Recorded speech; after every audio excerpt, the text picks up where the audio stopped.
worship to the end.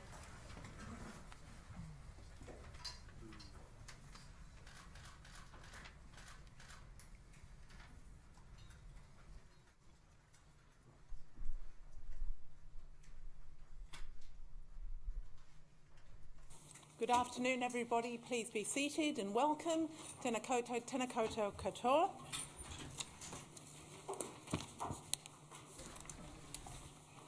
We have no apologies received for this meeting, so I'll move straight to noting that this meeting will be live streamed to the web. Afternoon tea will be at 3:15. We have no time for dinner organised, so we'll see how we go time-wise. And positively Wellingtonian Awards.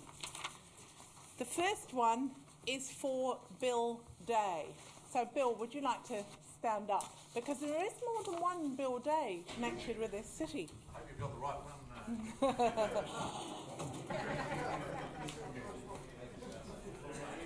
Councillors?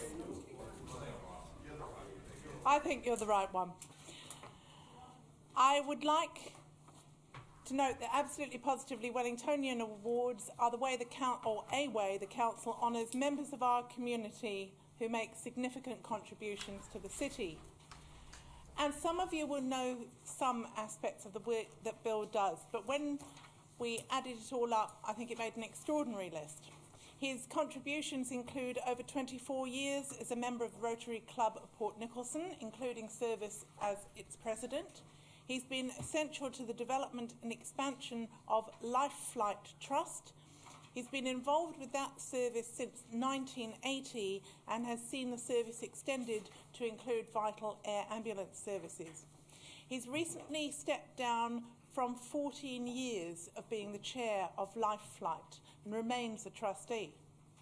Alongside that role and full-time paid work, he spent 6 years as a general manager of the New Zealand Community Trust, which raised and dispersed over $250 million throughout New Zealand. He's also played an essential role in establishing the Wellington Hospitals Foundation, made me cycle from Pororua to Wellington too, and has served as chair since it began in 2005. He's also a board member of the Medical Research Institute of New Zealand. And alongside all of these commitments, Bill also serves the Wellington community as a Justice of the Peace. Either you have got more than 24 hours a day and more than 7 days a week, or you are a very organised as well as warm-hearted person, no doubt supported by your family. I'd like to acknowledge your wife here today. You really are inspirational. That breadth of professional charity and new trusts as well as existing trusts is something that I think we can all learn from. So because of your Health of New Zealand, I'm honoured to present this award and declare you an absolutely positively Wellingtonian.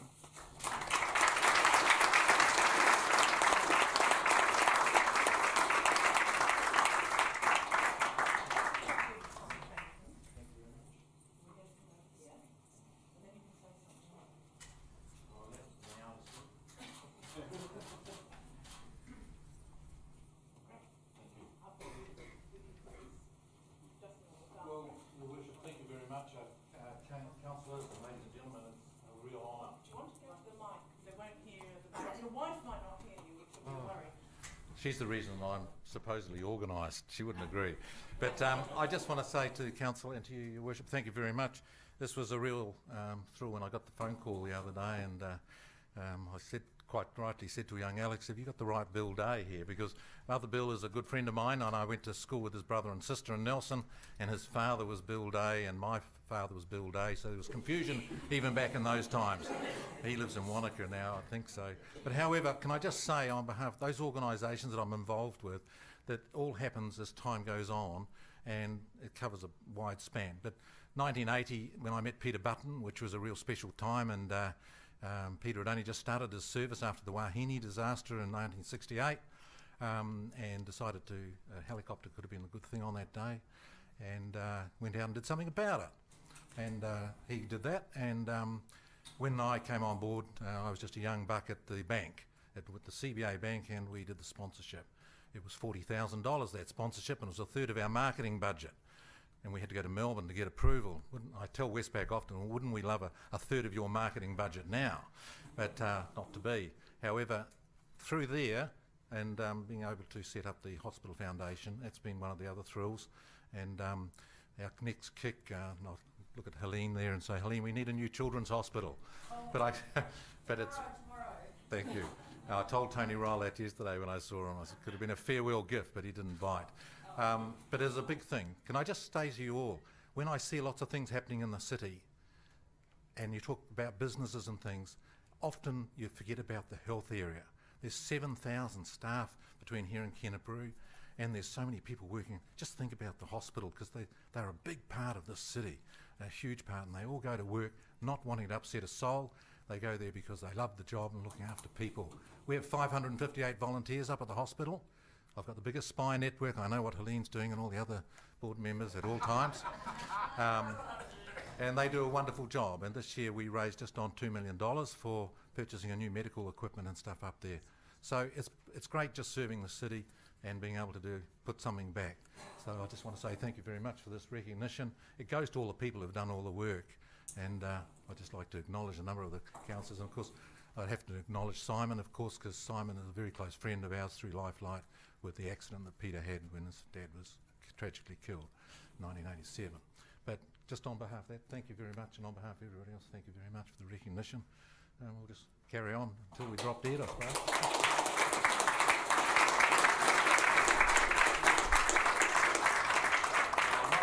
Going to sing because the next group are going to knock your socks off.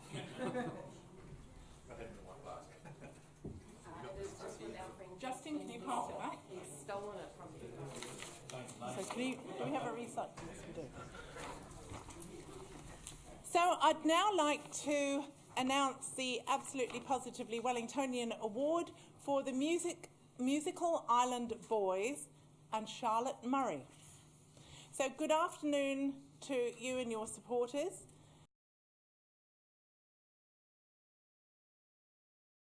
Members of our community. So today we're going to present to Jeff Hunkin, Will Hunkin and Matthew Gifford, and in his absence somebody will take it for Marcellus Washburn, and their mentor Charlotte Murray. I'd like to thank Simon Wolfe for the suggestion, and we were both present to hear them sing recently at the Michael Fowler Centre, but what their international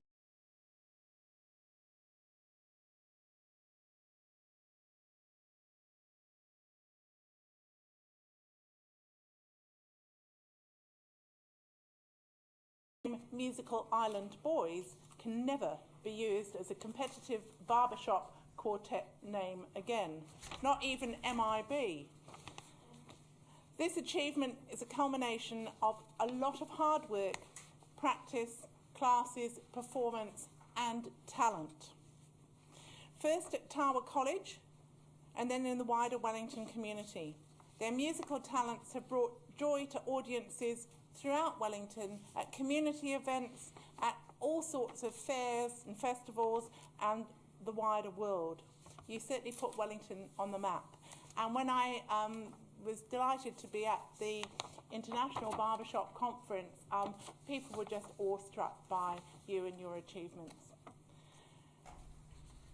Charlotte Murray has been a mentor and friend to the boys since they began performing together, and her wise words have provided a clear path for their success. So I'm sure we'll be hearing more and more from this group, and I'm thrilled to know that Wellington's musical landscape includes such talent. I'm proud to declare you all absolutely positively Wellingtonians. And if you'd all like to come up and take your certificates and your citations, and then we might pause for a moment to enjoy a response.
Thank you very much. Good afternoon, everybody. Thank you, Worship, the Mayor and the Wellington City Council, and for all of you. It's really quite a thrill for us to receive this really nice certificate and a frame. I've really been looking for a frame, actually. I'm really thrilled about the frame as much as I am about it. I won't take the certificate out, though, I promise.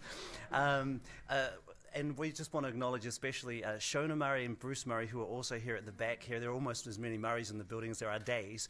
But Shona Murray was the head of music at Tower College for many years, and Bruce Murray, the principal at Tower College for many years. And during our time at high school, with Charlotte Murray as our teacher. And we're very delighted to have received this award, and to after so many years, it's 12 years since the Musical Island Boys first got together at Tower College, and a lot of hard work, and we've been coached and mentored by some of the best and most supportive teachers and coaches and professionals in our business, I guess you could say, and to culminate in becoming the world champions. And the first time, actually the second time that the international championship has left the United States since in its 76-year history. It went to Sweden about a few years ago, and now here in New Zealand for a year. So that's pretty exciting for us. And I guess what we'll say is that, actually, I also want to say thanks, congratulations to Bill Day for your award as well. That's awesome work you do with the helicopters. Thank you. And I want to say for everybody, I think the lesson to be learnt out of this is passion is really the key to our human existence. And we've got to find something that we're passionate about in our life and pursue that with all we can.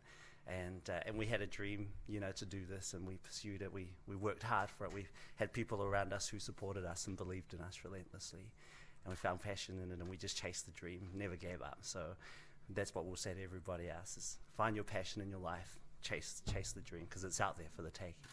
We're going to sing you a little song kind of sprung upon us today, and as you can imagine, there are 4 people in our quartet. We do get asked sometimes how many people in your quartet, believe it or not. Mainly by Australians ask us that. But our 4th guy, who lives in Australia actually, has just had his first child and can't be here, so we searched high and low to find the best person we could to fill in. We couldn't find anyone, so Charlotte's here, and Charlotte's going to fill in. We're going to sing Now Is the Hour, the rendition of Puataro that was sung at international contests this year. The first non-English lyric to be sung at international contests ever in the Barbershop Harmony Society's history. We hope you enjoy, and thank you very much.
very tempting to ask for an encore, but I think we need to move on with business. Thank you so much.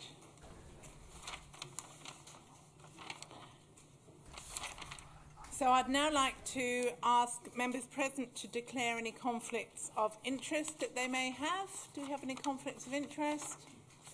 Oh, so we'll move on to our 3 sets of minutes for confirmation: the 18th of June, the 26th of June and the 7th of August. I move. Do I have a seconder? Thank you, Councillor Ahipene-Mercer. Do you have to vote on this? Vote, but not division. Please vote on those. Aye. Well, there's nothing coming up. No. We just do it not division. And anyone against? Okay. So I now need to, please don't swap voting cards.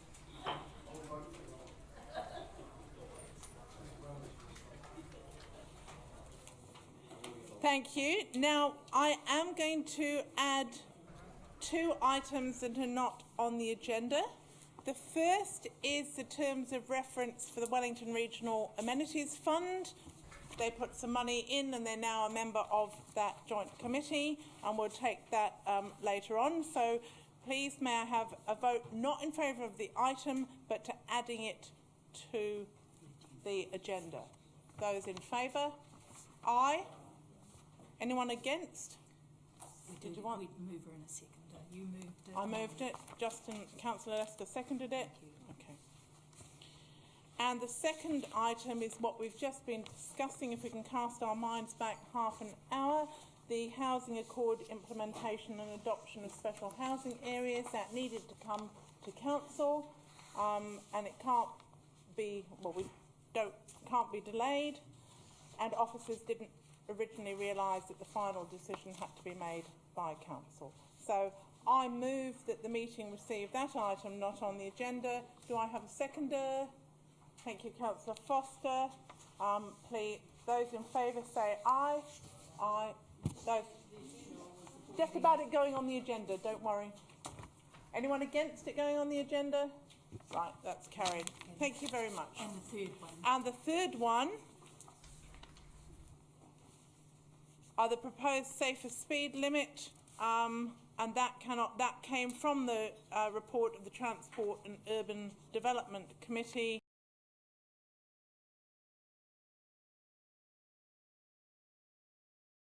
Whether you want it on the agenda or not.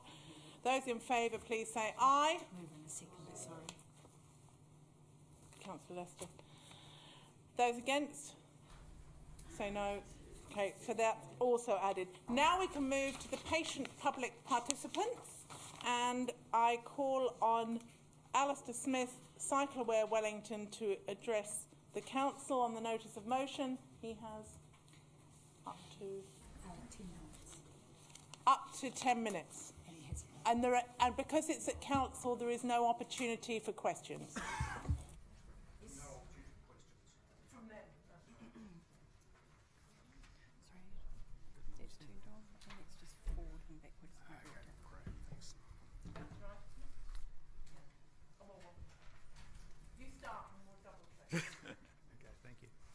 Thanks for this opportunity to address you. You will be debating the motion relating to decisions on the Island Bay to CBD Cycleway, accompanied by Halika Townsend, who is involved with the Island Bay community and a Cycle-Aware Wellington. Cycle-Aware Wellington, just to remind you, is advocating in Wellington for paid members, but we have about 700 people who participate through our various electronic mailing lists. Now, did I manage to turn that off completely, did I? Oh, there we are. That's better. So we're obviously looking at the motion relating to decisions on the Island Bay CBD, but I'd like to give you some background. First of all, I'd like to congratulate you all on voting for the increase in the cycling budget. I see you've given a lead to New Zealand that the national government has announced their devotion to urban cycleways with 100 million. So I think Wellington is well in the lead here to create Wellington as a cycling city. I think we have real potential for Wellington to be the Copenhagen of the South Pacific. And the first stage of this is going to be the Island Bay to CBD cycleway. It's the first of several key routes that will provide a cycling network in the Wellington city. And our aim is that by providing a network,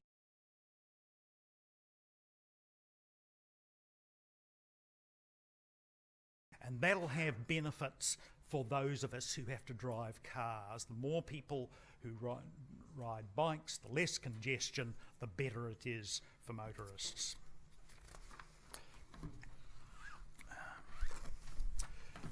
So I'm addressing the motion, and I apologise if I've summarised it a little too far, but essentially I think what's being asked is that final decisions relating to the cycleway are made by the full council, and that a master plan be created for the whole of the route before work is started. Cycleway Wellington asks you to oppose this motion, and our reasons are several. First of all, I'd have to say when I first saw this, I thought, isn't this great? Cycling is so important that it's got to go to the full council. Little matters like taking the parking services in-house, approving higher density housing units, an 11 million upgrade for Victoria Street. These are minor matters that can be dealt with by the Transport and Urban Development Committee. But cycling is so important that it's got to go to the full council. But we are concerned that by requiring approval by the council, this will lead to delays. It also seems to be, and this is probably more in your purview, a rather strange change in the way in which your committee structure works. We believe that requiring approval by council will lead to delays, and we feel that this is important enough that it must go ahead without delays. There is a suggestion to have a master plan. In an ideal world, yes, it would be great to have the whole route designed before we started. But the reality is that there are a lot of unknowns. We're already learning lessons in implementing stage one, for example, relating to consultation, that can be applied to the rest of the route. Stage one from Shoreland Park through to Wakefield Park is essentially independent of the rest of the route. Whatever you do, you have to land up at Wakefield Park and take it from there. Even leaving aside the route into the CBD, the northern route, stage one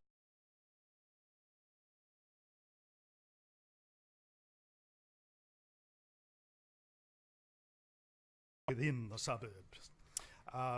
And also that there is simply in the rest of the route, there are too many unknowns to do a detailed master plan at this stage. We don't know what's going to happen with the Basin Reserve. We don't know the detail of what's going to happen with the bus rapid transit system. Before I finish, I would like to say something about the CBD speed limits, which you'll also be debating. Cycle-Aware Wellington is, of course, in favour of the reduction to 30 kilometres an hour. We believe this will create a more cycle-friendly CBD. It'll encourage people more to bike within the CBD. You will, of course, be aware that at 30 kilometres an hour, the ability for accidents is greatly reduced. I've actually seen a recent estimate that in London, where the reduction has been made to 20 mile an hour, equivalent to our 30 kilometres an hour, there's an estimate that it is saving 200 lives a year. But I think this is partly about a change in driver culture.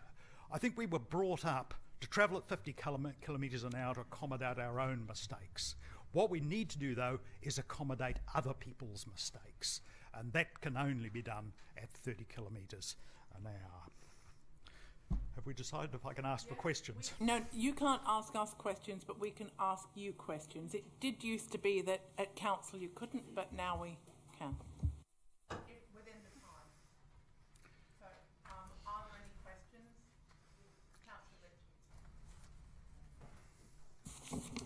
Thank you for your comments, which I won't comment on at present. I'll leave them for debate. But you've made comment about matters going to council.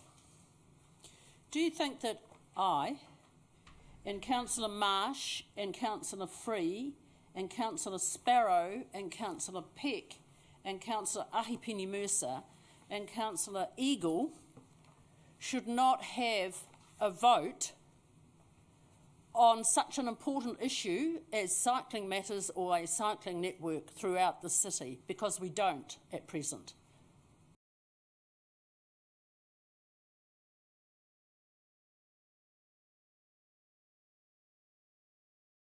You have made a decision that matters relating to this are dealt with by the by the Transport and Urban Development Committee, and that is why the system works. And we're a little unclear as to why this particular project needs to go outside that system and go to the full council. Just a supplementary question. Do you think that as an elected representative of the people of Wellington, which I am, and the others named, well, we all are, should be denied a vote on such a crucial matter? Because that was your presentation, I thought. I mean, if this motion does go ahead, I'm sure that the council will make a sensible decision. And I know that you're all, very interested in investing in cycling. What our concern is this is, as I understand it, a motion for one particular project. It's not about all cycling matters. We, of course, think that cycling is very important and would love it to be a priority for this council and would love the whole council to vote on it every time. But, as you know, you've got this committee structure, which, as I understand it, is to help you delegate kind of responsibilities, and so that you're not all having to invest a huge amount of time in all these different things, so that some of you can specialise and and really give your full attention and time to particular matters. If you're all willing to invest extra time into cycling, would be thrilled with that. But I'm sure that you're all able to influence each other as well, and I'm sure that the Transport Committee is perfectly capable of making these decisions. Does that answer your question?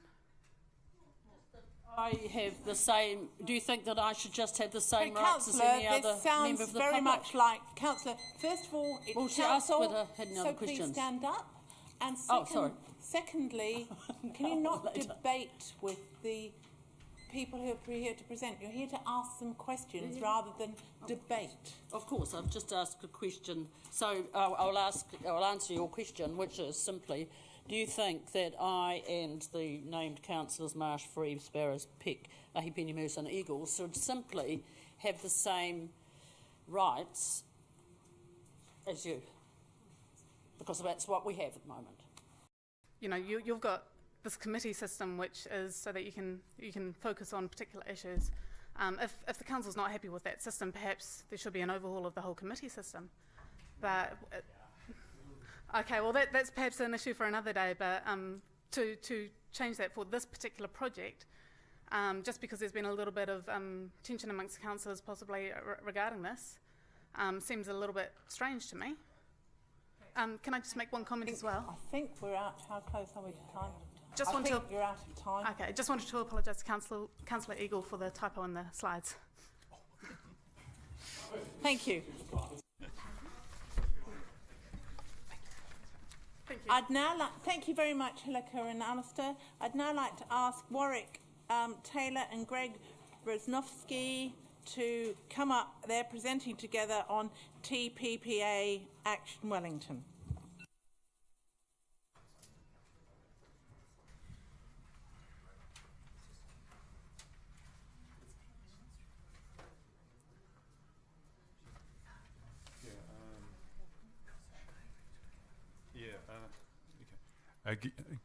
G'day, my name's Greg Rezniewski, but Sam's going to first speak to you and present a petition, and then I'll talk to you afterwards. Thank you very much.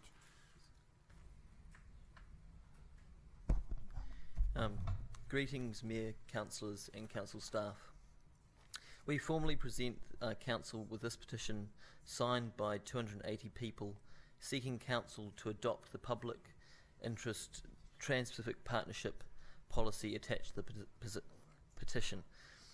My name is Sam Williproven and I'm honoured to present this petition signed by Wellington inhabitants concerned to protect Aotearoa, New Zealand's sovereignty and quality of life. TPP is unknown in all its specifics due to the overt secrecy shrouding the negotiations. This is claimed as necessary to secure an agreement. This secrecy does not assist democratic process, which requires light and transparency. We understand the agenda being pursued through the study of the Free Trade Agreement history record.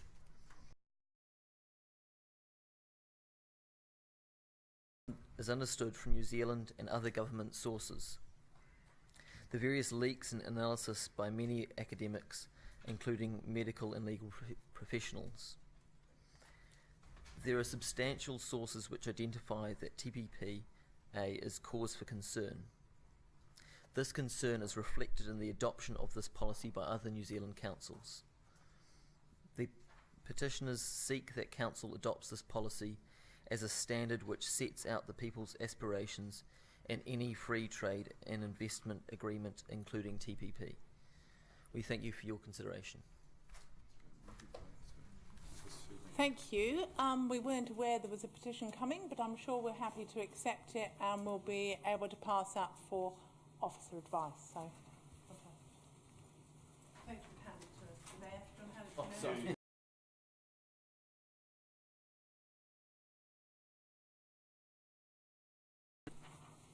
Thank you. I'd now like, I believe Warwick, you're not speaking. Thank you. I'd now like to call on Regan Dooley. Oh, sorry.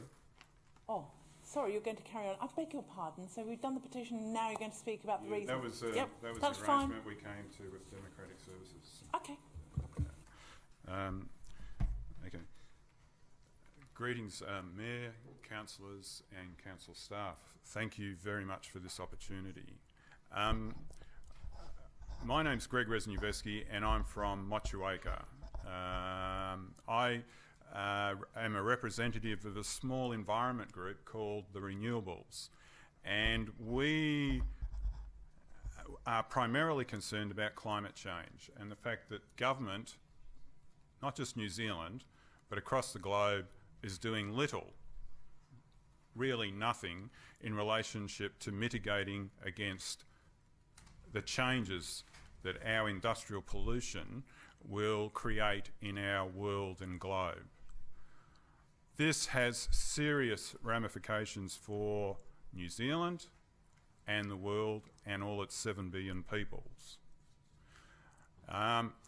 In respect to that, we then had a look at Trans-Pacific Partnership Agreement. Now, I've forwarded speakers' notes to Council, and I believe that they've been made available. Extensive notes, and attached to those were a number of other papers which identify a number of matters that I'll clarify as I'm speaking. In respect to the Trans-Pacific Partnership Agreement, it is part of a large agenda to tie up our economies into arrangements which advantage large corporate interests. We find that those free trade agreements, we've had plenty of examples of the impact of those. And the first one that was established and the most, if you like, known is the NAFTA agreement. Now, it has various clauses in it which are being advanced also in the Trans-Pacific Partnership. State dispute settlement, the clauses in respect to government procurement, which includes local government procurement, clauses in respect to copyright and intellectual property, all will have impacts on us, our councils, our governments, and us as consumers when we're purchasing goods and services. Effectively, what is taking place is there is a set of negotiations between a small group of people representing 12 nations which will alter the domestic arrangements in 12 countries in respect to a large amount of the economic transactions and social and cultural content of the nations involved. At what point are the people of New Zealand and those other 11 nations to be asked how they feel about those arrangements? At what point is Wellington City Council going to be asked about those? Wellington City Council, along with other councils, have inputted into these sorts of dialogues with central government in the past. Previous free trade agreements, like the multilateral agreement on investment, were the subject of much discussion amongst local government sector and your peak body, the Local Government New Zealand, who made extensive submissions to central government concerned about the implications of these. The other thing that's happened is there was, in 2001, a major review of the local government sector which brought about the 2002 Local Government Act. And one of the critical things that was inserted in that was its purposes. What is the purpose of government? What is the purpose of local government? And inserted into those were the 4 well-beings: social, economic, environment, and cultural.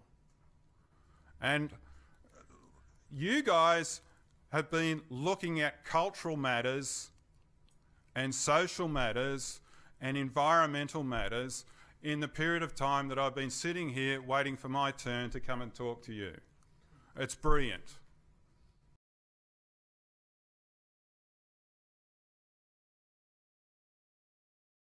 Out of the Act. Your purpose now is to ensure that you deliver services in the most economic way, most efficient way possible. Thank you very much. We almost feel as though the purposes of the Local Government Act were stripped out, those 4 well-beings, in order to better facilitate the free trade agreement agenda. In that the purposes of the free trade agreement agenda are opposed, different from the purposes that we held dear in terms of our governance. Many other councils in New Zealand have now addressed this. We put it to you that you should also. We seek that you ask your officers to prepare a report and bring this back formally on your agenda so that you can consider the public interest policy that we have placed before you. We wrote to you about that in March.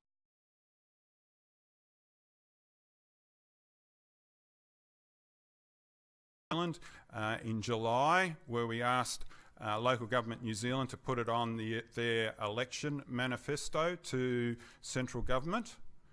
We note that the election manifesto of Local Government New Zealand in effect agrees with what we're asking in our public interest resolution. It just doesn't mention the letters TPP.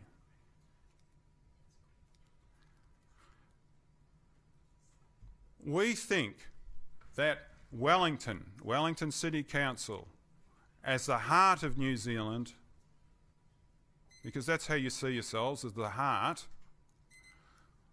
it is very important that you guys look at this in a serious manner and look out for the interests of Wellington City, its inhabitants. I'm sorry, you're going to have to finish up now.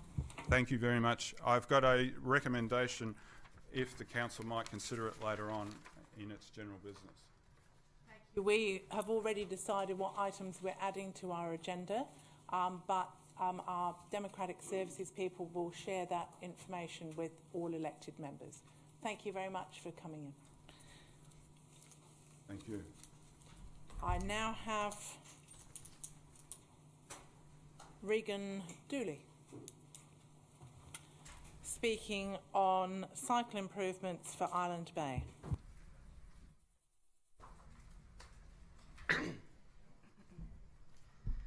Kia ora koutou katoa. My name is Regan Dooley. I live in Island Bay and I have 2 children at Island Bay School.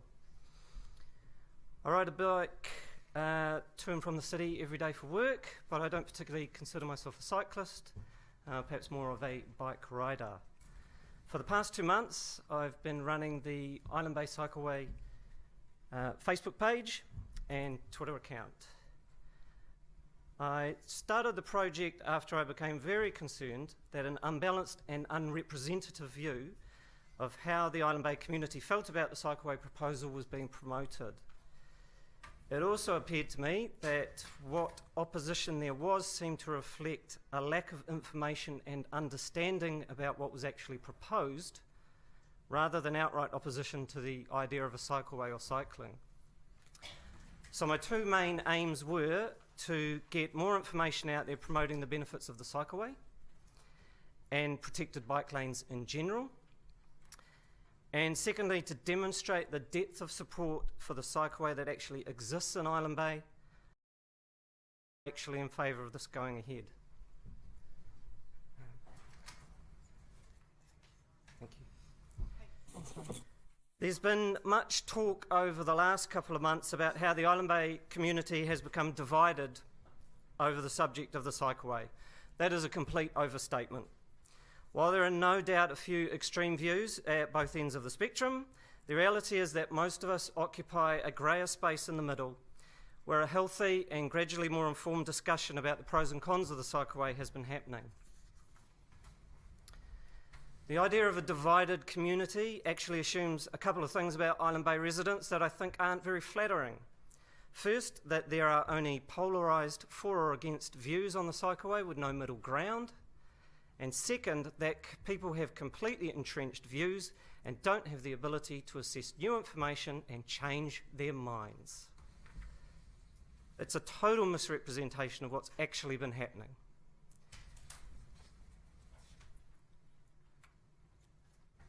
People in Island Bay have been talking about the cycleway a lot and without relying on the council to drive it.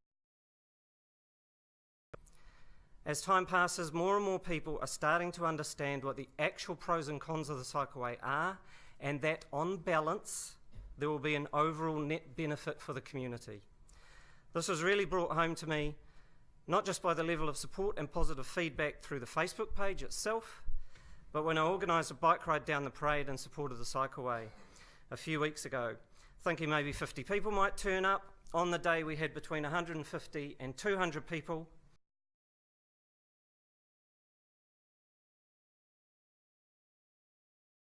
Park afterwards about how fantastic the cycleway would be. I can absolutely assure you that there is significant support in Island Bay for the cycleway and that it is growing. I think that's the really important thing that you need to understand. It's growing as more people are getting informed about the benefits of cycling and bike lanes in general, and as more residents and businesses on the parade are having their specific issues resolved by your incredibly committed and hard-working team of council officers.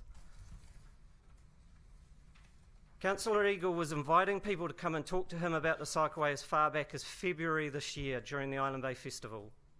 So we've now had at least 6 months of consultation, both formal and informal.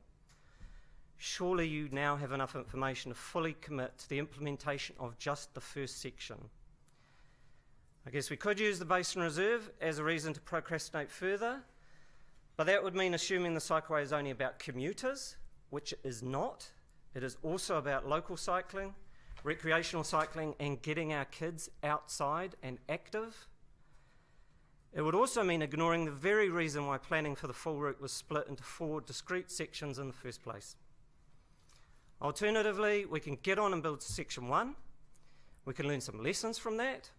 We can bust a few myths. We can get some more doubters on side.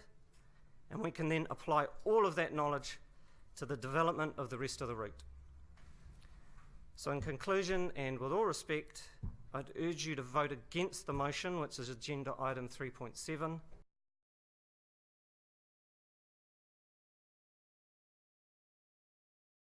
Thank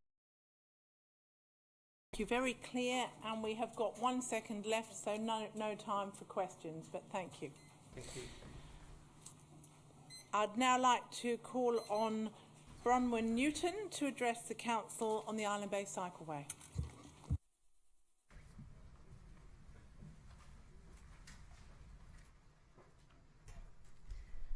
Hello everyone, my name's Bronwyn Newton. I'm here just as a resident of Island Bay and a parent. I live in Island Bay. I also have 2 kids at Island Bay School. I don't think I can add anything to the great things that Regan's already said about why this is such a great idea. Anything that gets our kids out and about and safer on the streets is got to be a good thing. I'm all about the community. I work from home, so I'm out and about a lot. I'm involved with the community orchard up on Adelaide Road. The thing that's really motivated me to come and talk to you today is actually how this process has come about. I appreciate what Regan said about that the community is not really divided, but there have been some uncomfortable moments, and I think that those moments have come about because the process has not been respected as it should. And I think that this motion is actually part of that perhaps politicising of the process, and I think it's given different interest groups the idea that if they are more tenacious, if they are more loud, if they are more in the media, that they have a chance of changing things. And I just want to tell you as councillors that on the ground that's not a pleasant place to be. That makes the conversation a lot more stressful. And actually I just really want to commend the council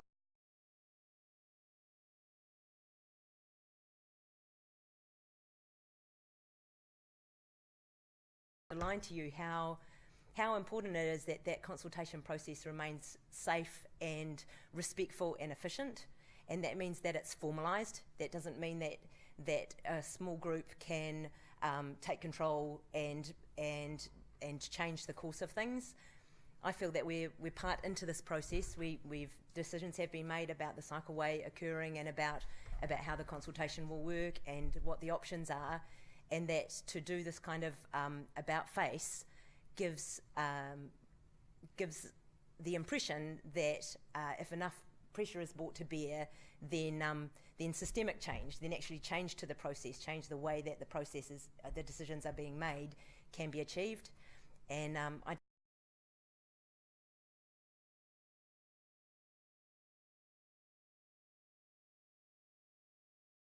commend the council officers on their commitment to keeping the process safe and encouraging all people, not just activists, not just people who are willing to come and talk to the council, but encouraging everybody to participate. That's it. Thank you.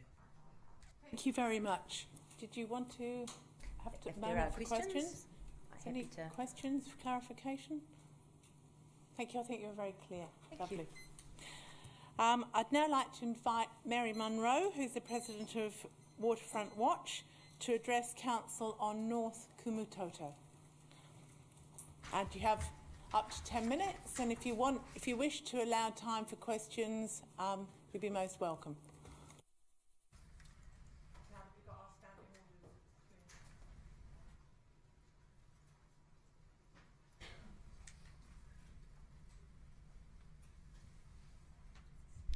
My name is Mary Munro and I'm the President of Waterfront Watch.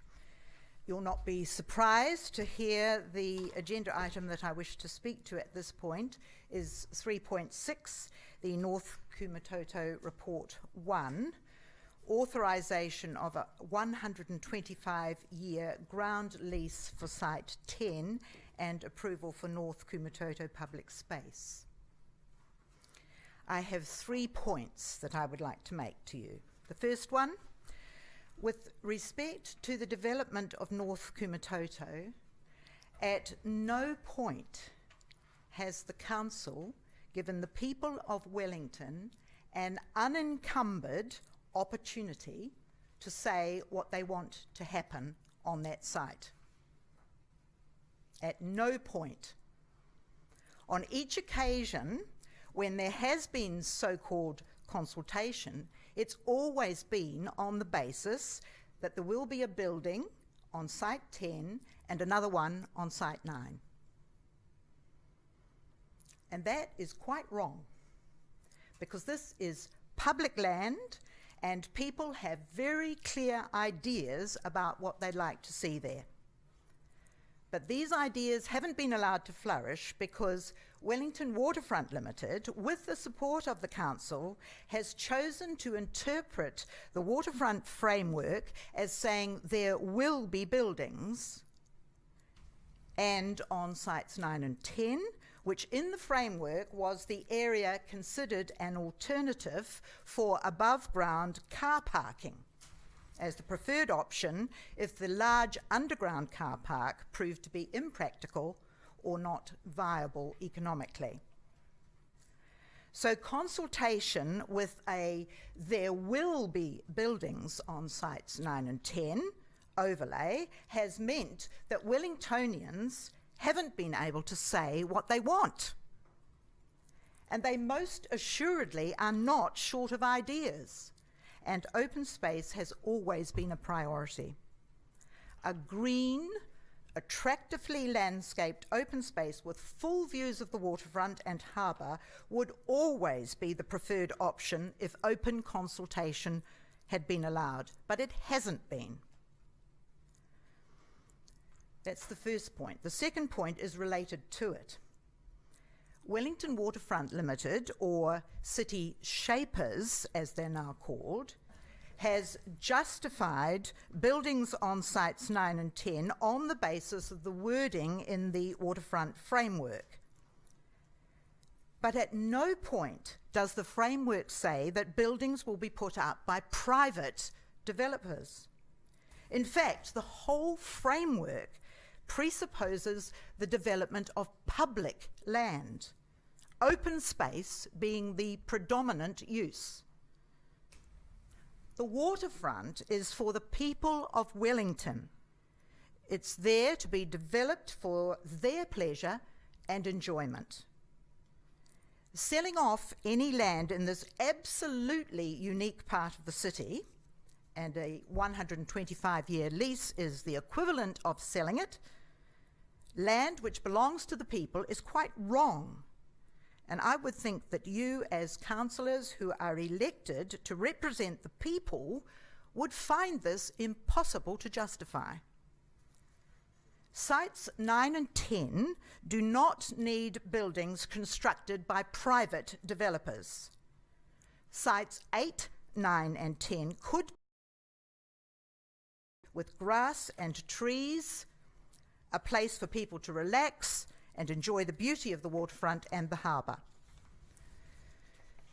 If the present proposal is accepted by the council, what you're offering the people of Wellington is a hard-surfaced, dull area where people and vehicles are thrown together, and the whole site dominated by and significantly shadowed by an office block, a building which has been aptly described as a horse float. So the second point is that the land in question should not be sold to a private developer. And the third point relates to the email that I sent you yesterday. If the council is willing to trade off prime site public land for money, should it not be very clear about exactly how much money it's going to get? There are very serious questions to be asked about the figures that have been given about the finances. For example, what is the forecasted estimated total value of, quote, over $70 million for the building on Site 10 based on? Or the expected $800,000 in annual rates for the council? We note that these are the same sums that were presented when the original plan back in April was for a building of 6 levels and 11,500 square metres of lettable floor space. It's now been reduced to 5 levels and 10,300 square metres of lettable floor space. How can the expected financial return be the same? We note further that these figures are not at all consistent with other large buildings in the area and the rates that they pay. Waterfront Watch has consistently asked for information about the estimated rating value of the proposed Site 10 building. This is from the latest response from the Issues Resolution Officer in July, quote, with regard to the estimated capital value of the proposed building, this was simply an estimate carried out by Wellington Waterfront Limited based on the size of the proposed building and the known material costs at that time. However, given that the building is still only a proposal, any final capital value may differ from this estimate. There are also likely to be other costs associated with this development, for example, legal costs. There is no reference in the report under risks to costs associated with any legal challenge that may be undertaken. The report says that Site 10, quote, generates a net annual income after deduction for costs of $430,000. Now, that income stream could go on for years and presumably increase. So why is it so necessary to forego that and sell the land to a private developer? In conclusion, it's very disappointing to see a proposal being pushed through by council that hasn't come from Wellingtonians. It is of great concern that arguably one of Wellington's finest assets, its publicly owned waterfront, is being used to make money for the council through the construction of a privately developed office block.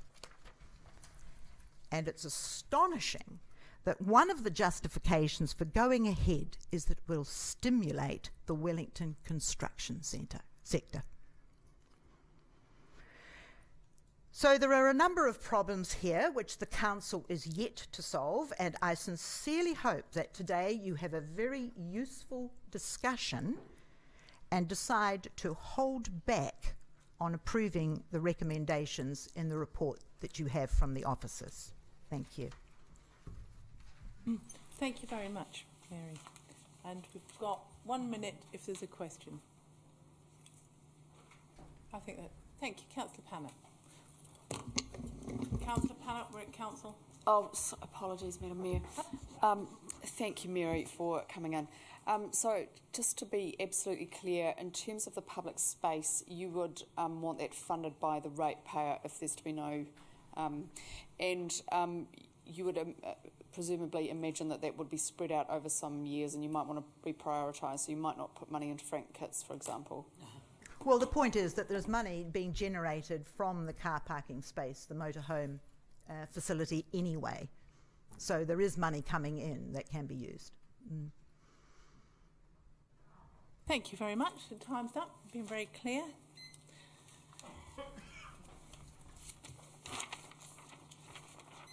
So, councillors, because 4.1 had to come to council from GFP, and the annual report as a whole, and we've got the auditors here, I believe. Yes, thank you.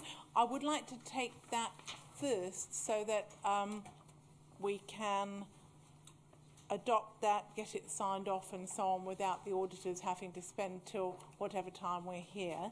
So I would like to ask, we'll go through the rest of the, what order the agenda will be in. I'd like to have that first, and also that will include the special housing areas.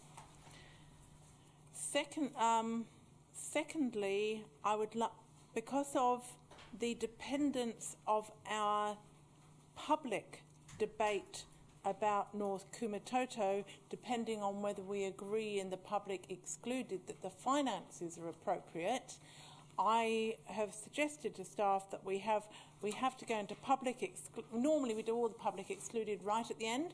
I've suggested we can't go into public excluded for that financial matter, come out again to debate Kumatoto as a whole. I mean, it's always difficult when there's parts of paper that are commercially confidential and other parts that aren't in a matter. That's the way we're going to do it. And then finally go into public excluded again for the land acquisition item from Councillor Foster.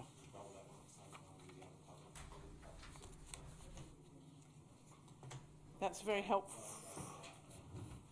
That's actually quite a helpful suggestion. I can't see any particular reason not to do it. We might as well pop 5.2 in immediately after 5.1 and then come out again. Thank you, Councillor. That's fine. Okay. We're sticking all the public excluded together, all two items of it. Okay? Thank you. Right, and you should have a list of that. And you're okay with the changes? You know where we're at? Okay. Thank you. So I would now like to the report from GFP and ask Councillor Lester to move the motion. We're going to have a seconder, and then before we debate the item, I'm going to ask Bede to come forward to address the meeting. So if we can just have a pro forma. Councillor Lester, do I have a seconder? Thank you, Councillor Peck. So that's on the table. I'd now like to invite Bede, either there or here, to come and talk to us from Audit New Zealand.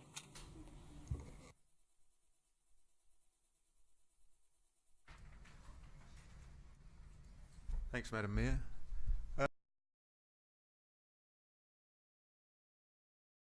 Process through audit and risk.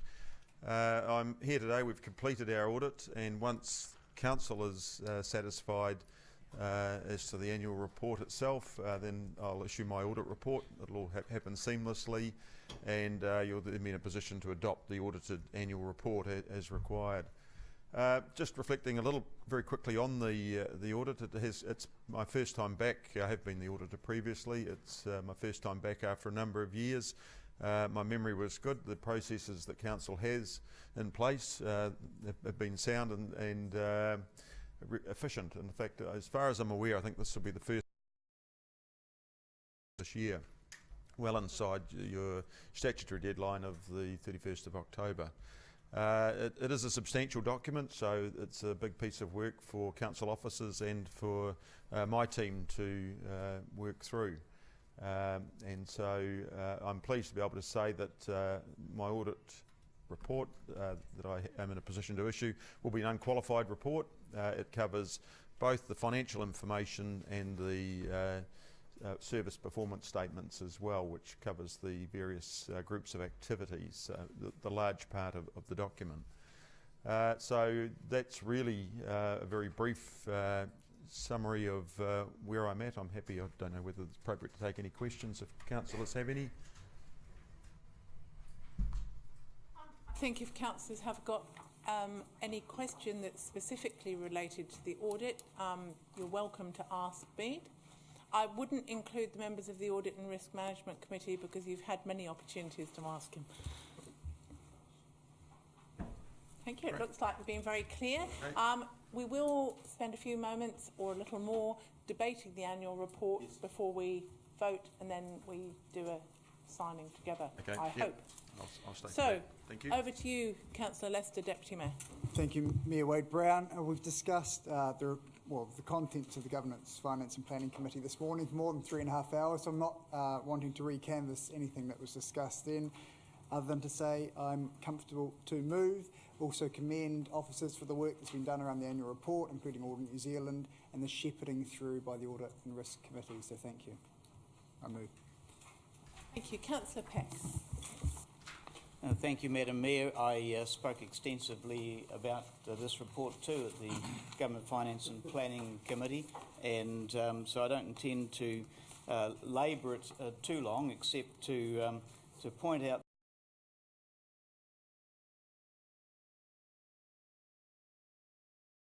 page 119 and go on for 143 pages.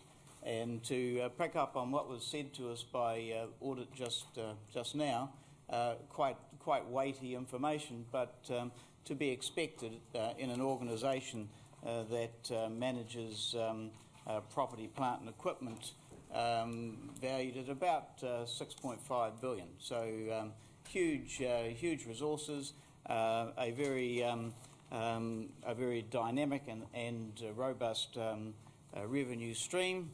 And a bunch of work which of course is required of us by our constituents. The headline stuff, first of all, is just simply again to thank the officers, Madam Mayor. The work behind the scenes on this is huge, and the staff get on with it. I would imagine and sort things out as they need to. And in the process this year, we've had new staff who've come on board, and there's almost been a completely seamless transition, Madam Mayor. Thank you to Richard for the work you did in authoring the documents, and this is your first occasion for doing so. I think to highlight for those who are unable to be here this morning, Madam Mayor, it's been a good year for the Council. We've made a small surplus, which is a good thing. It's good to be able to pay your bills, but it's not a good thing to be making lots of money, because that would tend to suggest that we're not serious about intergenerational equity. And the idea there simply is that generations pay for the services they consume. So we should pay for our services. But we shouldn't go overboard in trying to second guess what it is that other generations of citizens are going to require. So a small surplus is good. Even a small deficit is not something to be terribly concerned about, particularly in an organisation of this size. It is good that we met 12 out of the 13 financial prudence measures, Madam Mayor. These are new requirements put onto us by the government. The one we didn't make, we got remarkably close to it, but it's, these are not sort of scorecards, really. They're things that if we meet them, it's great. There's only two standards, met or not met. So 98% you don't meet it, 100% you do. So it was that close, Madam Mayor. We had so that was good. But can I say the important thing about all this is that the services which are provided by the Council are provided for citizens at about $5.82 per day. $5 households will spend on one utility alone, which is their power. So we do remarkably well in providing sewer and water and roads, libraries, pools, parks, a bunch of really good services for our citizens, and we do so at a modest rate. Now, Madam Mayor, I think the Council can be justifiably proud that we've been able to get our information together in a way that we're able to get it signed off today, and that we've had such a good year in respect to the way Council has managed its resources on behalf of the citizens of Wellington. Madam Mayor, it's been a pleasure. Second, Councillor Lester's a resolution, and look forward to the report being adopted by the Council. Thank you, Councillor Peck. I'd just like to speak briefly and start by thanking you. Your expertise in this area, learnt largely at the other end of Wellington, has been extremely useful, and I'd like to thank both the internal and external members of the Audit and Risk Committee. Through that process, the draft is refined, complex language re-explained, We have to have the accounting standards, but sometimes those are not the most easy to understand for the average ratepayer or even sometimes elected member. So any questions, any complex expressions, any sense that there might be some internal contradictions are smooth, and the other measures, and most of all for making the things happen on the ground. It was interesting to hear, and we all had concerns about it, I think, around this table and the rest of local government, the removal of the 4 well-beings. I think it's quite clear that we are delivering on local needs in a reasonably broad sense as effectively as we can, and those needs do include the very social housing, safety, but they also are the things that make us want to live in Wellington, whether it's the beautiful beaches and the town belt, or whether it's the events that are so successful. I'd like to give a special congratulation to the events team, although I have admitted in the introduction we all need to do better for Christmas and New Year. So with that, is there anyone else who wishes to speak? Thank you, councillors. Councillor Lester, do you require a right of reply? Thank you. So we will now put the recommendation, the annual report. How many? Please vote.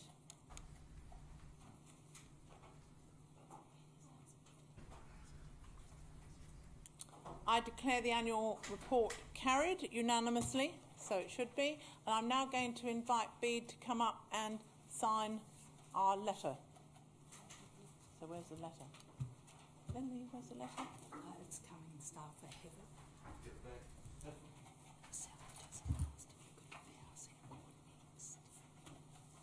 Yes. Am I doing it? Not just yeah, come here and you can just put it on top of all the other papers. Okay, I've pre-signed it, so mine is signed. That's good. Where's Neil when you need him? I just think it's nice to sit here. So that's you. Where's me? You'll have your own documents, so that's the audit report. Right. There'll be a letter of representation Great. you need to sign. Thank you for that. So we'll receive that and you can look after it. Yep. And brand glossy new folder, gosh. To replace Ashley, it was recycled. Here we are. You haven't pre-signed. Okay, so you've.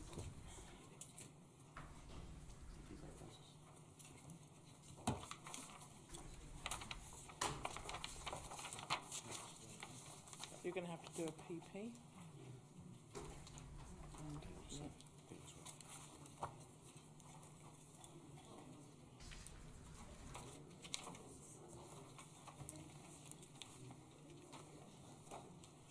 One. Thank you. I haven't signed that one. But keep it.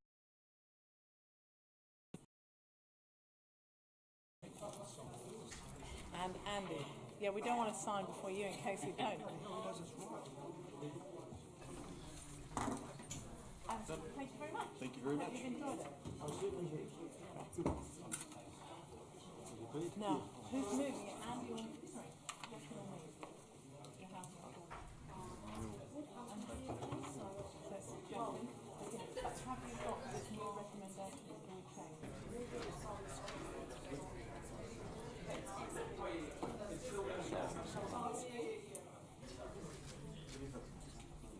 Okay, tell me when it's ready.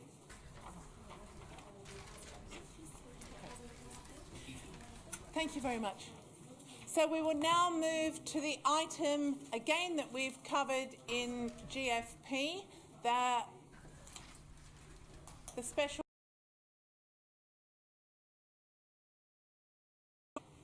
to implement the housing accord that we've already signed, and Councillor Lester, as chair of GFP, do you wish to move this? Councillor Foster seconding. Does anyone wish to make any points, re-debate? Okay. So it is now ready on the screen. So, Councillor Punnett, thank you. I don't think that's necessary. So, well, I don't think anyone's indicated they want to speak, so we better get on and vote.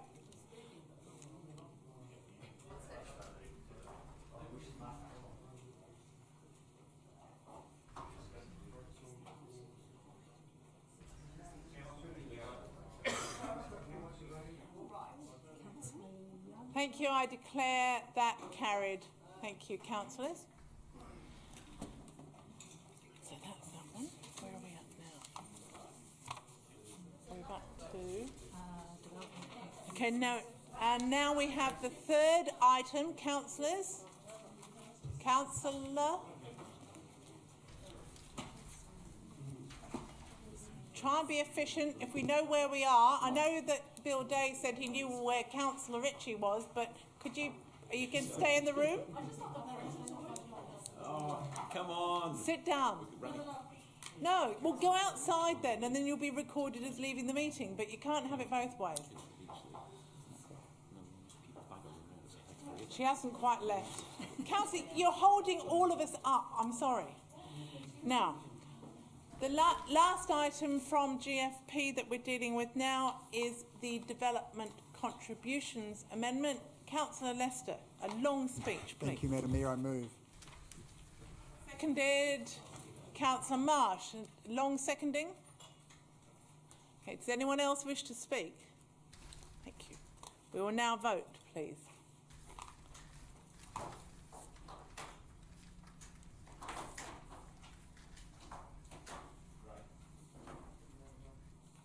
And I declare that carried. So the next item, you've just taken my chair's notes there, have you? No, you haven't. Okay. Is General Business 3.1, Electoral Systems and Related Governance Matters. So I call on Councillor Lester to introduce the item. Thank you, Madam Mayor. I will speak to this one. This is a requirement under statute, and in particular the Local Electoral Act 2001, to review the electoral system and consider the two options available to us, being STV, single transferable vote, or FPP, first past the post. The recommendation, which I wholeheartedly support, is to retain STV. The alternative is to go to a poll, of which the cost would be $350,000. I suspect the turnout would be quite low, and I'm not aware of any great public demand to change the system, and I'm certainly not aware of any great demand around this council table to change the system, particularly given that most of you are brought here under STV. So it may have been to your benefit. On that basis, I support the recommendations in the report, and that we stick with the STV system for the next two elections. Thank you, Councillor. Please let us stick to the confines of the paper. That I'd like to ask Councillor Pannett, you wish to second and speak. Mayor, and look, I think the $350,000 bill should put all of us off. But as someone who led both campaigns for STV in the city, I'm actually see this as a bit of an endorsement that we keep going with the system. It works. It gets mayors over the line at 50% rather than 30%, gives them a proper mandate and makes for a more representative council. So I'm very proud to continue to support the system. Thank you, Councillor. Any other debate? Councillor Ritchie, then Councillor Eagle. Brought here by many means. But FPP and STV and actually I thought I led the campaign, but actually I thought it was David Swartz. No. But there we go. And it was.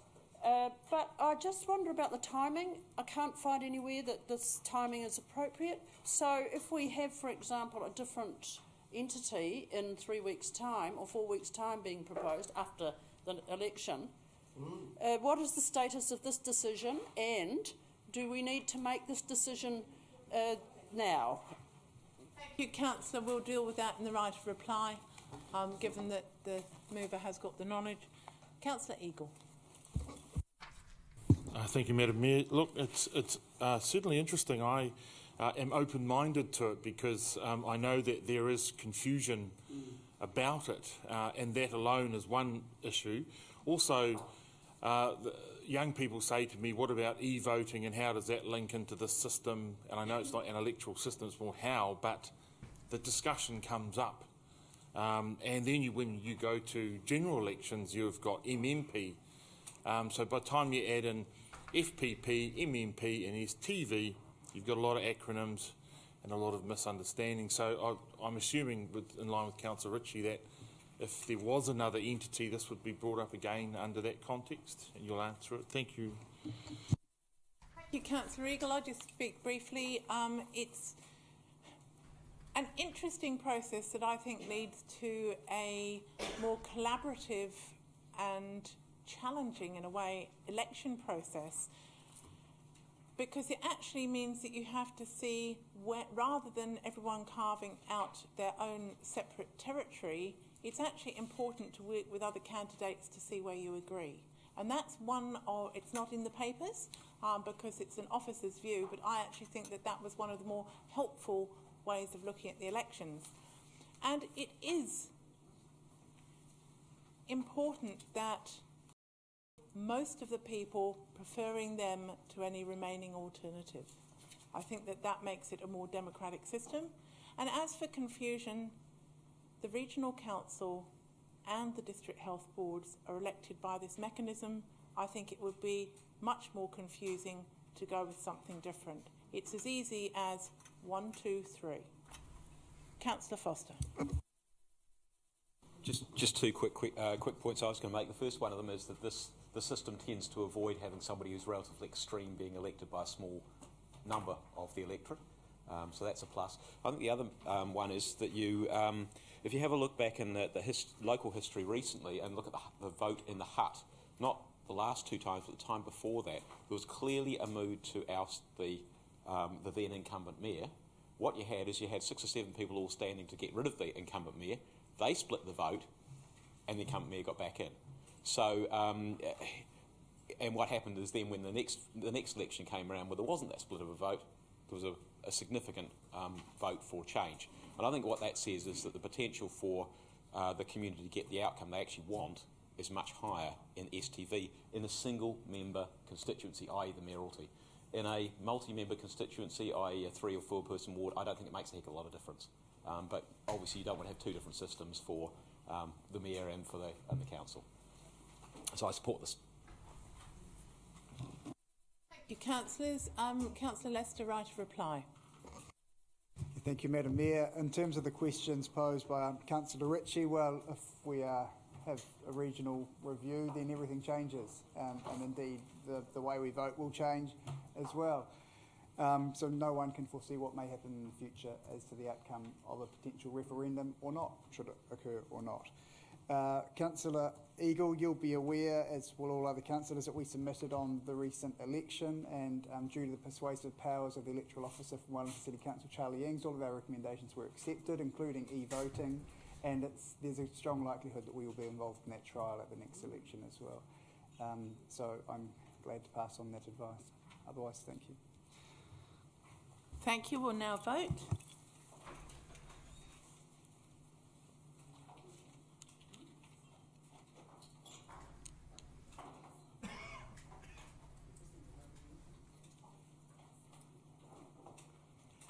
Independent thinking in Tawa. Thank you. I declare that carried. So we will now move to district item 3.2, which is plan change.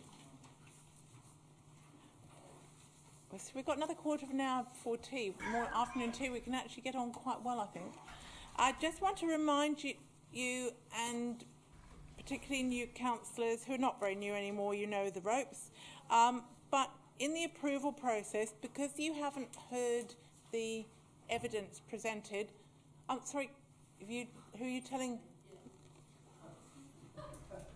Yes, but just make sure that you get these people's attention. Thank you. Right. District to a new hearing. So if you had been on the panel, you might not have come to exactly the same conclusions, but with the RMA, this is either go for it or against it, no middle ground. I'd now like to call on Councillor Foster to introduce District Plan Change 78. Thanks, Your Worship. And there is one minor typo in there, so in terms of amending it, there is one small one, which is on page 74 of the paper document, page 37 of the report itself.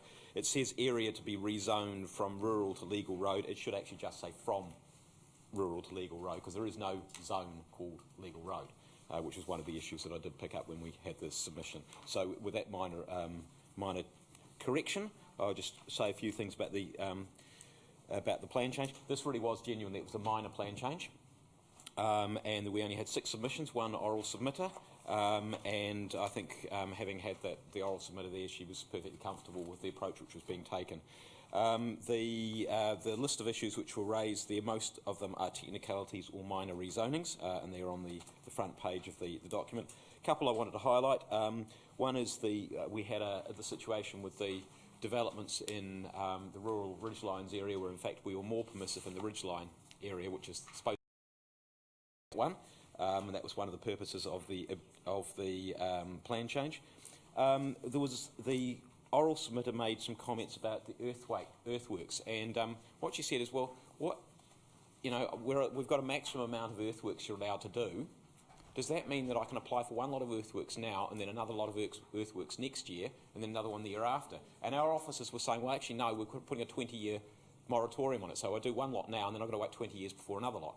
And that was actually a point which, as a hearing that, so well, actually that is an issue. We should actually determine whether what's the time frame before you can come back again and say, look, I want to do some more earthworks.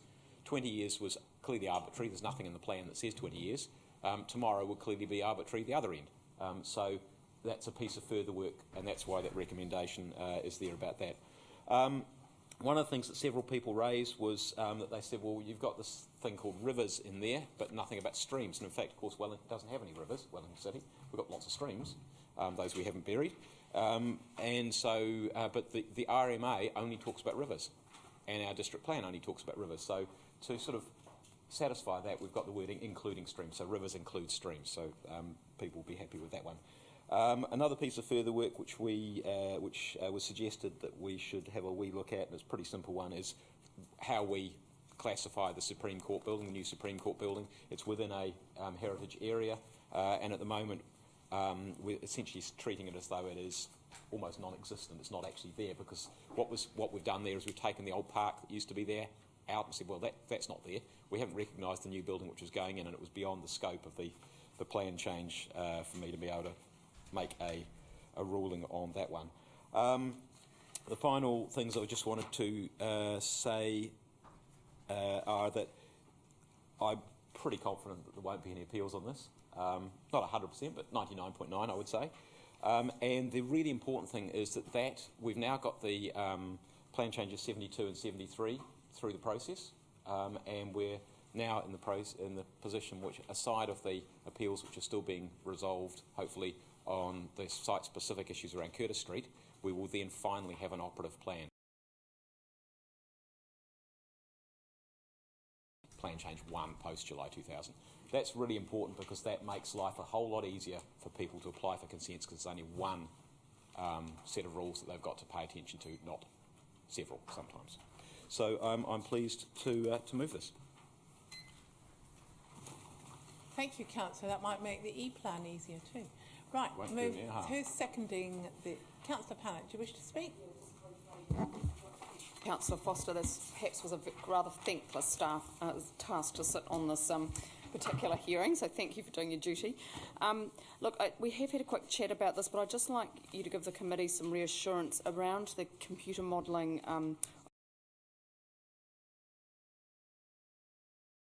big buildings in the CBD, and our IT systems are not fail-safe. So this thing about proving that they can be demonstrated, can you please just tell us what the safeguards are if they can't be demonstrated? Thank you.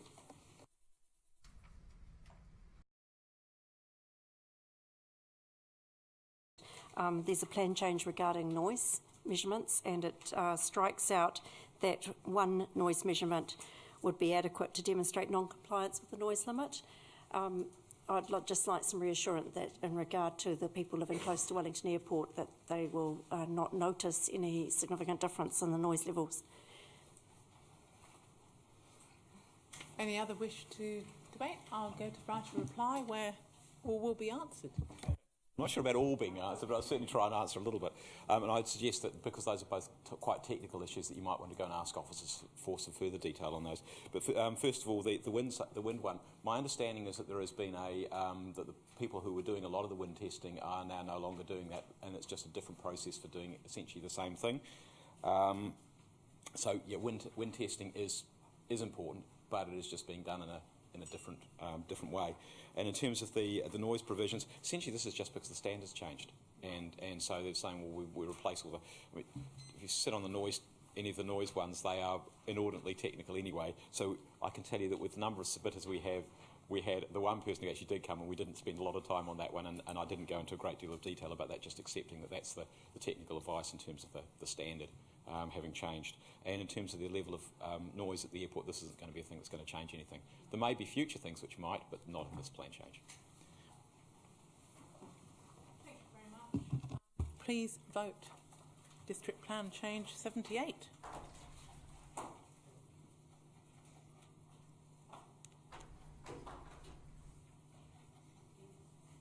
Declare that carried.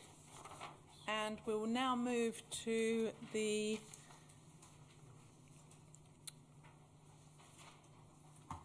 District Licence Committee Quarterly Report. And I call on Councillor Eagle to introduce that, please.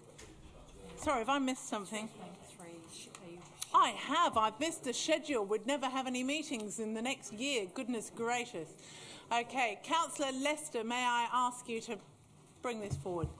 Thank you, Madam Mayor. Again, this is a process-related paper for the scheduling of meetings for the 2015 calendar year. Given the interests of all councillors, we want to make sure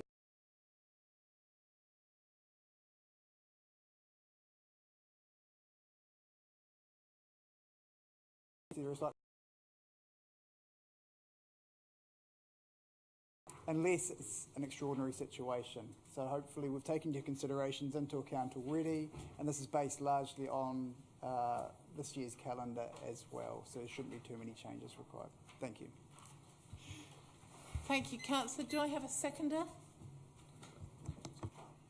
Councillor Freed, do you wish to speak?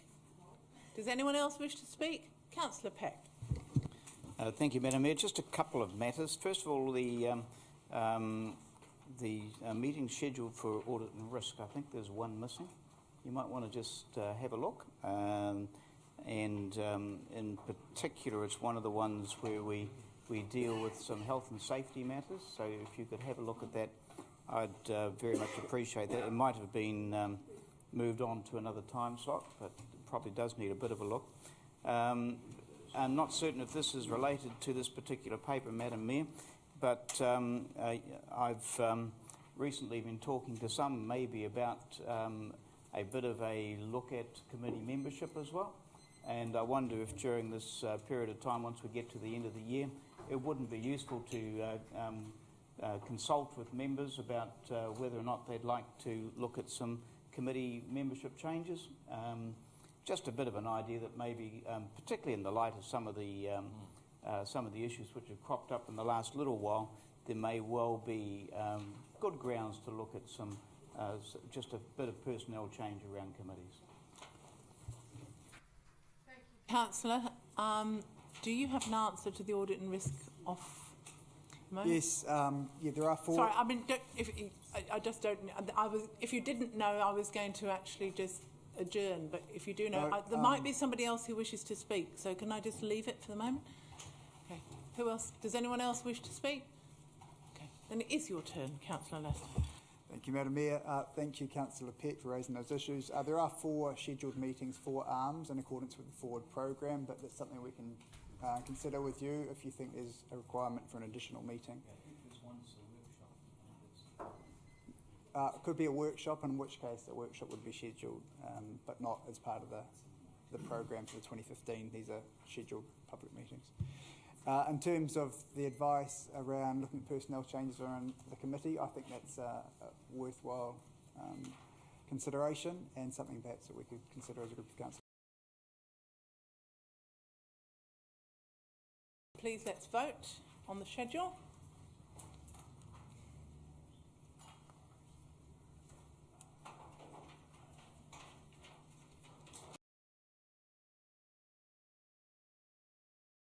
We'll break for afternoon tea and be back with the report, the District Licensing Committee at past.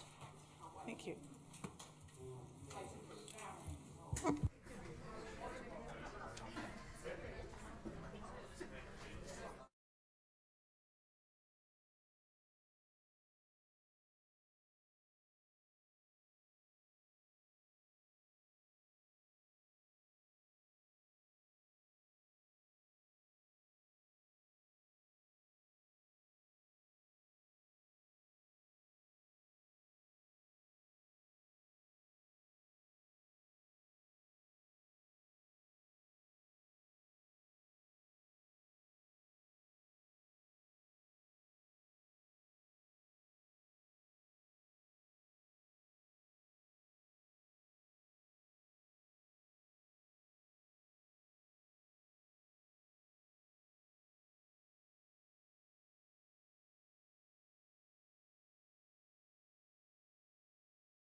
I'll move the report which informs Council of the activities of our District Licensing Committee.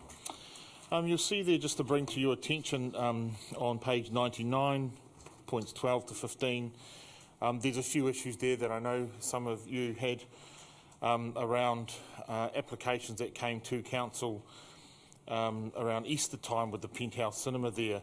You'll also note in 15 that what defines an event remains undecided and is going to be answered in a different way from between the different LECs across the country. And this will appear in front of councillors quarterly. This is our second report. He's operating very well. Thank you, Madam Mayor. Thank you very much. It gives me confidence knowing your interest in safety and health. Claire Needham, who's the author of this report, give us a wave, Claire, is here if there are any specific questions that councillors have got, given that this, their reports come direct to council and we don't have any other opportunities. So does anyone have any questions?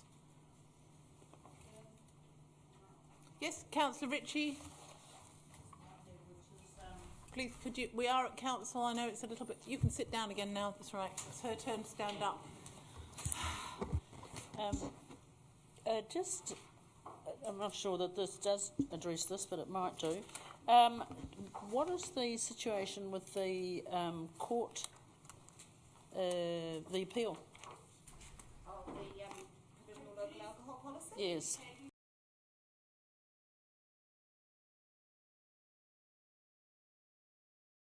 Policy. The status of that is that it has been set down to be heard by the Alcohol Regulatory and Licensing Authority, so that's the appeal process under statute. It's going to be heard commencing the 20th of October, which is a Monday. It's set down for a full week. At the moment there are 8 appellants. Council's preparing its response to all those appeals. We have some additional time set down at the start of November if it's required, and that's really the status at the moment. Where does that hearing take place, and who hears it? Is it a court? It's a district court level body. It's called the Alcohol Regulatory Licensing Authority. It's set up under the same statute as our district licensing committees. It's a specialist tribunal in the district court. It's heard at the tribunals unit of the district court, which is a building in town. It's open to the public, so if people are interested in attending, they certainly can. Absolutely. Thanks. Thank you. I'm seconding the report. Do we have any further questions or debate? Thank you. Please, you don't need a right to reply, Councillor. Okay. Please vote.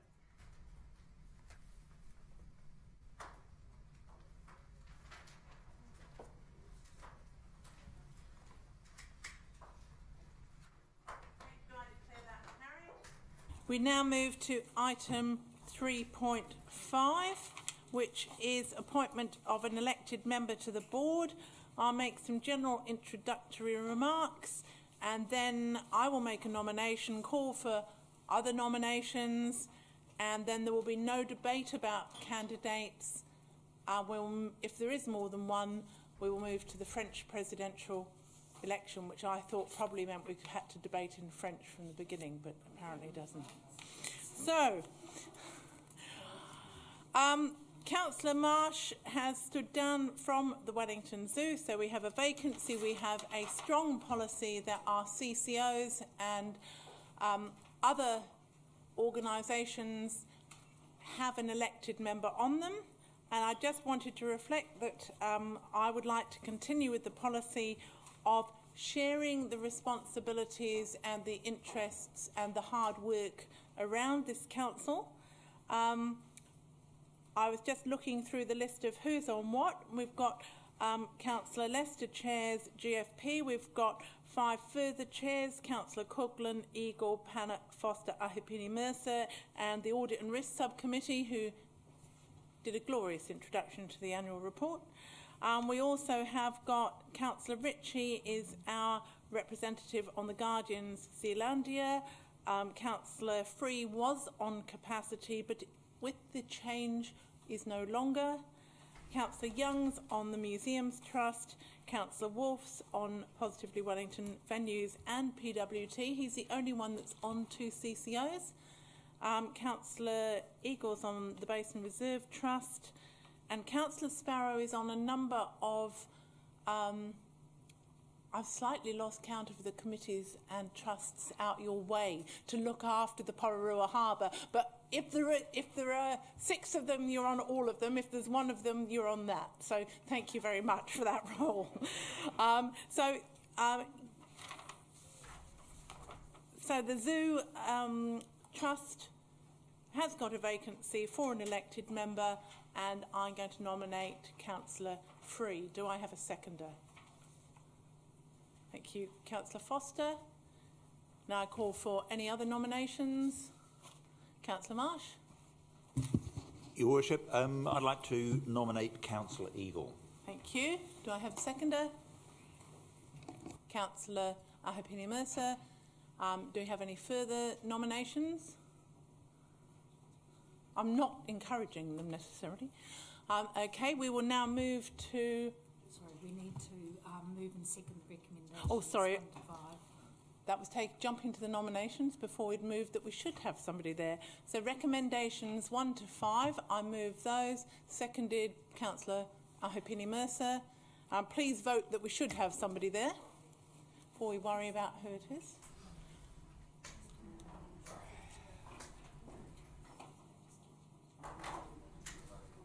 We're just voting on whether we should have somebody.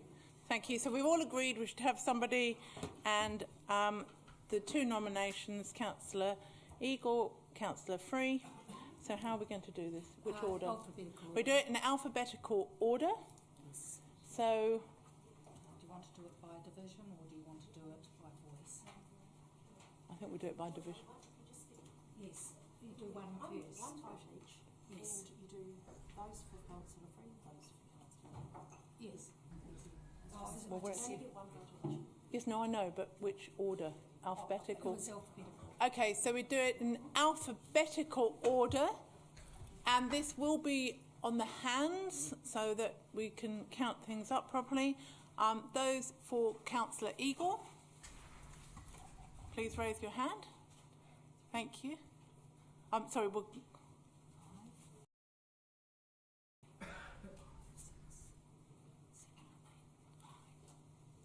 9, I declare Councillor Free the representative. I'd like to thank Councillor Eagle, who's a passionate Southern Ward councillor and also a good friend of the Zoo, for putting your name forward, and look forward to your continued work as Chair of Community Sport and Recreation.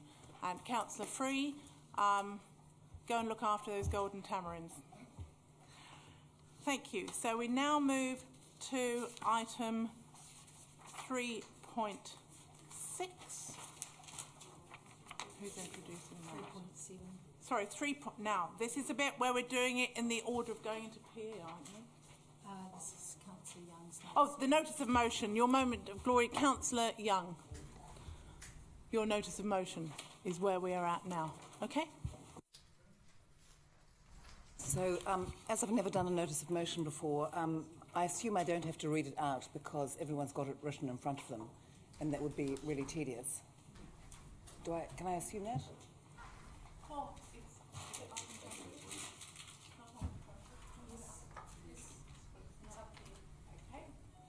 No, you don't have to read it out, but you might like to speak to it, but you don't have to. So I might like to... You might, I beg your pardon, you might like to speak to it, though. Yes, no, I would like to speak to it. And then you have a seconder.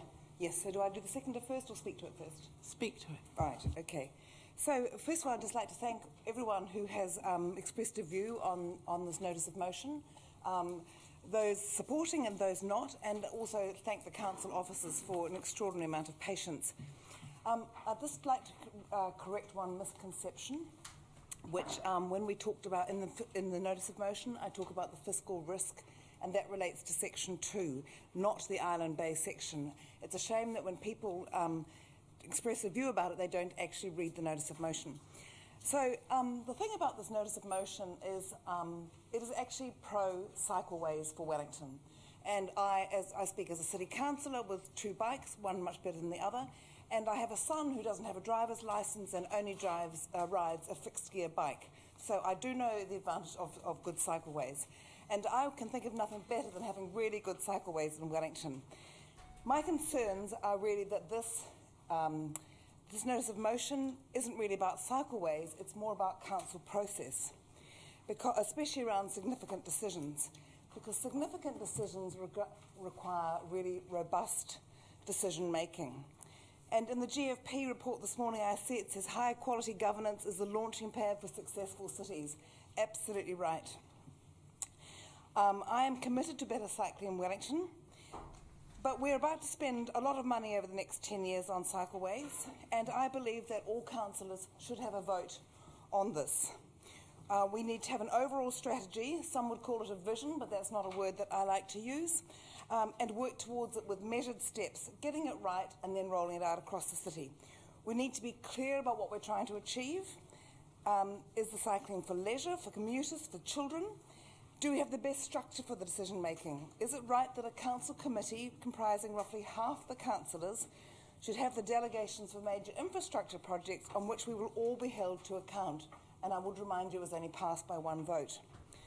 As I said in the notice of motion, I think there should be a master plan. We need to know where we're going to take it, how much it's going to cost, who it's going to affect. And before we get stuck into doing it, if you're going to build a house, before you dig a hole, you have a costed plan. Let me just remind you of one disaster in local body politics. In 1990, Wellington had its Sesqui celebration. It was a spectacular commercial and administrative failure that's become an icon of mismanagement in New Zealand. I don't want the cycleways to become the latest Sesqui. Several councillors who are here today were on the council at the time. I know it's a long time. I did advocate for term limits when I was campaigning. The Wellington City Council, the Wellington City Council was one of the organisations that underwrote it for 1.4 million. Sesqui closed after only a fortnight with debts of almost 7 million. Let's make sure the cycleway is not like that. We need to have it costed, planned, get it right, and have it as Wellington's great triumph. So I do believe that all councillors should be part of the decision process, because we'll all be held to account at the ballot box. And a huge fiscal blowout on this cycleway will imperil the future of cycleways in Wellington for the next 10 years or so. This is not in the interests of Wellington. It is irresponsible to start the cycleway without a plan for the whole route. So it was thought the Island Bay section of the cycleway would be a really easy win, but in fact it's proved to be a consultation mess, although I'd have to say since the notice of motion was lodged, the consultation process has improved. I'll move an extension. Right, thank you. I'm nearly there. So in fact, the Island Bay consultation has improved enormously. It's not quite perfect, but the devil lies beyond. It's in section 2 when it's thought the costs could be anything from $500,000 to more than 10 million. And the other thing is that I think we need to have a very good look at where what does that beeping mean? It's not mine. Okay. The other thing is we have to look very carefully at where Wellington's population is. And I had some very useful figures actually from the council offices. And a younger population. Island Bay, the population, over the next 10 years or so, the population's getting much older, there's a smaller, younger population, and there's very little growth. The CBD is where we really need the cycleways, and I believe that should be our top priority. So anyway, those are the things about it. It's the consultation process, the fact that I think councillors have been disempowered by not being able to vote on this. It's the lack of a master plan, and then I believe my seconder will talk more about the consultation process. Thank you, Councillor. And seconded, here, Councillor Eagle. Madam Mayor, I'll reserve my right to speak. Thank you.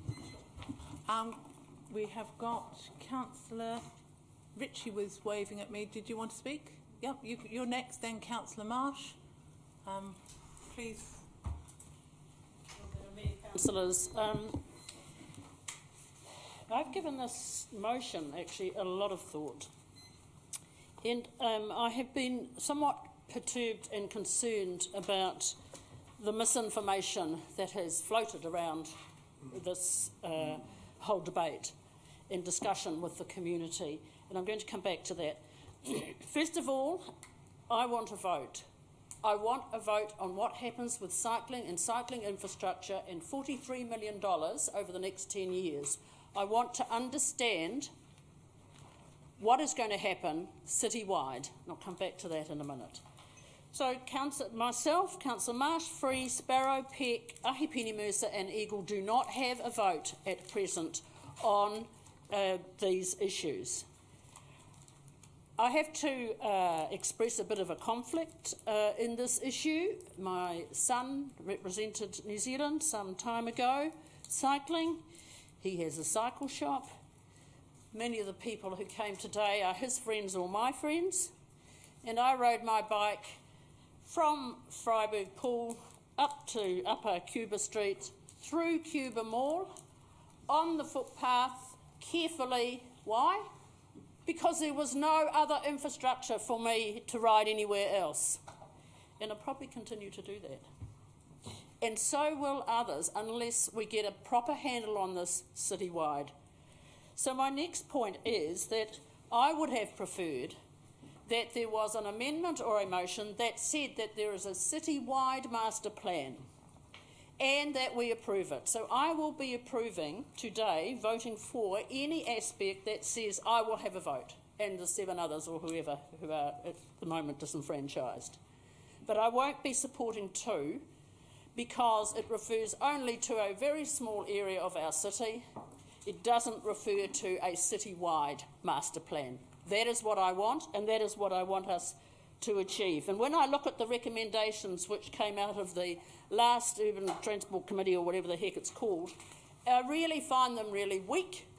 They are all over the place. There is no indication, despite the heading cycleway network, that there would be a network. I want a master plan to come to council, and I want to be able to vote on that master plan, and then the community will have a say. There is nothing in this motion, and any of these motions, as I see it, and this is where the community has been misled, I believe, that delays anything. It doesn't say delay, it says at the same time. I think that's been very, very unfortunate. So the draft master plan, only for this little area, which I don't agree, would be presented at the same time as decisions would be made not by the full council but by the committee, the quorum of which is 4 councillors. That's not good enough. $43 million over 10 years for such a small group of councillors is not adequate. Finally, I would like an extension, thank you. Are you going to move it? Finally, this is not a debate about committee structures. It is not a debate about whether we go back to SBC, but it is a debate about this specific delegation. This delegation should not be a delegation, and I have to give you the example of the Town Belt Management Plan. You will be presented with a 4-year exercise that I've been involved with to try to, and Councillor Pennant to all of that time, some of that time, on the Town Belt Bill. We will have a new Town Belt Bill. You have been given an extension, but you're moving well off the subject of the notice of motion. Listen carefully. That management plan at the moment is delegated to the Environment Committee. It will now go to full council. My point is simply, where there are important and strategic decisions, such as the Town Belt or the cycle network, they must go to the full council. Time's up. Thank you, though. Councillor Marsh.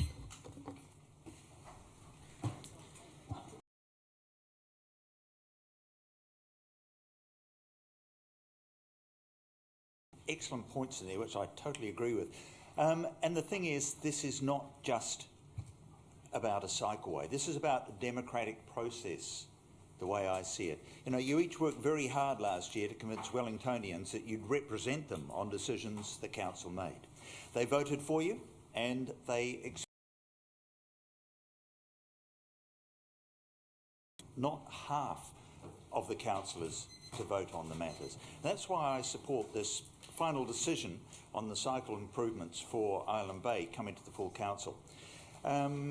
This is about one particular project, certainly. It's about one project. But this, to me, this is where I disagree with Councillor Ritchie. This is an example of why the committee structure is not quite working. It is not representing all Wellington residents and ratepayers. You know, when we look at the Kilbirnie and Miramar cycleway, there are going to be no local councillors able to vote on that. Seems ridiculous, doesn't it? And now let me emphasise that the aim of this is not to stop cycleways. You know, the aim is to plan the route properly with all councillors voting. You know, when you build a house, this is sort of taking a little bit of Councillor Young's analogy. When you build a house, you don't design and build the lounge, then design and build the kitchen, then the bathroom. You join the process up so the whole building is designed at once. And the whole building, its rooms work together. The whole building, the budget works together. So you know you can afford to build the house, not just the lounge, and have nothing left. Now, I am a cyclist and I support safe cycling, obviously, but it needs to fit into this multimodal environment. I support safe cycleways, but I also want to have a vote on them. Thank you. Councillor Foster. I couldn't disagree more strongly with all these people who've spoken so far. This is a process issue and it's a bad one. Because essentially what we're doing is we're selecting one relatively small project and saying, look, the delegations are wrong for that. In fact, I would like to make some decisions on some of the other projects which you've got. I haven't had a decision on the council's logo yet. I don't even know whether that's delegated properly. I wouldn't mind a decision of being able to be involved in the decision on the Arlington redevelopment. Sorry, just a moment. Can you please sit down and we'll stop the clock? I'd appreciate all the councillors, whether you agree with them or not, being heard silently. Thank you. Carry on. Which dwarfs this in terms of the scale, in terms of dollars. What about performance review subcommittee? What about officers' decisions? Where are we going to stop? Now, I didn't support the structure we've got at the moment. I would have preferred to stick with one committee of the whole. But we've got what we've got. And I'm going to suggest that if we do want to keep on picking up individual items, we should go back and we should review our committee structure, because clearly we don't have confidence in it. In terms of the second stage of this thing, the master plan idea, well, we have made further progress on stage 2, and the citizens panel has said here are a collection of different options which we will go out and engage with the community on. Clearly it's been an enormous amount more consultation with local residents in terms of stage 1 as well. So, and that is not a result of this notice of motion. Probably it's put a lot more heat on it, but that was always going to happen anyway. Now, we know that we can get this first stage through. There essentially is no other route. I mean, you're going to end up at Wakefield Park anyway, and this will delay it. Let's not, you know, this is not a resolution to say that we're all going to stand around and go, yay, transport and urban development, you've got it right, that's all we want to do is we want to vote on it and support it. It's not that. Let's not kid ourselves. Let's not dress it up. This is some of you wanting to stop it. It's not pro-cycling. It is some of you wanting to stop it, change it, delay it, because that is what will happen. Councillors, did we have the chance to have a say on this? The answer is yes, we did. We voted unanimously. It's very rare in transport terms for anything to be unanimous. It's very rare for it not to be divided right down the middle, and this one's clearly going to be divided right down the middle. But the reality is, we all said we wanted to put $4.3 million into cycling, massive increase. I presume we wanted to make a significant step change. We knew that the first project on the blocks was Island Bay to the city. It's fairly obvious where it's going to go, at least to start with. And now we're saying, oh, well, maybe we didn't really want to do that. We're all going to get a vote on adopting a transport and urban development strategy. We're all going to get a vote in the LTP in terms of the budget. You will have much more of a master plan, an action plan for the whole city. In fact, we've got most of that. A lot of you've seen some of that, and I think you're trying to forget that you've seen that. So we've got a pretty good picture. But if you want to get everything all nailed down, and that's what certainly the second one there says, the impacts, effects of the proposed route, every single parking place that's going to be removed, you are not going to get a single bit of progress on any cycleway for several years. It's going to take an enormous amount of money. And frankly, why would the council officers, what confidence could they have that they're not going to get to the end of this process and say, we've spent an enormous amount of money designing, planning, etc., consulting, and then you turn around and say, oh, actually, we don't like it anyway. Now, Councillor Young, I'm surprised that you, of all people, have moved this, because, you know, we all said we wanted to do various things in our election campaign, and your top 5 issues, the number one, You said our council has lost its way, suffering from muddled leadership and its inability to make decisions. I think that that is exactly what this notice of motion is about. It's saying no, it's not. It's saying we're questioning the decision. It's saying we're questioning the decision that we made in terms of committee structure. It's saying we're questioning the decision that we made in terms of putting $4.3 million into cycling. We don't actually believe we really want to do it at all. It may be. But I don't think you can possibly dress this up as pro-cycling in any shape or form. Don't try and kid people. Thank you, Councillor. We've got Councillor Pannett and then Councillor Ahipene-Mercer. So I didn't hear what's the point of order? I'm being accused of being arrogant. I might be angry, but I'm not being arrogant. I'm angry. So is that... Thank you. Right, let's move to Councillor Pannett, followed by Councillor Ahipene-Mercer. No, and actually I'm not a cyclist. In fact, I won't get on a bike, I refuse. It's too dangerous and I'm not going to kill myself for the cause. But I think... I love walking. I think it would be helpful just to be pretty careful about language here, apart from insulting each other. We've been told it's a significant decision. Now, as everyone knows, that's very carefully defined in the Local Government Act, and this decision would not reach that bar in any court, in any council in the country. And I think we just do need to be careful not to give it that title. I completely agree with to have been involved in. I wasn't involved in the Arlington decision, which, in spite of it actually being in my area, basically along with Councillor Foster, neither of us could be involved in that. So our colleagues to get on with it. We have agreed to a structure. We all voted for it. No one voted against it last year. And we decided that we would try this committee structure again to make sure that we could do some detailed work in a whole lot of different areas. Cycling is no more important than, I could bore you all about wastewater and stormwater and drinking water. Actually that's far more important, a lot more money. But you actually do trust us to get on with it in the Environment Committee. I did almost raise a point of order when there were references made to Sesqui and fiscal blowout. That is clearly not the case, and it was actually a pretty close swipe at a few of our colleagues. It is just not the case that this is what is happening here. And in fact, in the case of Sesqui, there was actually criminal behaviour. So I think we should perhaps stay away from that. I think one of the submitters made a useful comment that this process has been horribly politicised. It's been for political gain, and I think it would help everyone if we just... Positive example, in the same area, Councillors Lee and Eagle and I worked closely together to come up with a collaborative process with the Island Bay community on a contentious issue. Now, we still have some water to go, a lot of water under a lot of bridges, but it shows it can be done, and we want to circulate that around council, that actually you don't need a vote. Councillor Eagle is not going to have a vote on the committee, but he has been closely involved in the process, and so that we can move forward on what is a very, very complex issue, which is around how we prepare for climate change, which is very, very strategic and actually far more complex. I agree, Councillor Young, the growth is in the CBD and Te Aro, and so I look forward to your support on 30k speed limits later on, because that will do a great deal to keep cyclists safe. I think, Councillor Foster, probably the message may well have been received that consultation could perhaps be improved, and I think we can talk about how, if our colleagues need to feel involved, how we can do that. There's lots of ways of making that happen, and really, really deep engagement is actually the way to make it happen, and it absolutely can. I agree, but I do want to support you. People do often say they want things, particularly in the area of public transport, and then vote against it. So I think it is incumbent on people to be clear about what they're actually supporting, and if they're wanting delays, what we're actually going to get done this training, because frankly I do want to get on with things too. I agree with you, Councillor Young, you just want to get on with things, you want to make decisions. Well, I think this would be an excellent place to make sure that that happens. We do have a mandate to get on with the cycleways. We all stood up in the campaign last year and said how important it was. I've said it for many years, you have as well. So I think this is unfortunate. If it goes through, so be it, but let's have some progress, and we will hold people to it. Thank you. Thank you, Councillor.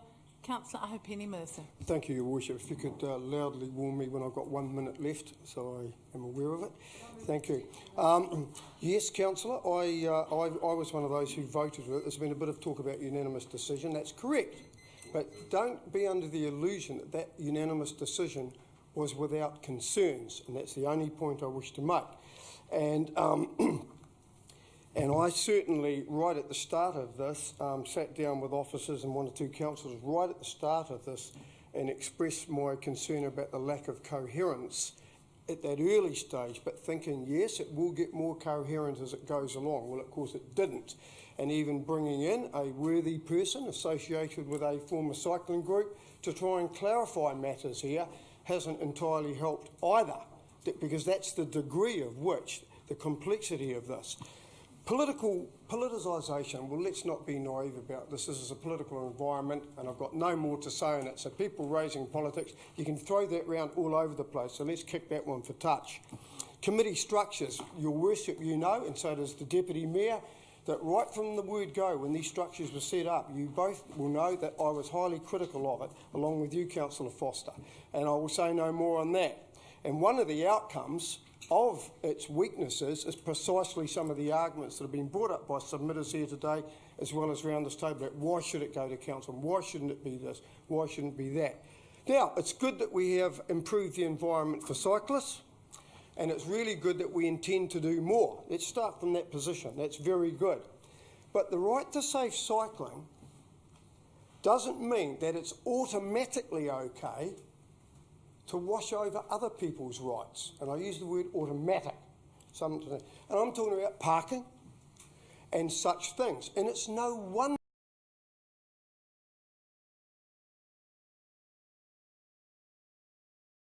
but nonetheless, we had the debacle at Curtis Street, we had it again in Kilburnie, and we're still got councillors around this table saying, oh no, we didn't need to do that much consultation in Island Bay. And look what happened. Look what happened on the consultation matter. So I'm not sure that there is such a thing as too much consultation, as tiring as that can be at times. One submitter talked about a lot of unknowns. Well, of course there's a lot of unknowns. It's a complex project. And let's not wash things under the bridge just because of that. I strongly support these notices of motion because it does bring the probable likelihood of a better ultimate gain. And if that might mean some delays, and who knows, well, we do plenty of things where we hold back at the last minute. We let things lie on the table. We do it all the time, councillors. I support cycle improvements. Let's do it properly. Thank you, Councillor. Councillor Sparrow, followed by Lee, Free, Lester, and somebody else put their hand up, Coghlan.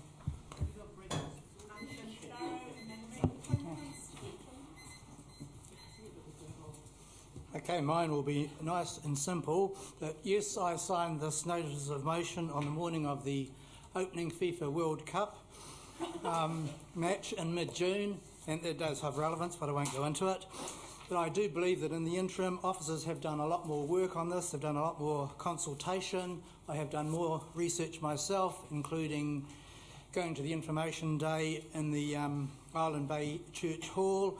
And in a nutshell, I think there are enough good reasons to simply get on with this. So I'm sorry I'm no longer going to be supporting this notice of motion. It's something we need to get on with at this stage, one stage at a time. Thank you.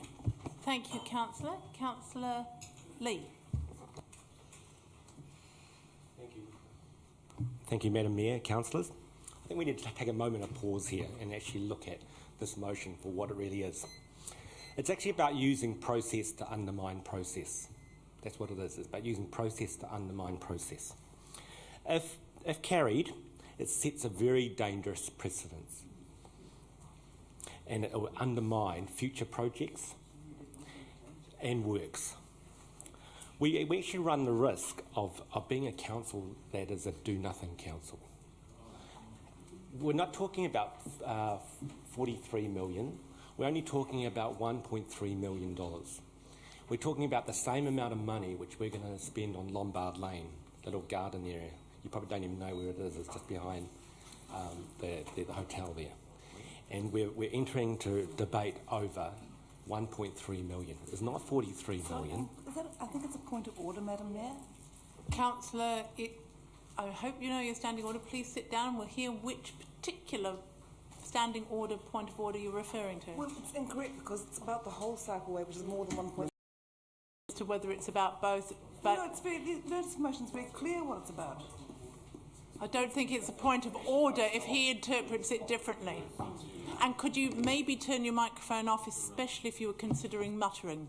Carry on, Councillor Lee. This is about, in item 1, it is about Shoreland Park to Wakefield Park. My understanding that is section 1. That is 1.7 kilometres.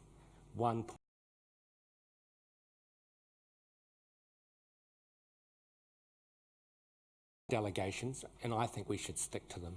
If that is an issue, then I think we should actually look at the framework which we're operating in. But I think if this motion is carried, we do lose the trust and confidence of our voting public. Thank you.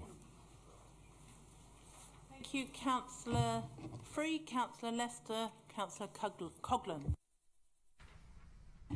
Look, I'm not going to support this motion.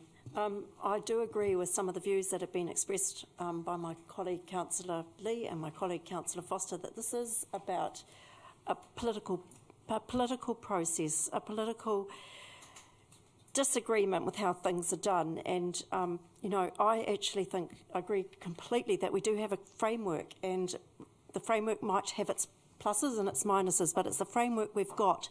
And we do have to trust the people we've given responsibility to make decisions to.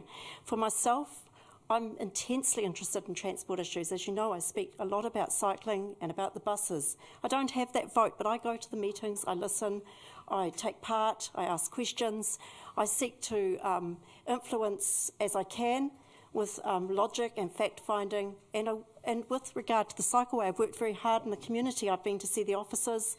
I've done as much as I can to see that the cycleway is actually successful and that what we deliver will actually be appreciated and be valued by the community. And I certainly do not consider $1.3 million a lot of money for the benefit that I see that this will gain. I'd be very disappointed if we passed this and it slowed it down, because we have $4.3 million to actually spend. And there's a huge risk of not spending the capital that we've actually committed. We do run the risk of disheartening the public. We do run the risk of disheartening our officers. Worked incredibly hard on this. We run the risk of disheartening the silent majority who've now come out of the woodwork. And it's a genuine community movement that they're actually excited about this. They look as fast as we can on this project, even if we don't have delays. It's going to be a wee while before it's there on the ground. And look, I want to spend money in Te Aro. I want to, we do have a framework. It's an exciting framework. I actually want to get on and start to work on the other bits. I want some stuff in the eastern suburbs. I actually want to see this really progress. And so I'm speaking for us to just trust the process, to be involved as we can, even if it's not a vote, and to let's see some progress.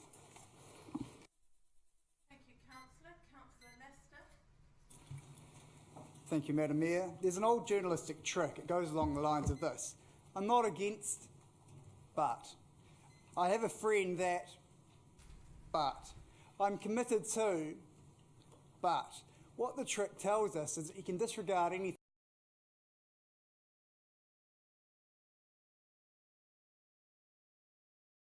Don't dress it up. I think we should review the committee structure. No, just say so. And if you want to review the committee structure, there's an appropriate way to do so. Councillor Peck suggested it today, that we talk amongst ourselves as councillors, look at changing the personnel on a committee, or look at the structure generally.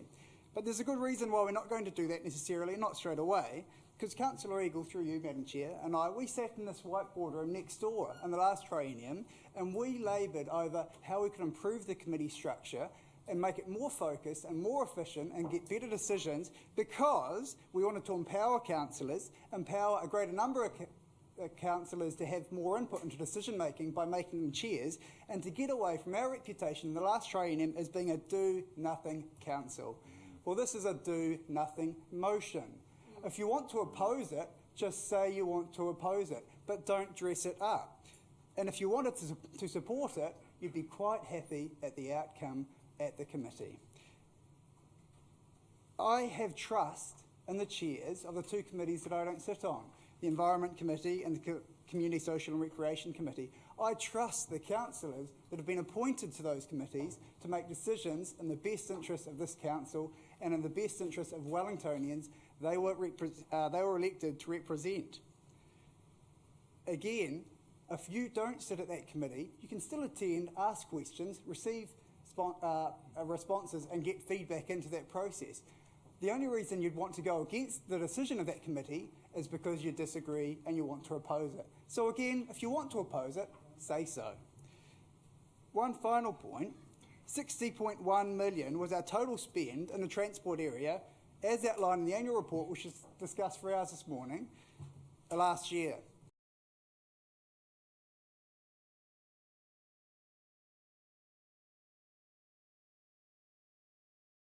Just give it back to ratepayers. We've unanimously to do it, 7% of the total transport budget. And yet no one's saying, I want to have more say. Every transport decision should go up to council, just for cycling though.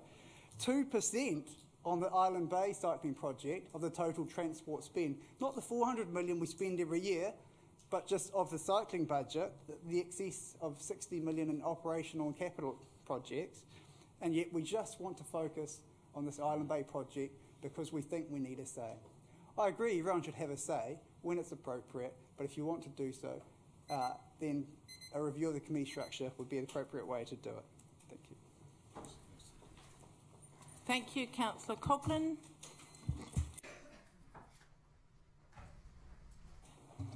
Well, actually, I think that is the nub of the issue, really, is having a say. And I don't think this notice of motion is at all about opposing or not opposing cycleways.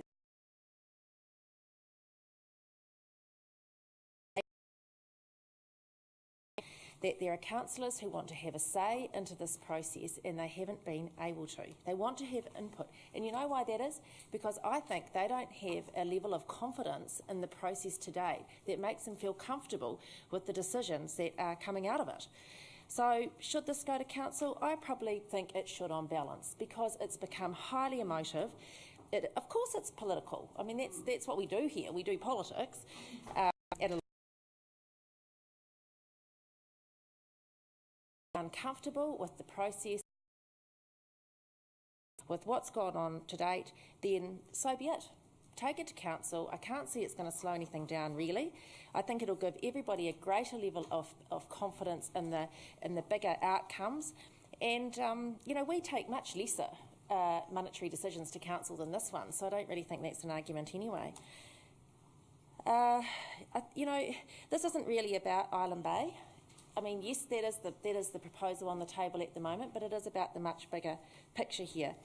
And it's not about, you know, painting a few lines on a few roads either. You know, there are actually quite major infrastructural changes that are going to come out of these cycleways.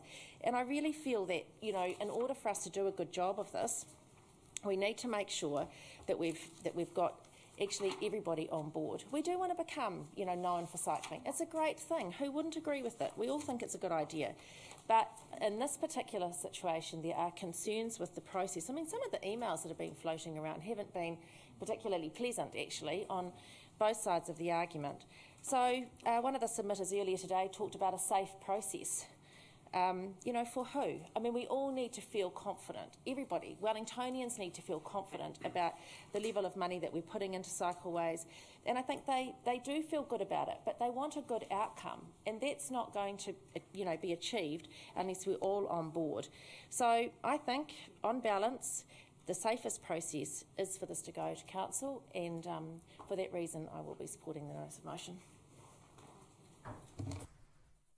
Thank you, Councillor. Councillor Pack. And Councillor. Thank you, Madam Mayor. I've actually enjoyed the debate. There's been quite a lot of rather strong arguments advanced for and against the resolution, and I have absolutely no qualms that I signed the notice getting it to the council meeting. I thought it was important that the decision was called back to the council table so that we could have a look at it. And I want to tell councillors today whether the resolution is won or lost isn't going to really make a lot of difference. The world, as we know, it's not going to stop tomorrow. I'm not going to be offended by councillors calling something back. Democracy is not diminished by that, but for another point in time, this matter would have actually been dealt with by council. Last year there was a process whereby these decisions would have come back to council for debate, questions and understanding. It's not the case at the moment. We all stood for election, we all had to front up on issues of cycling and a myriad of other issues, and we all advanced positions on it. But one of the things that I find as a councillor that I'm starting to take a little bit of hit on is decisions are being made and I read about them. And then people are saying to me, so why didn't you stand up to it? Well, didn't stand up to it, A, because it wasn't at committee meeting. So one of the things I've learnt is I've got to attend a lot more committee meetings. But what a powerless position you're in when the votes are rolled and you're not allowed to put your hand up. You can have a say, and that say can be completely ignored in the final decision-making process. Now, Madam Mayor, those are issues which are not easily resolved, and I take Councillor Lester's point that these issues were discussed by a couple of councillors at the end of last term to try and make the process a little bit more transparent and to get some further engagement and some real decision-making made.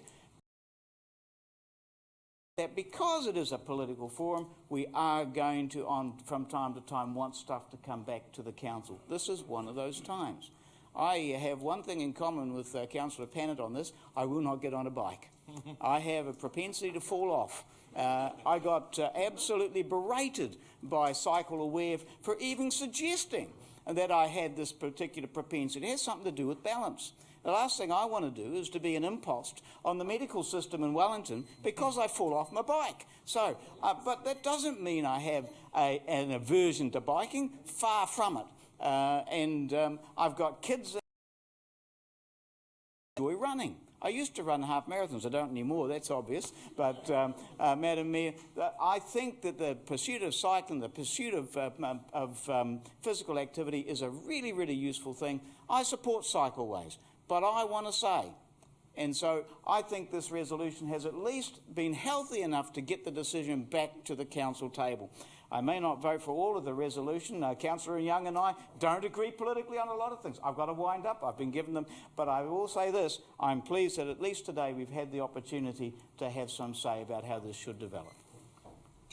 Thank you, Councillor. Councillor Wolfe.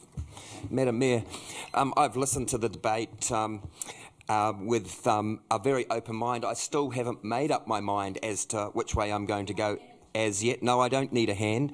I'm going to listen to the absolute full discussion.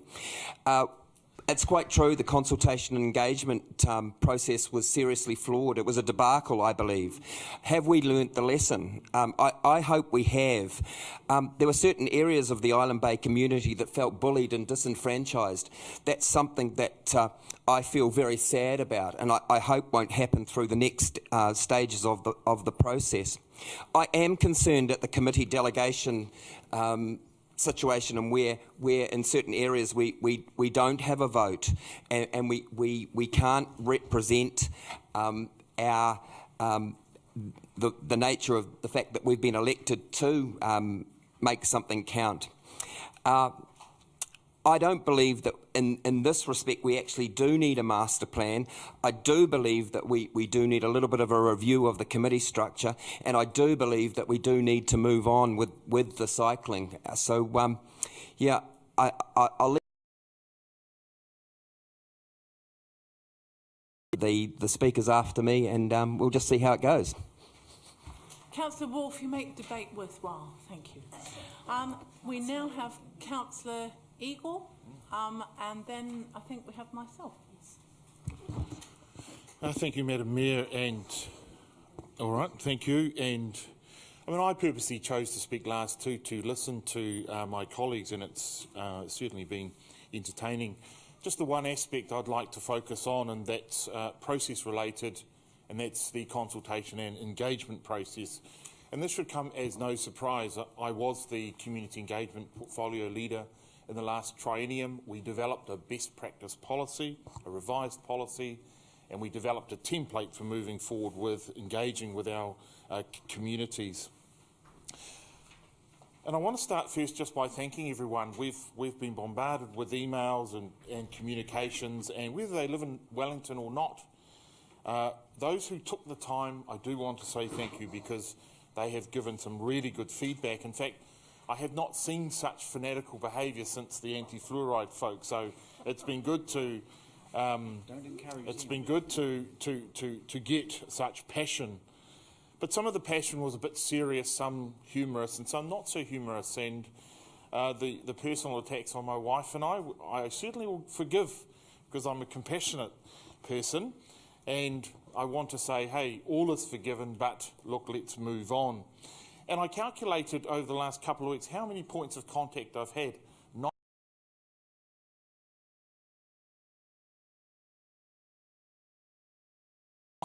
At least 350 just wanting information, not pro, not anti, just help. Social media, and then I did some door knocking on the basis of a public meeting on those who don't have the internet. So a really good base to work with. The major issue from that was communication. Most just wanted more communication, more information. We've talked about the lack of information, misinformation, and how the information that was provided was misinterpreted. And I think Regan Dooley's right. I did certainly promote consultation much more than 6 months out, but the reassurance I got was relax, be calm, you will get the information, people will be engaged with, don't worry about it. And that's probably the first sign where things went wrong, because I don't see the delay that other people see. In fact, with respect and through the chair, Councillor Foster, your comments on the television, the only thing I've heard about a delay was your comments with the flyover, saying that there'll be this 2-year delay with the bus transport and the cycleway because of the decision with the flyover. I'm not convinced there's any other delay. The other issue was equity, and that was reinforced by the Wellington medical students. And Councillor Free, a bit late, but she turned up, and we were given a really good presentation. Accessibility. So they talked about education, alternative parking, considering the elderly, those without internet, the disabled, people with English as a second language. So very, very good stuff in addition to cycle lanes. And also finished off talking about affordability issues and how those lower socio-economic communities could at least get some sort of subsidies for bikes and helmets. So cycling related, not necessarily cycling lanes.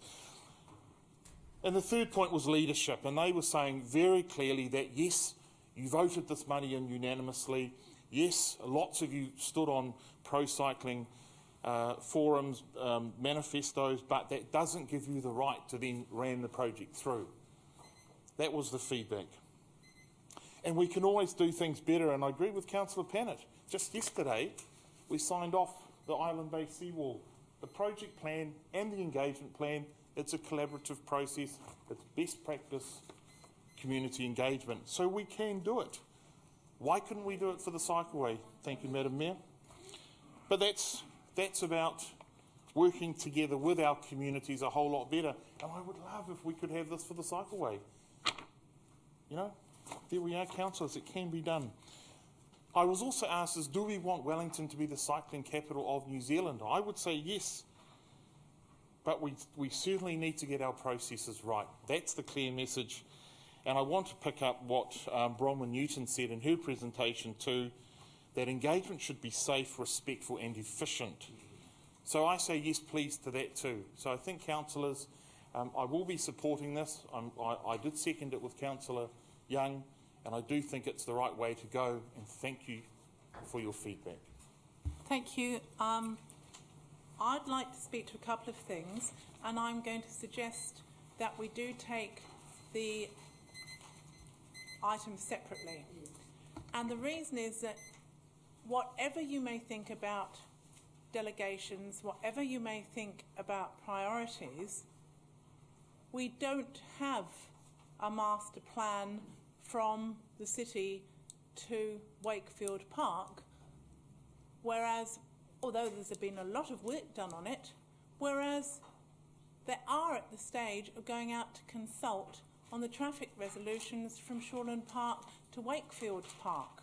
So I cannot see, even if you disapparate over the Basin Reserve, which would be a particularly convenient thing to be able to do, we just don't have that plan from the CBD to John Street in the immediate future, although many of us are working hard to make that happen. So it is incorrect to say that there will be no delay because of this. The traffic resolutions are ready to be consulted on with detail. Now, I think we all think the consultation could have been much better. I would argue that perhaps we should have got involved in suggesting some of those ways early on, and that the notice of motion was a bit of a blunt instrument, but it did bring it to a lot of people's attention. And the work that's been done since then has allayed a lot of concerns. It has not allayed everybody's concerns. We have got, if we look at the annual plan, what was the most popular new initiative? It was the putting more money into cycling. That was from the submissions, but it was backed up by the survey. We've just more recently had another survey in what's going to encourage people to cycle more, and it was safe infrastructure. But that same piece of research also looked at, did people support investing in that? Not just cyclists, drivers, pedestrians. Most of us are all of the above, some are not, and people did want that investment. 3/4 of Wellingtonians did want it. So people who talk about this being roughshod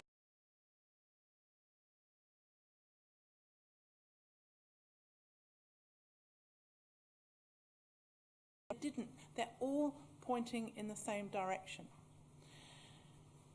I'd also like to acknowledge the points made by Councillor Sparrow, and I think it's really important to think about what's happened in Tawa, which was first and is nowhere near this mayor's place of residence. We started off with Tawa, and it's been very enthusiastically received, and guess what? People now want to push ahead with the road, improving the road to Johnsonville, and then from Johnsonville to the city, and so they should. But it doesn't stop the people from Tawa going to the railway station, going to the swimming pool, going to the schools, going to the work, doing a bit of shopping. Sure, you're not going to get the fortnight's grocery in one go on a bicycle, but you might well pick up some fresh fruit and fresh bread and a few other things like that. So, and go to the cafes. So I think that there's a lot of merit in just getting on with stage one. Because anyone that's been to Island Bay would think there's not too many routes north of Island Bay. So I don't think we need to have much concern that things are going to not join up and you are going to come to an abyss when you meet the town belt. So yes, it would be lovely to have a master plan. We do have a strategic routes plan. We approved it in 2008. And I want to see that happen. And yes, we could spend all the time in detail, but I can assure you that not all of us will be sitting around this table to implement anything by the time we've done all that detail. We have to move on. And Councillor Marsh, you had a very elegant analogy of bathrooms and kitchens.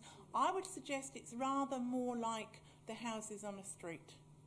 You can make alterations to one house on a street and then the next house on the street. You do have to have a coherence. That's a coherence from one house across to the other side of the road. It's not every house in the street before you can get on with it. I appreciate that some people got understandably upset by the idea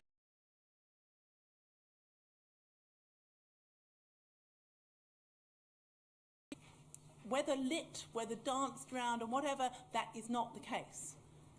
and there will be some modest removal of parking, but there is very rarely.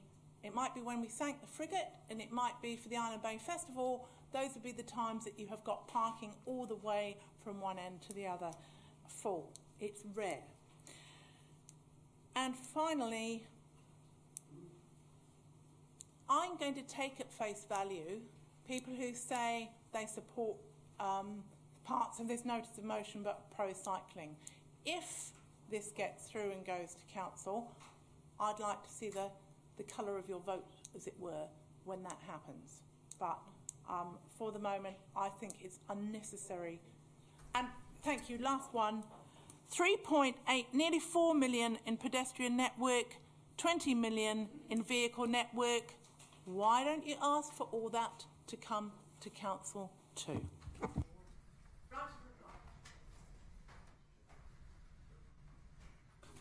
Right, thank you, Madam Mayor. Thank you, Councillor. So the Mayor is correct. The notice of motion is a blunt instrument, but it is an instrument that, you know, we have a limited range of instruments. And it certainly shone a light. I think you'd all agree it shone a light on the whole process. I think we are all in agreement that there were a number of issues. And I think, as Councillor Peck said, it's very good to have the debate, particularly around the consultation process, which has, through whatever reason, has improved a lot. But as I said, this is not really about the cycleway. A number of councillors feel disempowered, and they're concerned about the process. And they're concerned summarise everyone's views because you've heard them and it's just tedious. But I would say that, yes, I did campaign on the need to make decisions. I also campaigned on the need for fiscal prudence. And I think that throwing money on a let's spend it attitude is not fiscally prudent. I am a great believer if you have a good project to spend, you've got to have very good plans before we spend ratepayers' money. And I don't want this plan, these cycleways, to be such a fiscal disaster, stage 2 onwards, that we put cycleways back. So that's really what I think. Thank you, Councillor. And thank you for not regurgitating everyone's points. You're quite correct, that's not what the right of reply is for. It's for answering questions that have been raised. So, I'm just looking at which ones we take separately. I think we will just take each of them separately because I can see why people might wish to vote differently.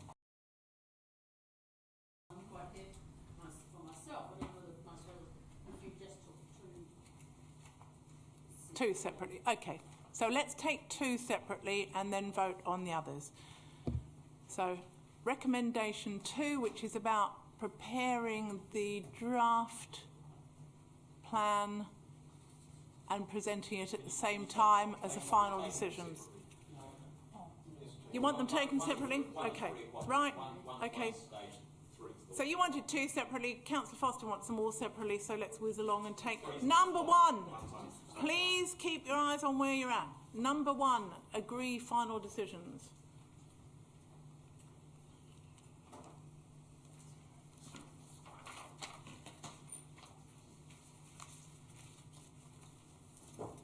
That fails. Number 2, master plan. Please vote.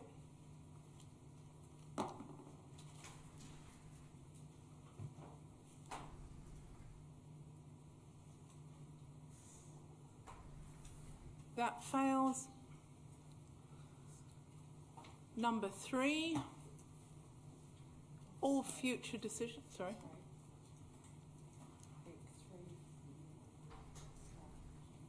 Okay, please vote, recommendation 3.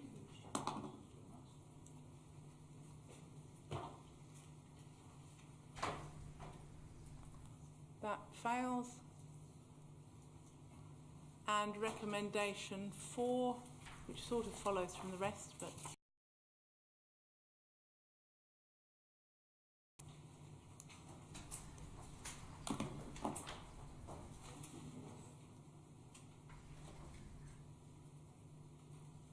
Councillors Wolfe, Sparrow, Lee.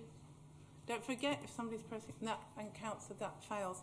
And I would like to thank councillors for the respectful way you held this potentially tricky debate, and I think we will take a 5-minute adjournment if that's okay. Well, it's not. I'm telling you, you can have a 5-minute adjournment. We're not voting on that, okay? It'll take more time to vote on it than to do it. So see you back here at 4:45.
the electronics.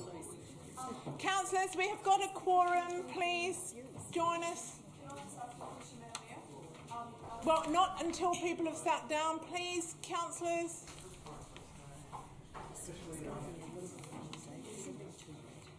Peace and harmony is breaking out. Jolly good.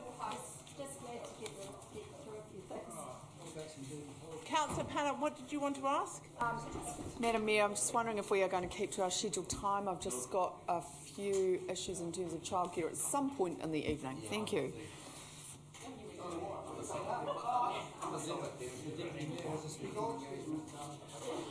Councillor Pannett, I suggest this is in our hands. Right. Well, at what... Councillor, while we have still got a quorum, I'm quite keen to continue.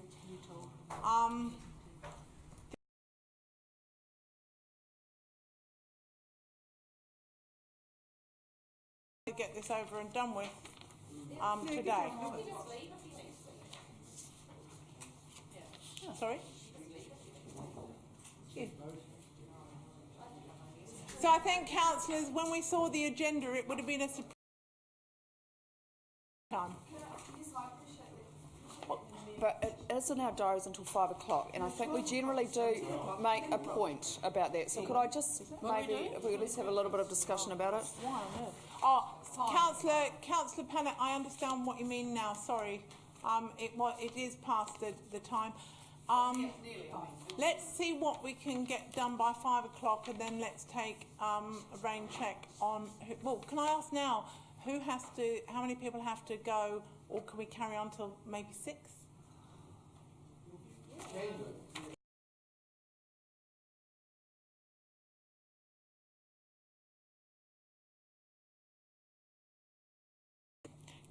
So, item 3.8, bless them, Pororua City Council put the money in their annual plan to the Wellington Regional Amenity Fund because the governance of that fund disbursement and criteria is through a joint committee.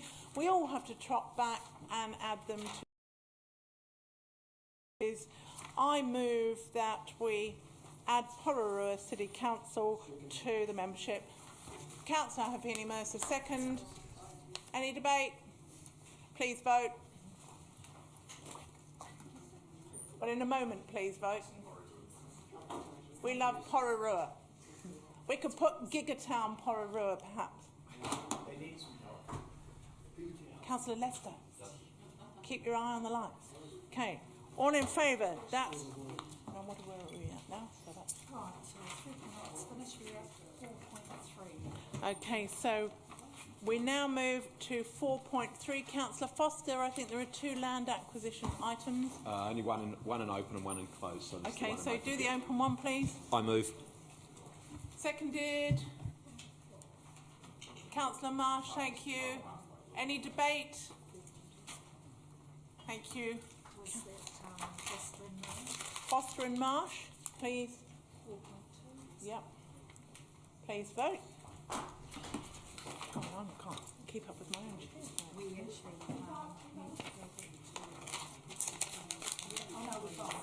No, it's fine. Councillor Lee, just remember, if you press the button at the same time as somebody else, it won't take one of you.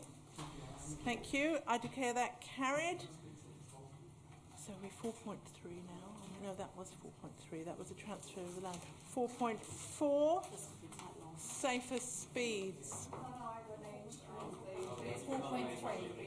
I thought we'd done 4.3. Oh, that land. Sorry, I beg your pardon. 4.3. Councillor Pannett. Move pro forma, holding my nose firmly given my distaste for Transmission Gully, and will be voting against. Look, it's fine. There's no pro forma, the committee on a committee. No, all she means is she's moving it and going to vote against it. It's fine. Right. Do I have a seconder? Thank you. I'll take Councillor Sparrow on that one. Any... No? Good. Let's vote.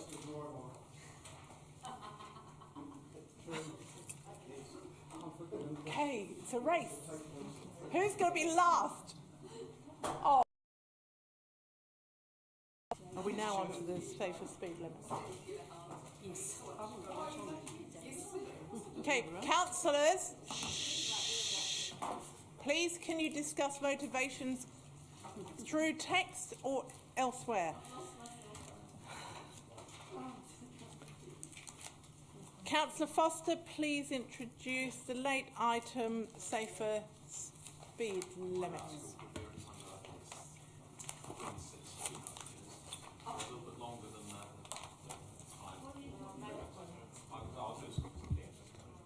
Just didn't give you much time to say much. Thanks, Madam Mayor. Look, can I start by, I know the officers are not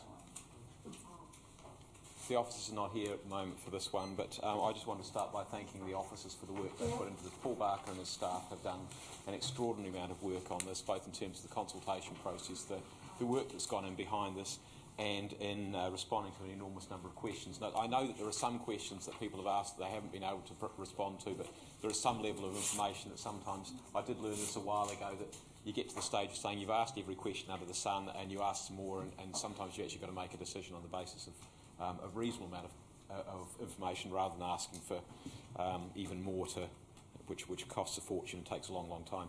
Look, everything in transport's hard. We've just seen that not 5 minutes ago with a council that's always split. And I guess my concern is that we actually get on and make decisions, we get things done. That got us, I think, somewhat unfairly labelled as a council that didn't do anything. And transport's the hard place, because transport's not about money. Money's part of it, but it's about philosophies, it's about the allocation of that limited road space. It's about the way we get around, and different people have different views on that. And unfortunately, with some of these things, it doesn't matter how much consultation you do, you are going to end up with people saying, I don't agree with you. And that will always happen. That's the difficulty in transport. Everything else is easy in comparison that we do. This is the next stage on quite a long and coherent process. I mean, if you go back 20 years, we had a very bad accident record, and we've done a lot of engineering to try and improve that. 2003, the safer roads came in. Then we've amended that over a period of time. We started doing the speed limit work around the suburban areas and the areas like Oriental Bay and so on. And we asked for this work to be done about 3 or 4 years ago, and we actually took the money out of the budget. So, and now finally we've put that money back in and said, look, this year go out and do the consultation. Officers have gone and done that consultation. The submissions are split straight down the middle. Essentially it's 50-50. We've got support from the key stakeholders, so police, NZTA, GW, regional public health, Cycle Aware Living Streets. We've got opposition from the AA and the Chamber, and I'll come back to the AA in just a moment. The survey was interesting because the survey essentially was pretty much 3-to-1 in favour, which was much more actually than I expected it would be. 62% in favour and 23% against. So that surprised me, that so many people said actually we do want a reduced speed limit. And why do they want to reduce speed limit? Well, I think Councillor Young actually maybe inadvertently said it during the previous debate. The reality is we have a huge number of people now living in the central city. It's a great place to live, work and play. It is a people place. It's not a place. If you want to drive fast, you go around the edges. That's why we haven't touched the keys in terms of speed limits. That's why we have this aspiration to build a good ring road, which at the moment is somewhat frustrated. But, you know, that's why we've had that consistent approach. But the CBD itself is a people place. And so that's why people, I think, have supported it. The AA raised a number of issues. It was really interesting that the AA's submission themselves, they said actually their members, who are car drivers, obviously, 2/3 of them wanted the speed reduced. One third said 30k, one third said 40k, and only 1/3 said keep it as it is. So even the AA's membership are saying change what we've got at the moment. The question is to what? This is consistent, absolutely. So the other thing with the AA is that they advocated that we should do a whole bunch of other things. And actually, you look at their list, and most of the things we're either doing or in the process of doing. Things like countdown timers for pedestrians, improving the pedestrian or reducing the pedestrian wait time, more enforcement. The police have clearly said now they will enforce 30k. There's no point in them enforcing 50k because it's very hard to drive 50k, and they'll be sitting around twiddling their thumbs. But they will do 30. And red light cameras, so a whole bunch of other things which we can do, and I'm sure we will get side benefits of the police agreeing to enforce the 30k. Last few things just to say, this is utterly consistent with the National Safer Journey Strategy, which is pulling down the number of people killed and injured on our roads significantly. It's making a huge difference to our country across the board. And that is predicated on safe roads and roadsides, safe vehicles, safe road users and safe speeds. It's consistent with physics, and those laws are international, you cannot deny them. It's consistent with international best practice, which is that we have lots of people, 30k is the right number, because that is consistent with human physiology. In other words, if you hit somebody with a hard bit of heavy metal called a vehicle, they have a very good chance of surviving at 30k. At 50k, they have very little chance. And that is the big, big difference. So this essentially, councillors, is about reducing speeds will reduce the number of crashes and the severity of those crashes. It's about trying to make our city a better place to live, work and play. I know there's going to be some amendments in terms of the areas which are covered. Some of those, I'm cool with. Some of those I'm not as comfortable with, but I'm going to listen to that conversation. But I hope that people at least will support the basic principle.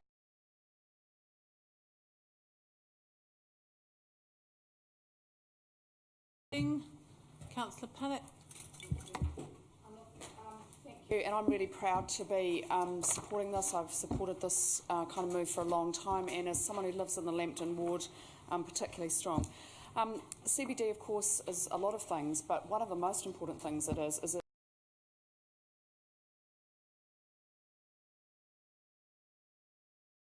to 20 years.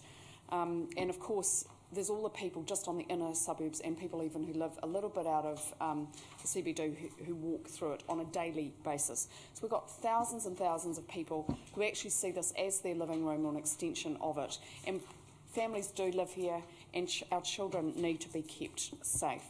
The fact that the AA members, NZTA of all people, are actually supporting this should send us a pretty strong signal that this is a very conventional and safe move.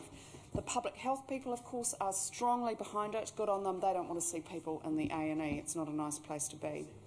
It will make it easily much more safe for cyclists. We want to do something about safety for cyclists. We've long made that a priority. This is one of the best things that we can do. I don't think Councillor Foster mentioned it, but I think it's been said enough times. Even if the speeds are generally not too much over 30, it's in that top percentile that it's really, really dangerous. He may want to talk a bit about that. But I think that's a critical point because that's where we do get some of the benefits. Last 2 points. The amenity will be so much nicer. People walking and cycling is much nicer than the noise of traffic and fumes which pollute the environment. And Councillor Wolf's point around there are actually other things to do apart from speed limits, I do agree. There can be lots of traffic calming initiatives that should be introduced.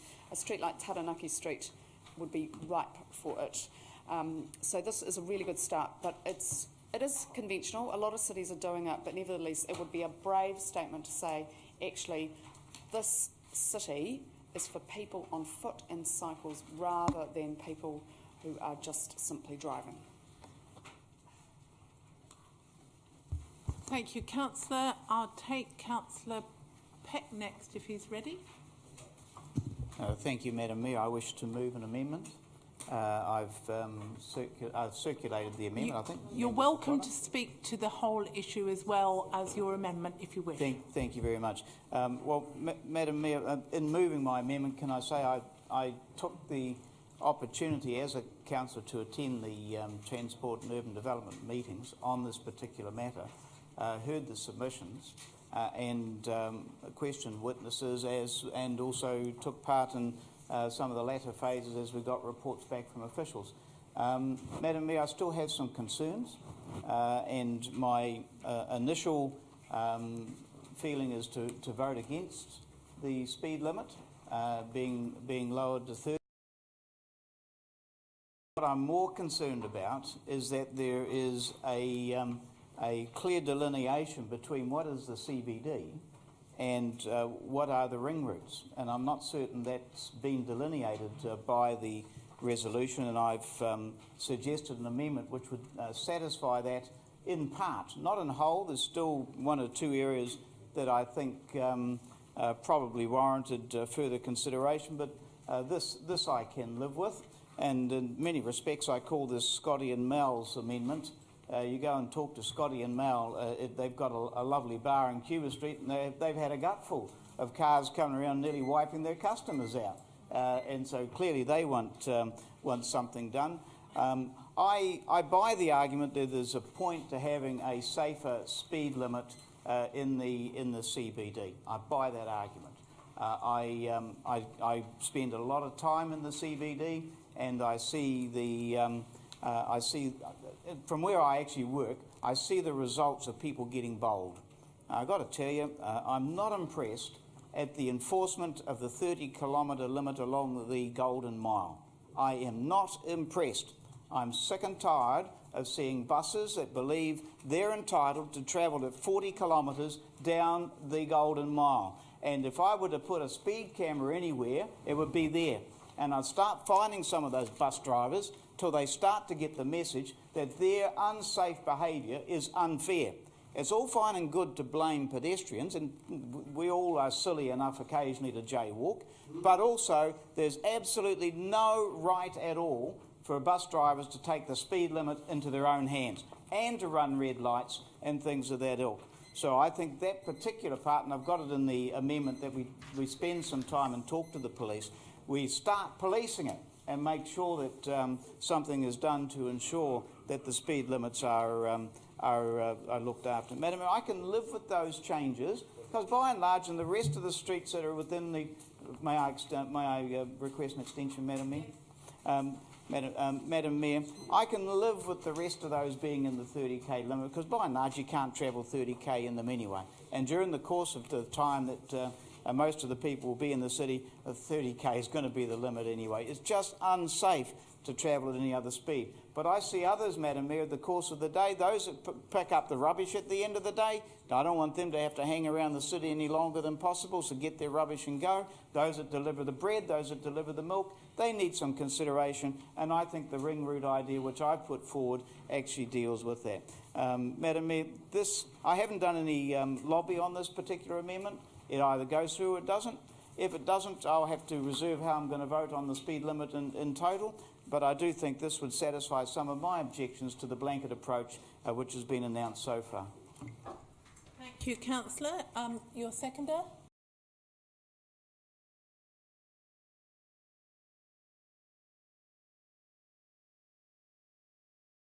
Minds about whether I support this or not. You know, I drive a car as well as cycle and walk. And the first thing I noticed was that you know, if I was thinking about how I'd get around the city late at night after having visited a friend or something like that, I'd be really irked by having to go 30k down Taranaki Street or 30k along the terrace or 30k coming from you know, Karori down to Custom House Quay. So I did see that there was some places in which I would still want to see some of those key arterial routes retained at 50 kilometres an hour. I was also a wee bit concerned that, you know, are we just wasting money when in a lot of the CBD at the moment the average speeds are only about 30k. You know, are we going to actually create a situation where people actually get inattentive because everything's going slow and maybe there's lots of distractions from different signs? So what I actually did in the end is I thought I'm going to actually check with my community how they feel with this. So I went to Newtown, top end of Newtown, where they've had a 40k limit for a long time, and I knocked on a few doors. And much to my surprise, people like the 40k limit. In fact, they want it to be 30k. They had no problem with the city being 30k. I was really surprised. So I thought, right, that's just one bit of my community. So I went and stood on some bus stops. And I asked people, and again, I got the same response, and I did a bit more door knocking in the eastern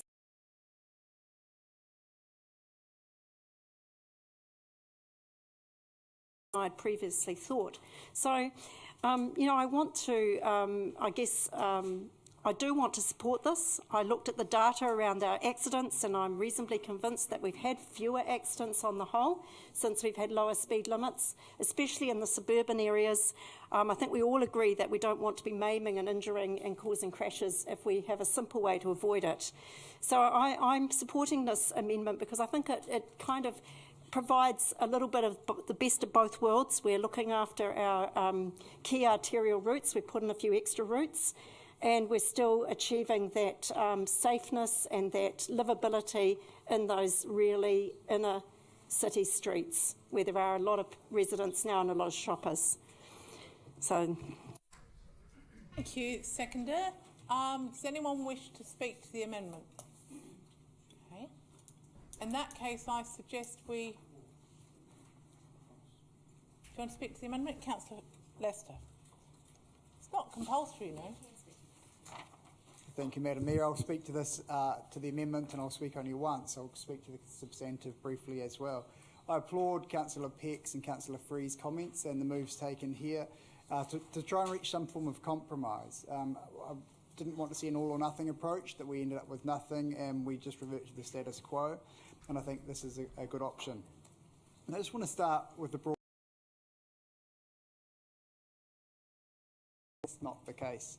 This is a process that started in the late 1980s. It started with the redevelopment of the waterfront, where we had what was effectively the city's largest parking lot over there, and we commenced with the development of Frank Kitts Park. That's where the process started, moving towards a people-centred city. And it's moved on from there with the waterfront framework. And then in 2004, we had Jan Gale, who's commissioned by the then Mayor, Kerry Prendergast, and undertook this report. It still exists. Our officers still use it. It costs several hundreds of thousands of dollars. More than 20 people are involved in the work on it. And it came to a number of recommendations. And some of those recommendations that we were heavily balanced in favour of vehicular traffic, and we should focus more, if we could, on pedestrians and people. That we needed to address that balance in order to make Wellington CBD great. Jan Gale, of course, well recognised, much acclaimed across the world for his work in urban design and architecture. He was at the forefront of the transformation of Copenhagen. Now, interestingly, in 1962, so Copenhagen took about 40 years, they closed off their main street. The protests at the time were around retailers thinking that their business would die and suffer, that culturally Danes weren't ready for greater pedestrianisation or taking vehicles out of the CBD, and the climate didn't suit. The opposite has been experienced. In the years since 1968, there's been a fourfold increase in activity and shopping in the Danish or in Copenhagen CBD. Those arguments or reasons given for not adopting safer speeds or for taking out parking in Wellington are strangely familiar. They're very familiar. We have also our own... We also, we can see through our own experiences in Wellington that hell hath not frozen over in our suburban centres when we reduce speeds from 50 down to 30. No unicorns died when we took parking out of Lambton Quay and took it away from being a 4-lane street with angled parking down to the current environment. No Wellingtonian would suggest that we go back to the way things once were. It does take time, it needs to be incremental. This is one step in a very long, almost glacial process towards transforming our CBD into a more people-friendly space. Hence, I'm going to support the amendment. Thank you. Before the next person speaks, I've just got to ask Councillor Peck, I beg your pardon. There's a meaning of motion because in your amendment, and I'm sure we can sort this out quite easily, you've got York Street both included and excluded. From the wee map, I think you mean that it is included in the 30k, but we better not pass something internally inconsistent. So, thank you, Madam Mayor. It should be 30k. There's no point in it being 50k. So if we can just whip it out of the little Note F, 6, yeah. York Street. Yeah. Thank you. Just clarifying that. And speaking to the amendment, Councillor Ahipene-Mercer, and then Councillor Coghlan. I'll just ask people to speak to the amendment, please. Oh, okay, you can cover it, I'm sure. Go on. Go ahead, Ray. To the amendment only, you say? Okay, no, I'll just do it. Okay, I'll speak to both. I just want to commend Councillor Peck for attempting to have a bit of a juggle with this, but of course we could all look at various streets and this and that, and that's the problem I have, not I do understand your intention, and that's why I'm struggling with it. You know, there's a lot of pressure, and understandably so, and so there should be pressure to do with road safety and means by which we can address it. So when I examined this whole matter and thought about it for some time, to me the central tenet of it is effectiveness. Will this be effective? Not what we hope it will do, will it be effective? And there is where it stumbles for me. There's kind of three questions about this. To what extent does the problem exist? What's the evidence that it'll be effective?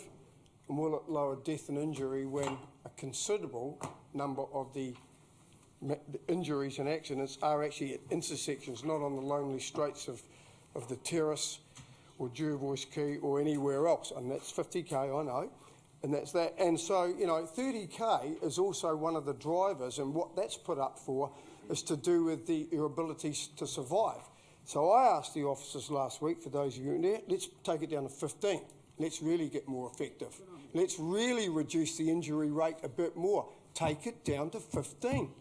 And also let's put speed humps in. That will really be effective. This 30k deal, and you know, you're too focused on this 30k driver for injury. That's all I'm saying. Yes, I don't dispute the fact of it in itself, but it only tells part of the story. So it comes back to effectiveness. And I know the AA, it's been talk of the AA, and they have been critical of a lot of this for a long time, and they have given some support to matters surrounding it, as I do. But I want effective reduction, an effective accident reduction, not playing with this 30k deal. $250,000 essentially to put signage up to problems that don't exist often to the degree which it's purported they do. So drop it down to 50k. Someone put up something for speed humps as well, and I tell you what, I'll support that. But that's not going to happen, and you all know it's not going to happen. The credibility of this proposal is bankrupt, and it's a disgraceful waste of $250,000. Councillor Ritchie. In some ways, I don't know whether I should say it's a pleasure to follow, but I'm following anyway. The sentiments that Councillor Ahipene-Mercer expressed, I generally support. I think that this is the kind of decision that should stay with the Urban Transport, whatever it is, committee. I don't want to vote on this. It is so... Honestly, it is for people who are obsessed with intimate detail and incremental little decisions and over again. So, you know, having said that, what this requires and what this council needs is some political bravery. This is timidity at its worst, and it's incremental timidity if that's at all possible. Look, the amendment is ridiculous. The main motion is also, it's not offensive, it's my opinion. The motion itself...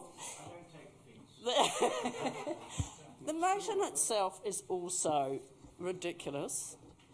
I won't be supporting the amendment. I will support the motion because I support what I think we should be doing, which is car-free areas. Who's got the guts to actually proceed with car-free areas in this city? 30 kilometres is not going to make a difference. And I have to tell you that if you look at the list, either the amended list or the other list, it is actually a nonsense. The first street that struck me was Bond Street. How the heck would you get to 30 kilometres an hour in Bond Street, or in Ebor Street, or in Gilmore Lane, or in Church Street? I mean, Church Street you can hardly get up. You know, what is this council about? who has got the guts? Who has got the guts to actually do what Copenhagen did? It didn't do 30 kilometres an hour. That was a bit mischievous. It actually through the chair, please. ensured We've got through the people chair. who've got some timing issues, so. Oh, I have an extension, won't I? Look, the streets that are Egmont Street, Eva Street. I don't know whether the rest of you are familiar with the CBD at all, but these streets are very, very tiny. You would never be able to go 30 kilometres an hour in those streets. And each of those streets is going to have additional signage. So well, it's not apparently. That's the detail I mean. So why don't we, for example, do something brave? Why don't we have, for example, some car-free days in the city? Would be a far better initiative. Or every Sunday, Time's have up, a cyclodia. Councillor Ritchie. I'll just finish the sentence. And I haven't heard anyone move an extension right now. Anyone object to the I've nearly extension? finished. No. I've nearly Come finished. on, Councillor Ritchie, you've heard that your councillor next to you has got some time constraints as well. Yep. So yes, I have. I'm sorry. So very quickly, why don't we have, for example, some car-free days, or car-free Sundays, when we would really celebrate what this pedestrianised, calmed city is. We need some innovative thinking, which actually may be a reason why it should come to council and not remain in the committee. You know, this isn't innovative, the 30 kilometres. It is... To repeat yourself, I Councillor. am. Well, not quite. I haven't used the word innovative before. So anyway, I'll rest my case. Thank you. Thank you, Councillor. Councillor Coghlan, then Councillor Wolfe. Where to start? It's been a while, the old 30k speed limits. Right, okay, well done, Councillor Peck, for putting this up, but honestly, I don't know if there's enough coloured pens really to get the right iteration on what it should look like. Look, it is actually quite surprising that hell hasn't frozen over through this whole process of 30Ks in the city, because frankly, having debated it, 21 times by the time we get to the finish, we've certainly given it enough time to. It is glacial, and I'm not entirely sure that it's all been very productive. I'm with you, Councillor Ritchie, on that. And actually, has it really made that much of a difference? I don't think it has, to be honest. I look at it up in Kelburn and different places, and I still think a few flashing lights between, sort of 9 o'clock in the morning and 3 o'clock in the afternoon around the school would have been a far more effective mechanism than putting up all these signs and saying to people, go 30Ks. I actually do think, ultimately, that for some people this is a precursor to really removing vehicles from the CBD, and I think it's good that that's come out today, because I think we should be transparent about that. I certainly don't think that's a good thing, and maybe the Danes didn't have a whole lot of shopping malls nearby with a whole lot of parks that only take 20 minutes to get to, but I can tell you it is not that inviting for people wanting to come into the city to do their shopping when they need to take stuff home in a vehicle if there's no park, and actually they can't even get it onto the street because they're not allowed to drive on it. Why 30Ks? Why 30Ks? Why not 35Ks? Why not 15Ks? Who knows? My opposition has got nothing to do with anti-cycling. I just think this is a ridiculous situation. It's a waste of money. And in fact, the cyclists are all travelling over 30Ks anyway, from my observation. So will they be actually monitored by the police? And will they be fined for travelling over 30Ks? I look forward to seeing that. Signage, confusion, another 250,000 here and there, over-regulation. Most people already travelling at 40Ks or less on most of these roads. But actually, you know what? Not late at night and not at 5:30 in the morning when I'm coming and going from dropping my kids at rowing, do I want to be travelling at 30 kilometres an hour along main arterial routes, which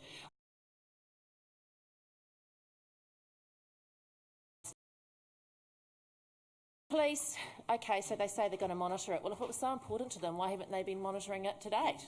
It's an absolutely disgraceful thing for them to come out and say that, and frankly, they're complaining about not having enough money to do their day jobs properly at the moment, so I can hardly see how they're going to find enough money to do this. Although, actually, a few speed cameras, this will be a great revenue earner for the police.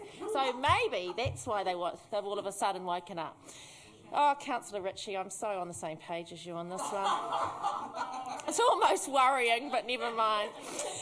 On to the point about being people-centred. Councillor Pannett, people-centred. I am a person. People who need... People-centred actually does include choice of vehicles, choice of mode. You know, we're not all going to be able to just wander around everywhere. I think this is actually not that big a deal. It's all been over-egged, and I'm consistently anti-30k speed limits in our city. Just let me go then. Thank you, Councillor. On the amendment, and some people have said they're speaking once only, I've got Councillors Wolfe, Young, Sparrow. Thank you, Madam Mayor. I have the stats here. They just don't stack up in relation to speed and accidents. And I'll just in this area of the CBD that's being proposed, that we change or we lower the speed, there have been 73 pedestrian accidents within that zone between 2009 and 2013, of which crossing roads heedless of traffic take up 19, intoxicated pedestrians take up 12, pedestrians not complying with traffic signals 7, and I could go on a little bit further, but none of them relate to speed. There are 5 streets where there are significant accidents around the city, not the entire CBD zone. So, you know, you can survey people. If your questions aren't the right questions, you'll get a degree of information that perhaps isn't that accurate. I also concur with others that have stated that, you know, for $250,000, sticking up signs would be ineffective. I look at Sydney, a city and a CBD which has a greater population than our CBD, has a 40 km/h zone, and it has greater enforcement. And there are also various different traffic calming measures. So I'll also highlight that statistics show, and I wrote to you, councillors, last night in relation to signs not being effective by themselves. 4 to 6 kilometres per hour is the stated effectiveness. That's not much. Public.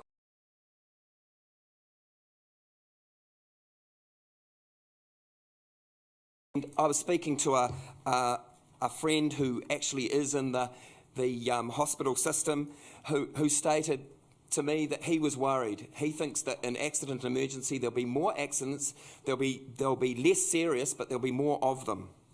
So also the timing of this is not great. We're just coming out of a global financial crisis. We had earthquakes last year, and anything that affects the retailing sector in the CBD will be something that shouldn't happen. Councillor Pannett, I was really surprised at your comment about pollution and fumes and noise, because it's actually proven that cars travelling below 60 km/h have more noise and more fumes. So it's quite well known.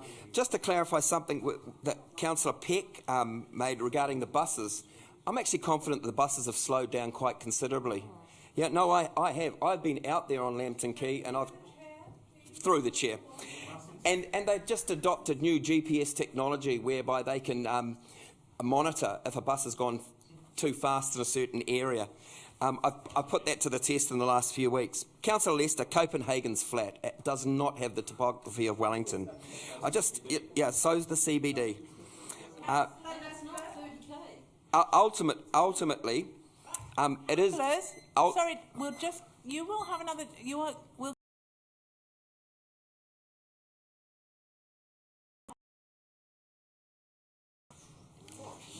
Councillor Wolf's fine by that, actually. It just happens. Councillor, it's not fine, okay. Because actually the officers and the public and the media deserve to actually hear the arguments. Thank you. Okay, I'm nearly there. I don't believe the work's been done on this whole issue. I think that Councillor Ahipene-Mercer brought it up quite well. We do need a plan for our CBD, a wider plan. It's not there as yet. The work just has not been done. Oh, yeah, sorry. Sorry. Councillor Coghlan, who's been reading over my shoulder, is probably correct regards the suburbs. Because they're not enforced. There you go. Yeah, no, seriously. I don't believe that people take too much notice. Yeah, I'm out of time. Thank you. You're very welcome. Councillor Young on the amendment. I'll speak to both, Madam Mayor, if that's all right. So like Councillor Ritchie, I live right in the heart of this orange, yellow, red zone. In Ebor Street, where you'd be lucky to get to 5 kilometres anywhere, and then when you get into Tory Street, it's often just gridlocked anyway. So it seems to me that this whole proposal is fixing a problem that doesn't exist. Traffic speeds are, during the day, self-regulating. People drive to the conditions, and at night time, when there's often a lot less traffic, they can go a little bit faster, as Councillor Coghlan said, at 5:30 a.m, which is a good reason for discouraging your children from taking up competitive swimming. So the thing is, the pedestrians are the problem. I've always said we have the most dangerous pedestrians possibly in the world. And although I don't like social marketing, I think our focus should be on educating pedestrians. In Prague, they say if you cross in front of a tram, the tram won't stop. And so pedestrians don't cross in front of trams because they'll only do that once. Everybody in Wellington jaywalks. It's kind of something you do. I'm trying to do less of it now that I'm a councillor. I think it's not a good look.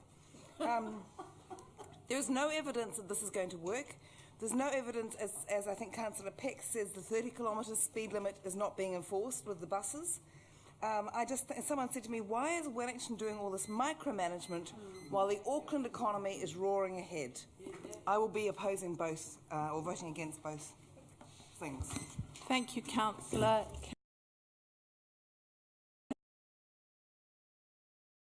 So you haven't got Foster? Okay. I'm glad that there was a chance to wave desperately in the air. Go, Councillor Foster. No, it's not my right to reply. I want to speak on the amendment because I think the amendment's important. Councillor Foster, you don't have to explain yourself over the table. Can you please speak to the amendment? I will. I think there's some procedural confusion on the part of other people. I think it's important to speak to the amendment because I think the amendment is a very good contribution. Look, there are a few things though that I just did want to pick up that other people have said.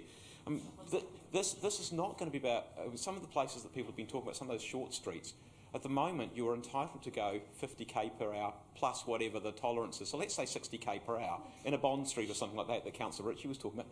If you can't get to 30, you're sure as heck not going to get to 60. But that is what legally we say you can do.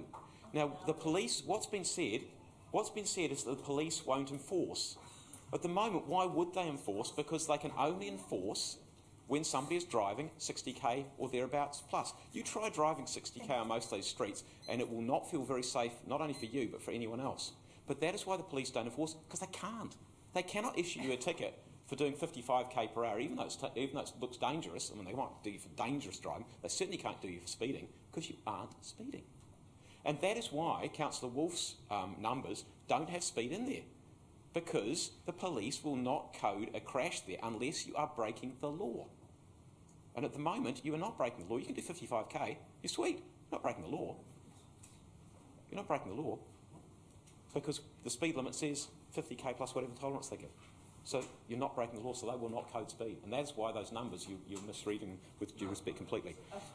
I listened to you. I listened to you carefully, Councillor Wolf, but you are. You are. And that.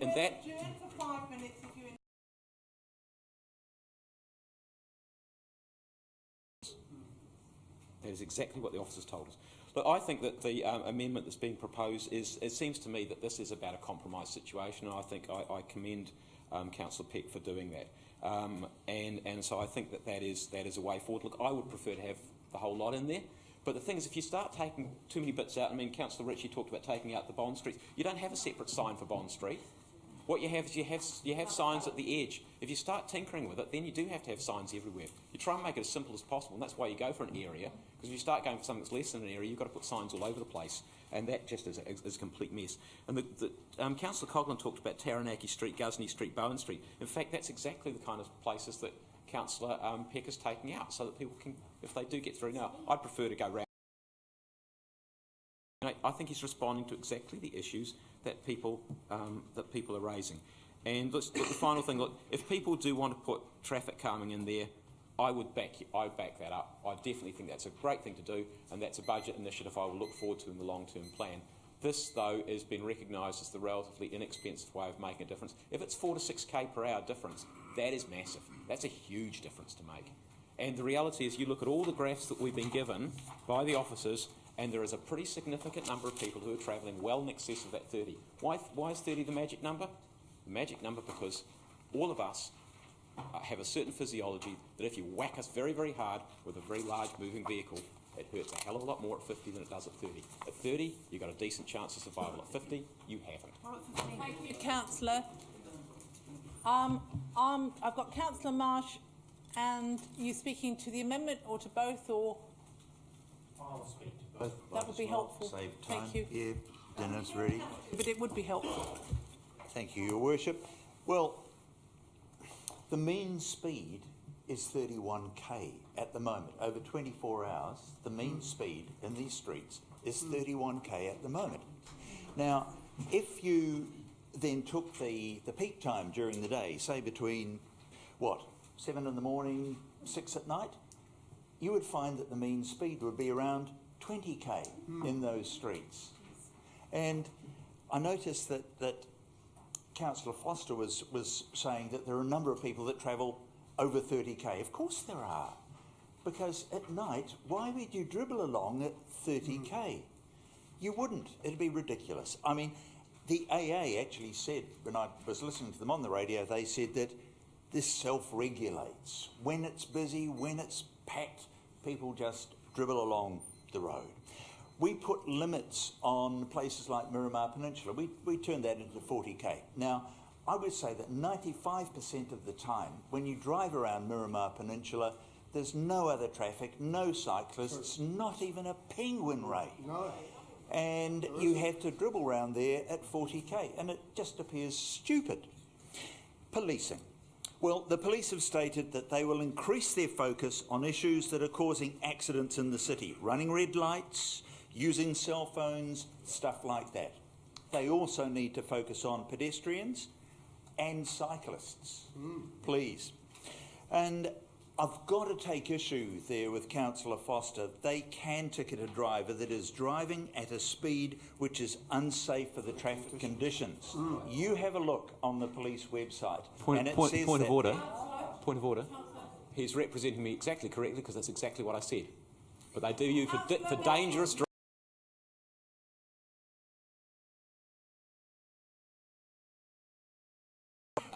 If there are cyclists and pedestrians there, the police will give you a ticket. So why do we need to change this to 30? I mean, you have to drive. What? That's what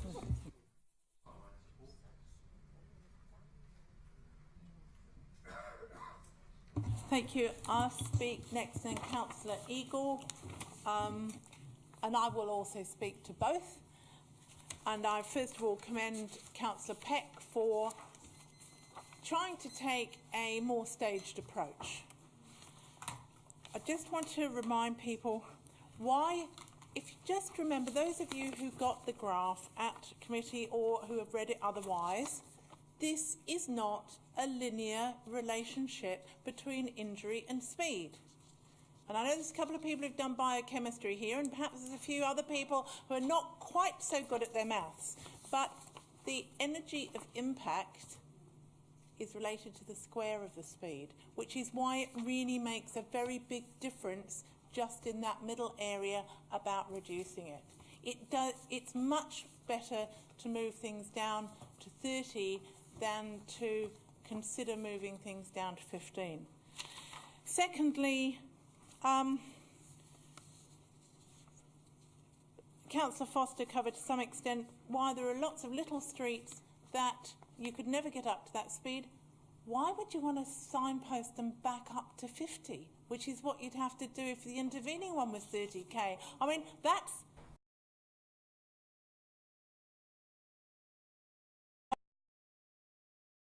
Victoria Street. Occasionally people can get over 30, but they'll never get there up Feltex Lane. Let's put it up to 50 for Feltex Lane. I mean, come on, guys. Secondly, sorry, not secondly, I'm sure it's more than secondly, it's not just about safety and injury. And Councillor Wolfe, I would have thought that the severity of injury was important, but it's about the look and feel of a city.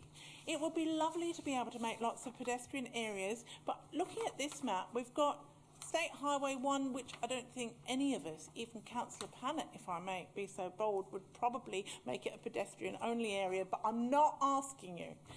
Then you've got the Terrace, Willis Street and Jervois Quay. If you're looking at routes that go all the way through, we really have so few streets that it would be really hard to make it pedestrian only. What we're doing here is talking about streets that are fit for different purposes, and to be able to have shopping needs to be an experience. We've all heard, whether it's from First Retail or from retailers that we know or from reading widely,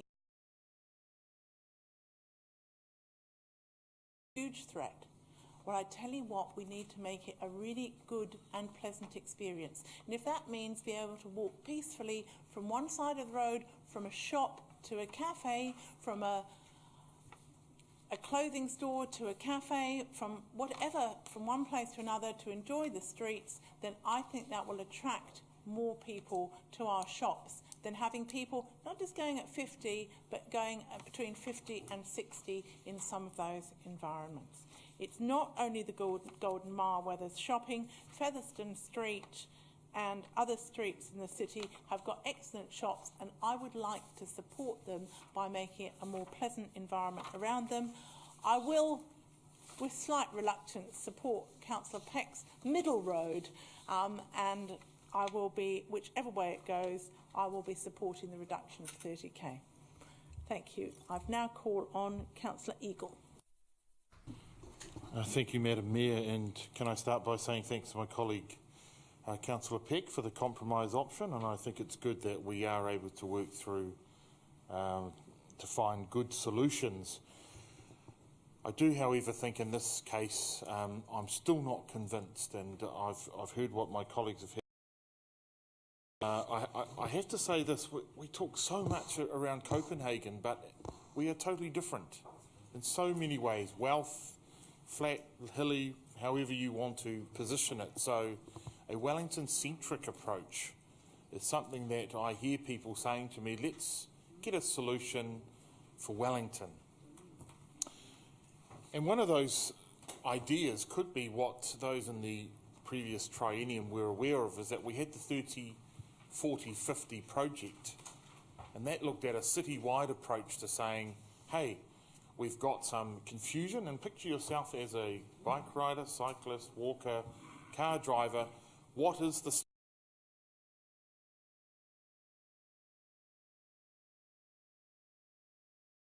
hey, is it 40 in Miramar and Newtown, or is it 30 in Hataitai and Strathmore? I'm not too sure. Is this road 50, 70, 40?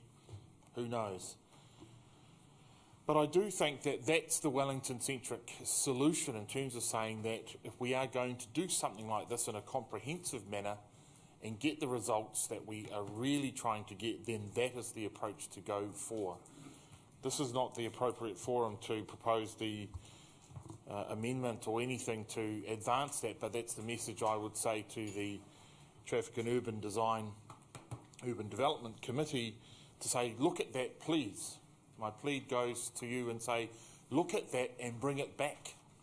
Bring it back with a much more comprehensive city-wide view and integrate those things around behaviour change, traffic calming, and plot it through the long-term plan. And I know some of it's in there already. I'm not blind or silly, but that's the approach. Police, look, they're a wonderful agency, but one restructure and that focus on enforcement will disappear. And we know agencies do that. There's no disrespect to them, but I'm not convinced that that would be a long-term engagement from our police service. And in terms of the 250, if it is just for signs, we're penny pinching now, so we do need to, I think. Beautiful timing, Councillor Eagle. So I think we're now to right of reply for Councillor Peck. Thank you, Madam Mayor. As I say to councillors all the time, I enjoy the debate. I've done the numbers and it's going to fail 8-7 by the looks of it, which is a little sad because it is a halfway house. It's one of the things I've learned with public policy, Madam Mayor, is that nothing is a given, everything is a compromise, and everything is a step towards getting something better achieved and getting something done over time. I want to thank councillors for the points they've raised in the debate. On the issue of cost, Madam Mayor, I mean, who knows what the cost will be? Clearly, with the reduction in signage, there will be some consequential reduction in cost, but at the end of the day, the amount of that is infinitesimal in the council's budget, and half of it comes from NZTA. The argument about car-free areas, I'm going to put my hand up and say this is something that we need to get to grips with. I think Bob Jones had an idea, and I think that idea needs to be advanced. And I certainly think that we have an area of town right now in Lambton Quay that lends itself to a good pedestrian thoroughfare and still would have sufficient parking for people like Joe Coglan and I that like to get around in little boxes, so we can be able to park and go and do our shopping. Madam Mayor, I think that's a debate we do need to have, and I look forward to us having that debate at some time. In terms of the timing of this, well, hey, when's good timing? Is there any such thing as good timing when you're trying to deal with a social issue like this?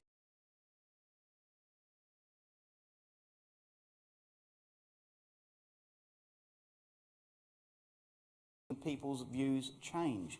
For instance, the AA's views have changed during the course of this. The police's views have changed.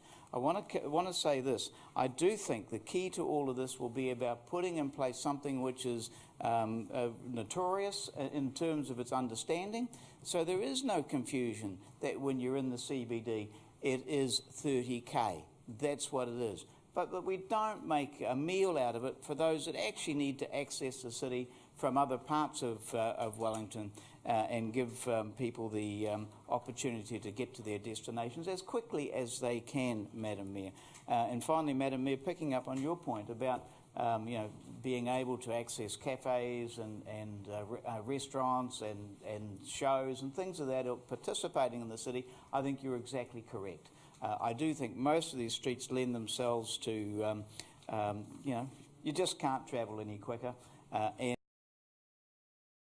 was a way around it. So, if any of the councillors, Madam Mayor, are having last-minute considerations, I'm asking them to think seriously about whether they want to be part of a progressive move to actually do something now about addressing this particular issue. It's a health and safety issue. It's about looking after our citizens and giving them a pleasant city experience. I'll canvass, Madam Mayor, and I look forward to seeing how councillors will vote. Thank you. I'm sure I shouldn't say what a ground right reply that was, but I have. So there we are. Please vote on the amendment.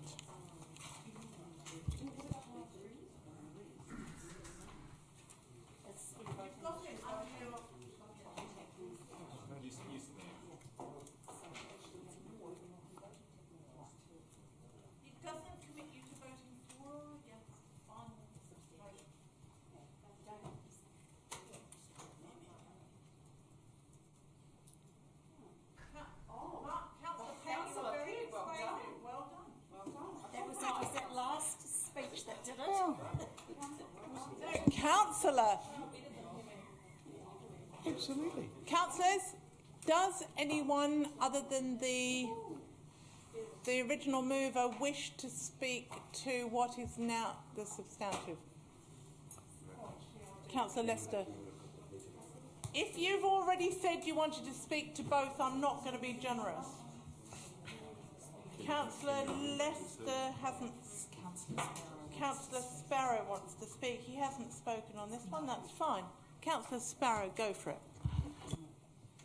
Yeah, maybe I mucked this up because I thought I put my hand up originally about half an hour ago. But anyway, that's because we had an amendment in between. Yes. Right. Okay. Yeah. Well, being way down the pecking order in terms of the Sparrow's turn to speak.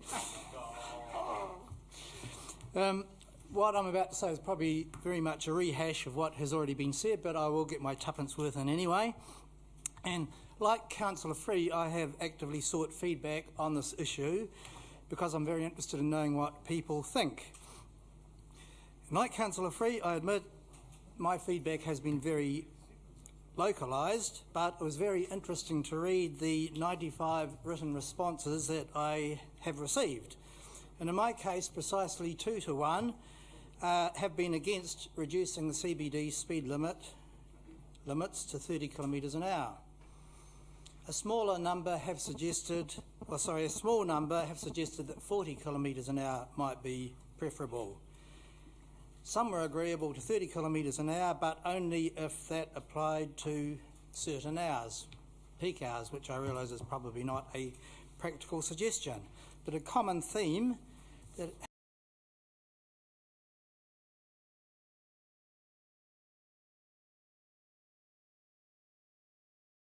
and we've heard this before, 30 to 35 kilometres an hour is often as fast as you can go anyway.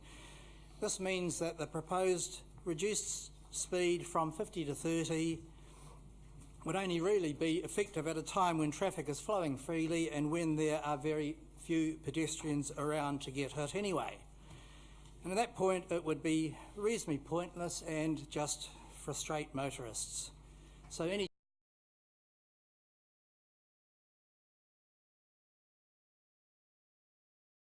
the questions I've been asked are, is it really just about safety? Is it to make the CBD so slow for car drivers that they are forced elsewhere, perhaps onto the quays, which will mean they are more clogged up than ever, or maybe onto public transport? Is it to allow cyclists and or pedestrians a much more prominent or even a dominant role in the central city? And that may not necessarily be a bad thing. Maybe all of those factors feature, I don't know. Whatever the case, the view of many responsible citizens, in my view, is that the current proposal to reduce the speed limit to 30 kilometres an hour in much of the CBD really isn't realistic.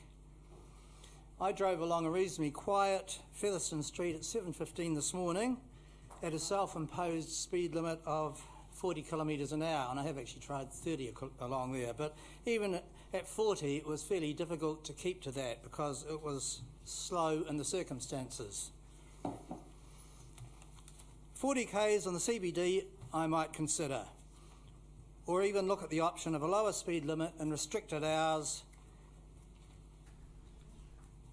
although I realise that that probably is not a practical suggestion. But a blanket 30 kilometres an hour, no, I'm sorry, I cannot support, and I might have supported Councillor Peck's amendment if the proposed reduction in that case was to 40, not 30.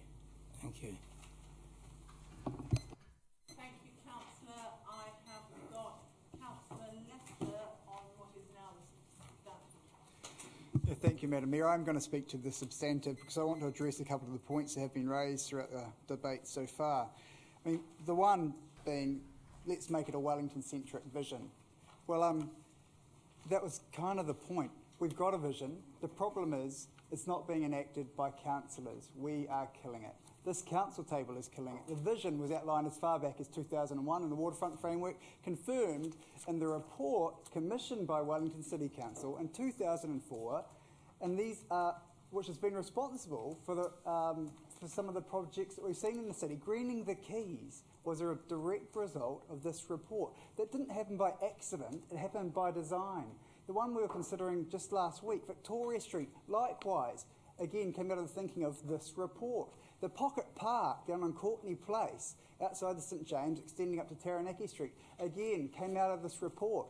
What it also said, we should tame vehicular traffic, we should reduce speeds, we should commence a cycling network, all came out of this report. What's been enacted since so? Very little in 10 years, because councillors couldn't hold the line, because officers put forward these recommendations, it gets here and we kill it because we say Copenhagen's different. We'll tell you what, Auckland's different too. But just recently, what Auckland started doing since 2011, because they have a visionary council who's keen to crack on and get things done, since 2011, they've implemented new shared space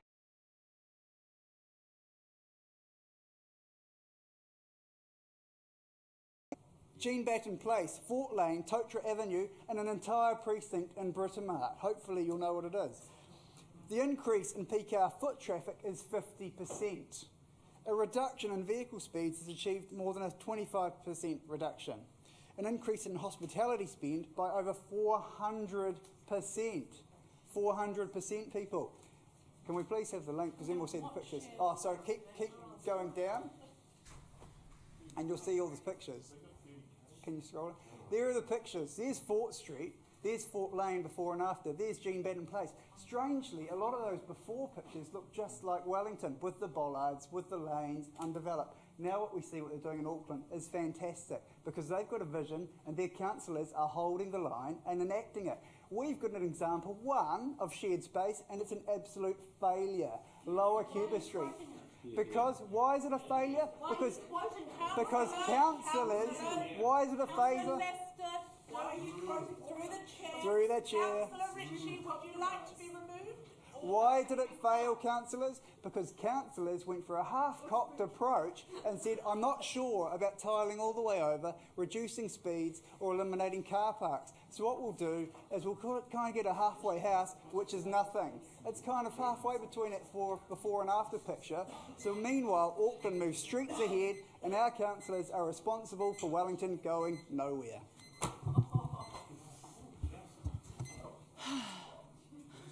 Councillors, I think everyone that said they were going to speak to both has not put their hand up again. Councillor Ritchie to the...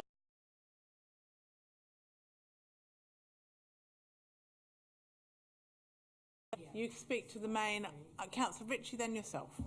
And then we'll go to write a reply on this.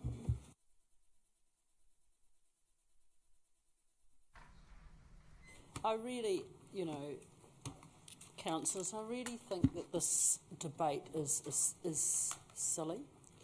And I am concerned, I have to respond largely to Councillor Lester's comments. To quote Auckland,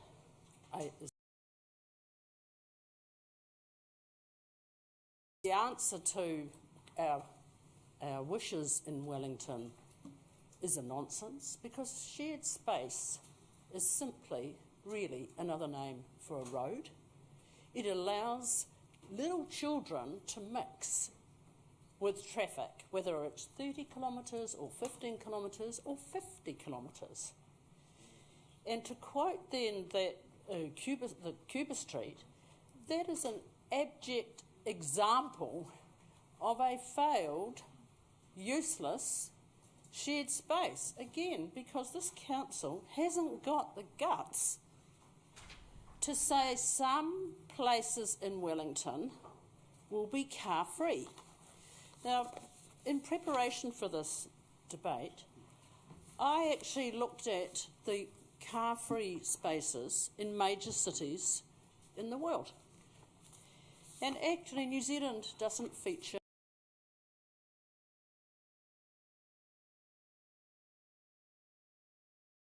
To quote Copenhagen, in support of 30 kilometres an hour, is really very mischievous and wrong. Copenhagen has a major and the oldest, and now I can't find it, otherwise I would quote it.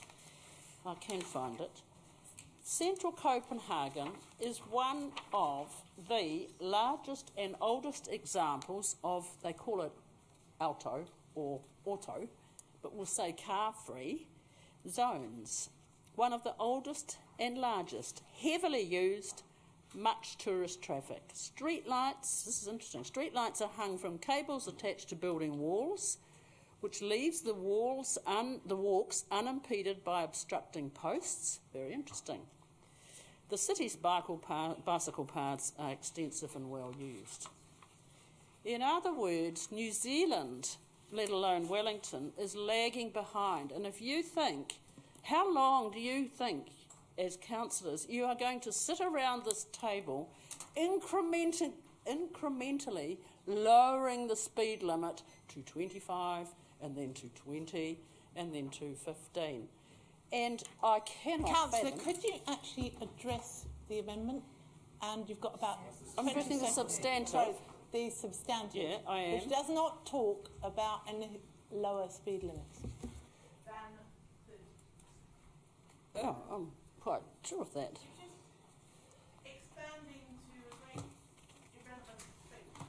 No, I'm not actually.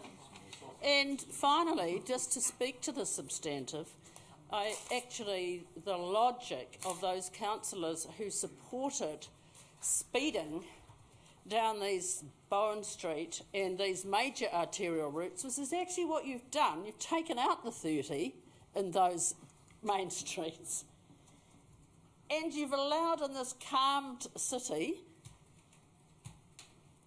this increased speed limit, or at least the existing speed limit, which is not 30k. There is no logic in the arguments that have been presented here today, nor in the recommendation. Time, thank you. I'm quite happy to be out of time. Sarah, Councillor Free? Okay, look, I just hope I can keep this brief. I really do thank you all for, or those of you who supported the amendment. I want to just talk a little bit about the big picture stuff.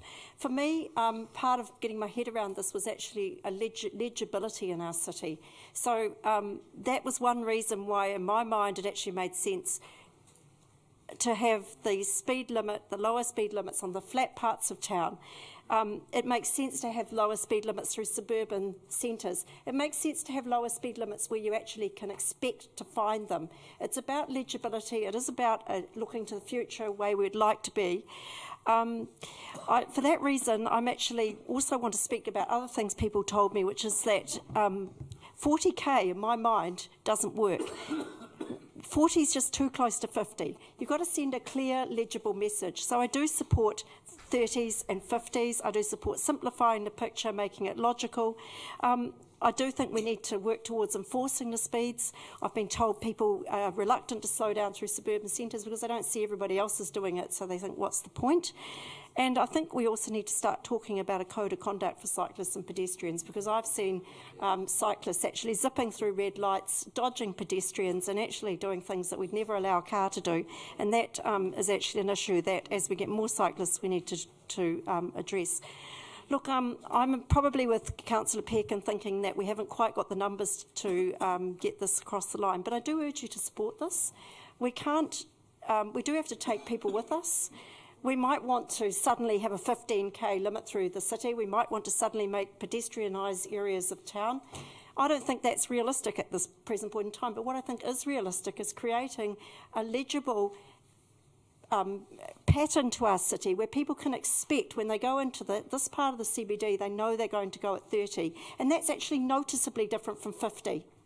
They go through a suburban centre, they'll expect they have to go at 30. It's noticeably different from 50. It's enforced. We start talking about a code of conduct. We start actually looking at reducing some more of our accidents. And I actually did look at the crash data, and I do have to think that we've actually made a difference with what we've done, especially in the suburbs. It is noticeably, we have had a noticeable reduction in our serious injuries, and to a lesser extent we've had a reduction in our minor crashes. So I do urge some of you who maybe haven't thought. But I think we now go for the real. That wasn't a criticism. I just pass you on to Councillor Foster for the next right of reply. The next right of reply. Look, colleagues, there's quite a few things that people have said, but I've just highlighted some of them that I think I'd like to respond to. I think Councillor Panner absolutely nailed it at the beginning, which is that the CBD, the number of people that live in the CBD has grown by nearly 100% in the last 12 years. We're expecting that to happen again. This is going to be a place where lots of people live, work and play. And I think the only question you've got to ask is whether we make the decision now on these speeds or whether some other council does it in the future, because it will happen. There is no question it's going to happen, because there's simply going to be so many people living, working and playing in the CBD that it will be about a people's space. So do we lead or do we follow? And I think we should lead. A lot was said about Copenhagen. Now, it's interesting, Copenhagen I think usually ranks in the top 4 cities in the world for livability. They usually beat us, and usually beat us by quite a bit. But if you read from the report, Transport and Urban Development, they're not alone. There are now over 2,150 20-mile-per-hour 30k speed limits in zones in the UK, over 400 in London alone. 30k zones commonplace in city centres throughout Europe, including Austria, Denmark, Germany, Netherlands, more recently Belgium, France, Hungary, Poland, Slovenia. Cities such as Barcelona, Graz, Munich, Stuttgart. The City of Wellington is introducing a 30k speed limit throughout the whole of the square mile. And the Mayor of Paris has just said that he's going to do the same thing. The City of Bristol is doing it. So guys, there's a whole lot of cities, and most of us actually look at those cities and say, actually, they're great cities.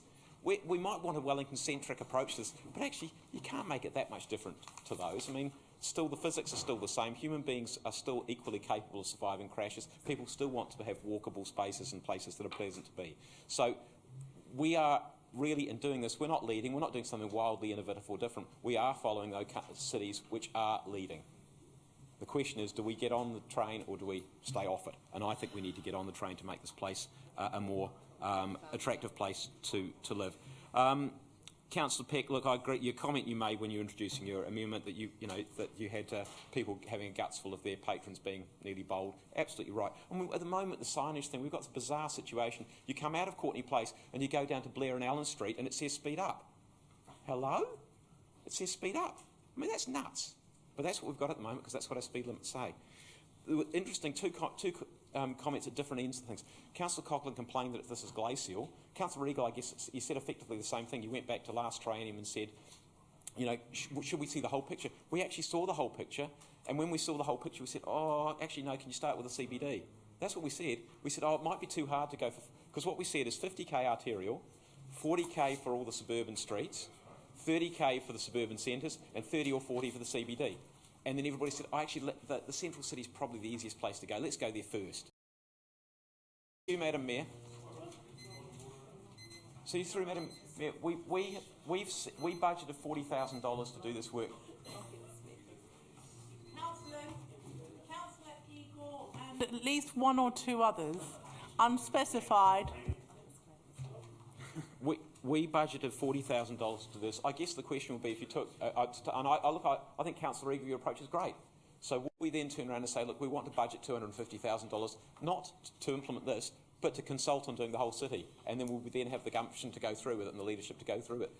I think the reality is no, we wouldn't. I think the way that we make decisions around this table on transport issues is we are going to make them incrementally because we simply do not have the courage to make them in one big hit.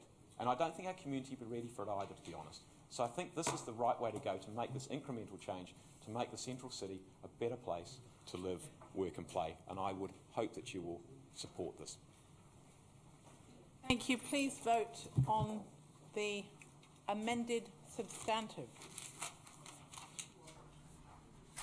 Who's going to be the last?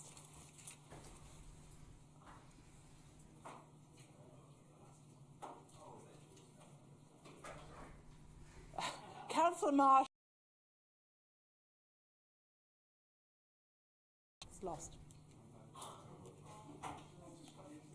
So I'm going to... Can you just check you voted the way that you meant to, just in case? No, Councillor, I think this is actually a really serious issue, whichever way you voted, and I've also heard lots of people say, but we'd really like slower speeds, but by different mechanisms. So we've voted. I'm just asking you to check whether you voted the way you intended to, and I think we will now, and I'm adjourned till, well, it's now 6 o'clock. Can I just get a sense of who can stay and do the kumatoto? Councillor Pannett, you did suggest that we should get it over and done with. I'm just asking you. Don't be cross. Serious point. We're going to spend a lot of money on kumatoto, and now that may take an hour to debate. We've had a whole lot of discussion about how cycling had to be made by the whole of council, and that only half of the council has done kumatoto. I'm sorry, Democratic Services scheduled this for 5. I'm just asking you if you can stay, not for a whole... Right. So let us, and there are other people who have also got other commitments, so I think it would be best because otherwise we're going to have to take a little adjournment anyway, and then people will be late back, blah, blah. So I think let's adjourn. There is time in most people's diary for 2 o'clock tomorrow, is that right? We have checked your diary and the acting That was a workshop originally. How many people can be here at 2 o'clock tomorrow? Councillor Eagle, can you?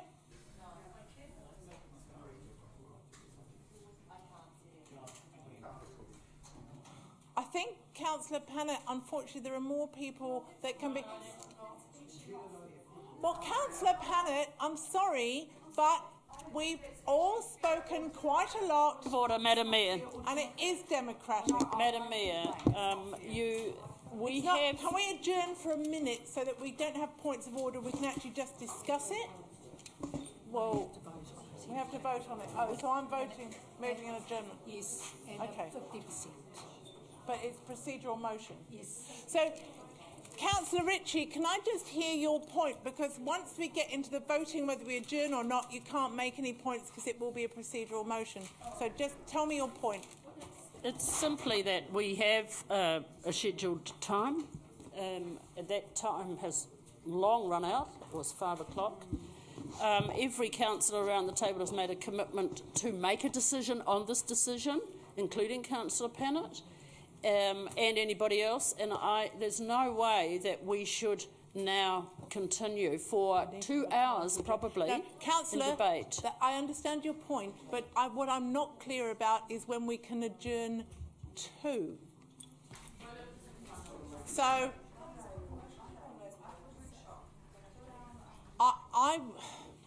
I'm going to move that we adjourn until 2 o'clock. If people don't like that, then please vote against it. So do I have a seconder for adjourning it till 2 o'clock tomorrow? Councillor Peck, thank you. It's a procedural motion. We will now put whether we adjourn till 2 o'clock or not. And if it fails, then we will continue finding some other time. I would have thought, Madam Mayor, that you would need... Councillor, it's a procedural... But I still think you need the whole council to agree, not some. I don't want Jo Condon to be here, but I really think she should be, you know. I mean, that's not fair. Well, I know how you're going to vote. It's not... You need to have the whole council. Can you please put it up for voting on? If you don't agree with it, don't vote for it. But we will have to adjourn it at some point. Those of you that...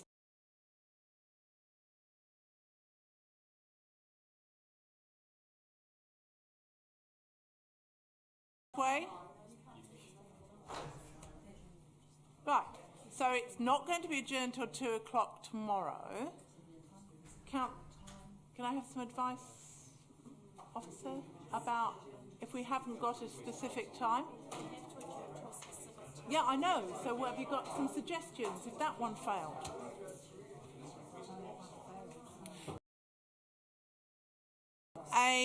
So we haven't adjourned. Councillors, somebody else, just be clear.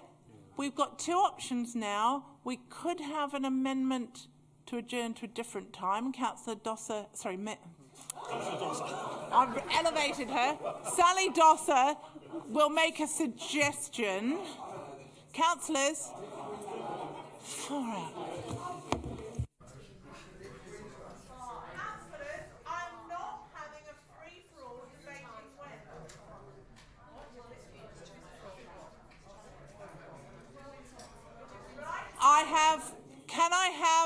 Because I can't move it, is there a mover and seconder for 12 o'clock?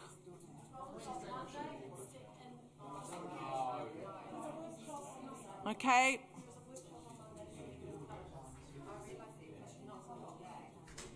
Councillor Ahipene-Mercer, are you moving? Just to try and offer another thought, there's a number of sort of talking about noon on Wednesday. Yep. So, Councillor Ahipene-Mercer, you're... Yeah. It's the best in the scenario, that's all I'm saying. So, midday Wednesday.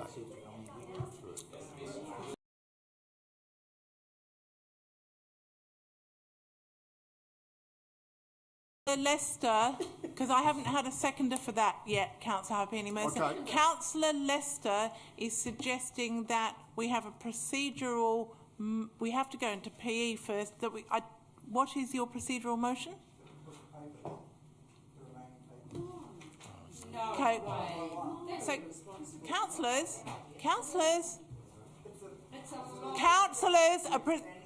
Lester, it's a procedural motion. Does he have a seconder that we box on with the papers? Councillor Coggan seconded. Please, will you? Point of order. On it. Before you're spending more time arguing about this than getting on with the jolly Madam papers. Mayor, before the procedural motion... you don't have before a procedural motion. There was an amendment which I seconded. I'm sorry, I didn't get a seconder, so we're having... We've got this on the table now. That is outrageous. It's a stupid... It's not going to make any bloody difference. Councillor Free. Right. So, procedural motion is that we're going to continue and do it. And apologies for people for whom that's difficult. So, councillors, it is a democratic decision as to whether to do it or not. We had a couple of other options. This is what's been chosen. So, there was an amendment which was moved by Councillor Ahipene-Mercer, seconded by me, was very clear. Councillor Ritchie, it's fairly obvious that if we've got 12 people voting to get on with it now, that amendment, even if we had spotted you as a seconder, would have lost. So I would suggest that we... Very unfair. Not for me, I can sit it out. But we are carrying on. So we are now, I am now moving that we go into PE very bad. For report. Which one? Quick. 5.2. Who will second? Seconded, Councillor Ahipene-Mercer. Madam Mayor, I can't hear what's going on at the moment. We are moving to go into PE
introduce this paper? Can we have a mover and seconder to move back into public? Oh, do we have to have a mover and seconder to move out? Okay. Back in. Back into public. I move. Councillor Young seconds. Those in favour? We're moving back into public. The fact we've drawn the curtains is beside the point. Oh, sorry. Oh, come on. Sorry. No, I think it's... Do we have to do it again? Sorry, there was a slip on the... Okay. Please vote to come into public, which would be a good idea given that the media is already here.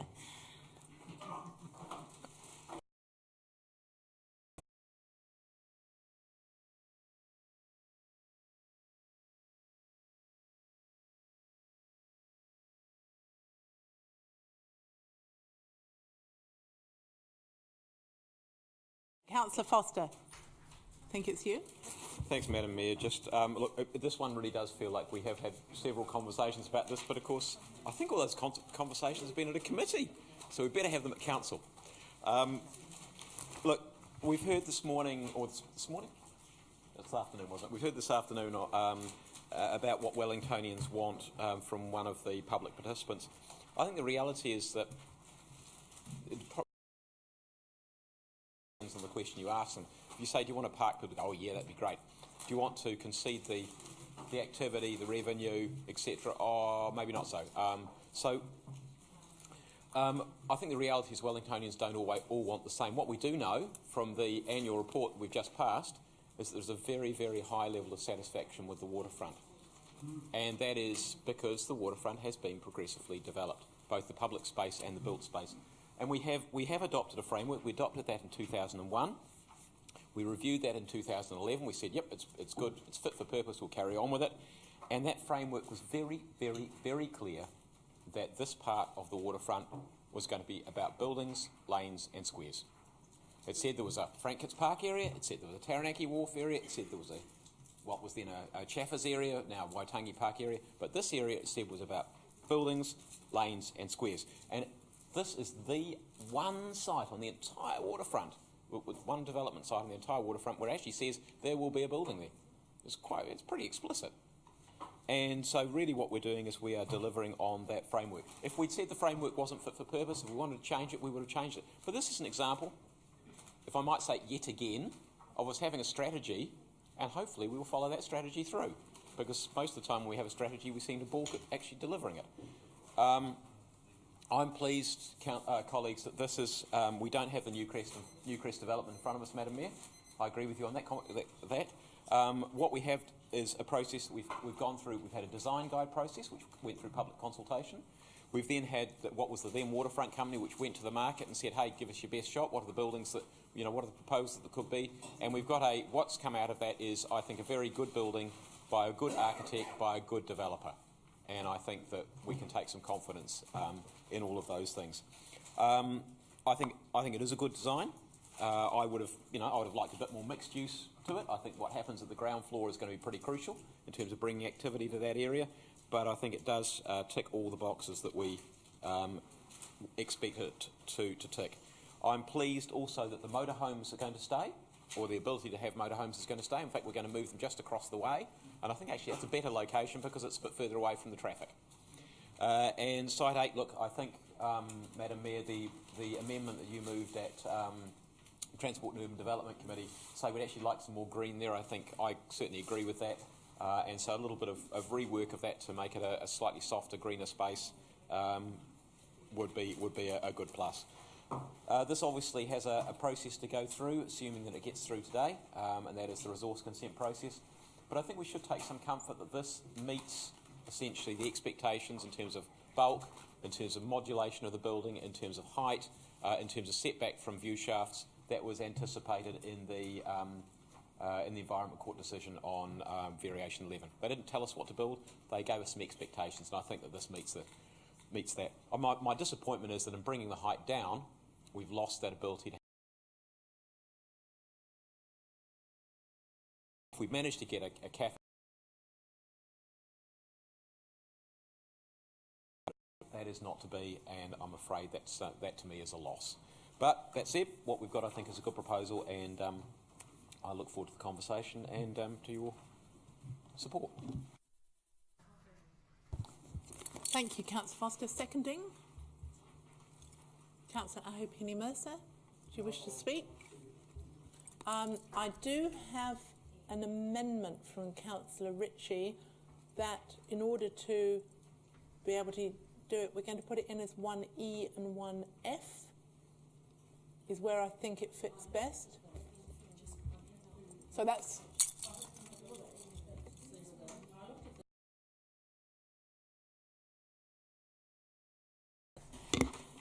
What am I doing? Well, Councillor, can we carry on if somebody else wants to speak to the substantive, and then we'll come back to you when we've just got some words and you can see whether you and Councillor Panna want to amend it. Because otherwise it negates what number 1 says if we don't stick it on in that way. But the reason I see why I did that separately, the reason that I made it 7 was to actually separate it from the approval. So, respect it doesn't, because it makes it subject to it.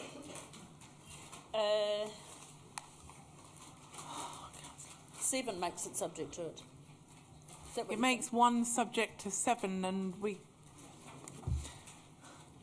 it just doesn't. I'm sorry, it just doesn't quite flow in the logic. But I'm quite happy to have you speak to the points and see whether people agree with it. But why don't you sit down and we get something written up, and we'll take another speaker to the substantive and then come back to you. Could I just ask you one question? If it were, because I need to think about it again, but I did think about this, if it were E and F, would you take E and F separately? Which is yes, not normal. yes, that's fine. But I'm still not sure that that's okay. appropriate. Thank you. I think that's the best. I think that's a somewhat logical approach. So, I don't think it is because is there approving it. Just when you have a look at that, Counts and your seconder, can we have Councillor Free on the substantive? It's just a very minor matter, but it has been pointed out to me that the recommendation 1D, 1 or more water fountains, I just want to make it clear that I'm talking, well, because I have discussed this, that I think we should change it to drinking fountains or add the word drinking in there, because what I've got in mind is not a decorative fountain. Apart from that, my concerns about this proposal really are the length of the lease, and I'm still tossing up whether I'll actually support this or not, the substantive. I'm going to listen to everybody else's views. I just test the mood of the meeting if you're happy to put drinking in there without going through.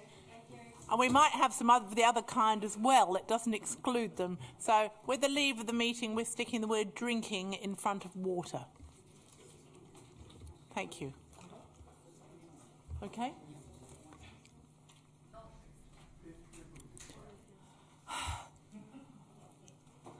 Some of us might begin to need something stronger coming out of our fountain soon. Okay, councillors, let's keep order, keep the democratic process as far as we are able to. Councillor, anyone else wishing to speak to the substantive?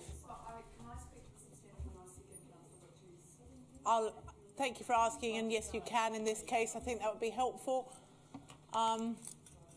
Is there anyone else who wishes to speak to the substantive? Councillor Ritchie, we're running out of filibuster time, so...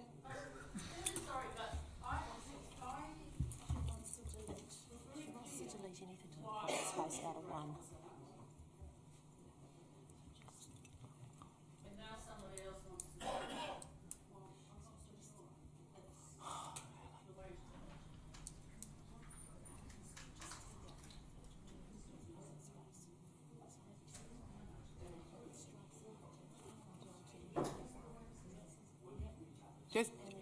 We're just going to adjourn. If we can get this done in a minute, we'll do it.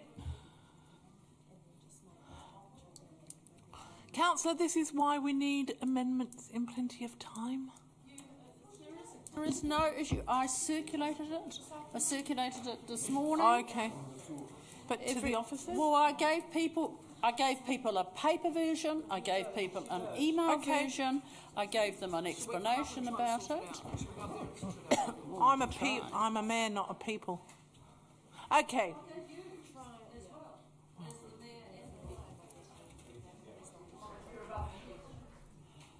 I laughed though. The only way to make she doesn't. She doesn't accept that by voting for one. Just hang on. I need officer advice first. She doesn't accept that by voting for.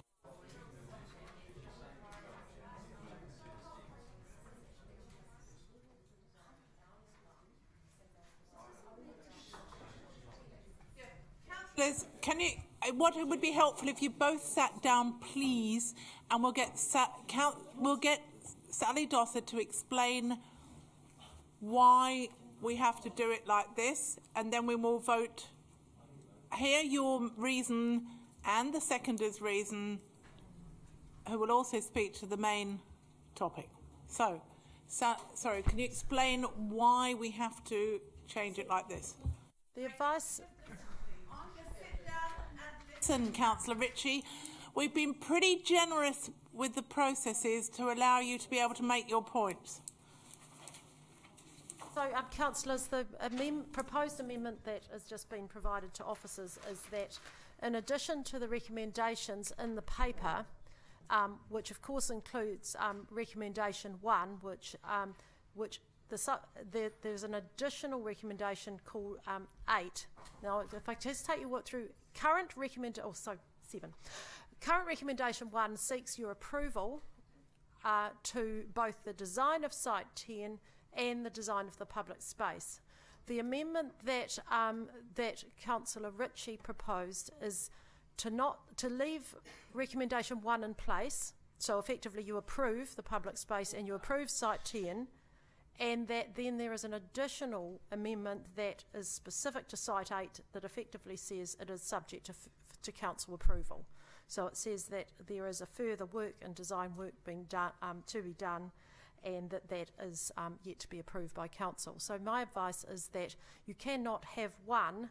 For Councillor Ritchie's amendment to proceed, you actually need to change recommendation 1, which is what is proposed up on the board for Councillor Ritchie to consider, because effectively it takes any element of public space out of 1 and makes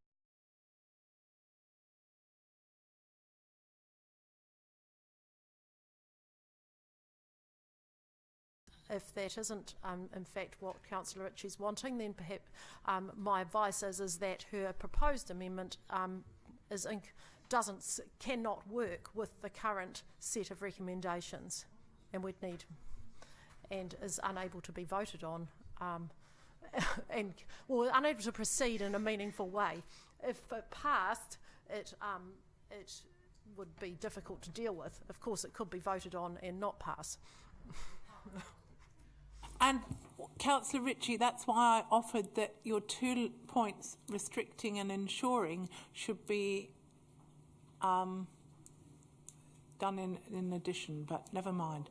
We've got it as it is. Let's take the amendment. You speak to the amendment. In probably 11 courts, so can we at least make sure the process is right?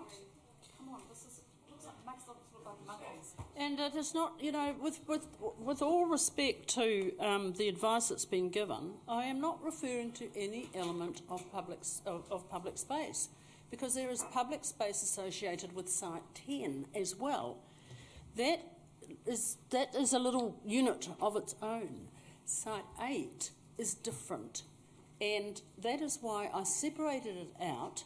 I also don't want to be tied myself personally to approving Site 10 in order that this amendment can then proceed, which that's how I see it. Yeah, and you've separated it out like this, so I think you speak, and Councillor Pannett, I suggest you speak briefly to this amendment and then come back on the list to speak against the main one.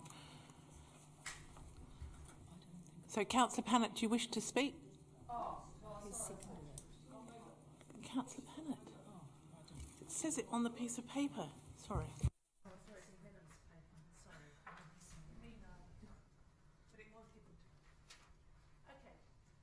So, Councillor Ritchie, do you want to explain why you think this is a great idea and we should all vote for it? Clearly why I put forward the amendment. But it's not just an idea. It's actually, it is a very important amendment related to Site 8, which is the area of public space. So I'm sure you've all read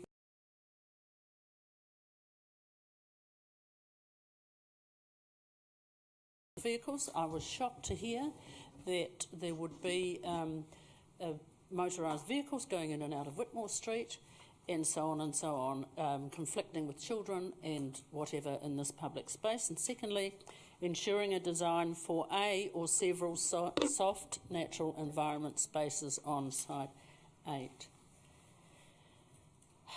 There has been some reference to the framework, but the framework is nearly 20 years old.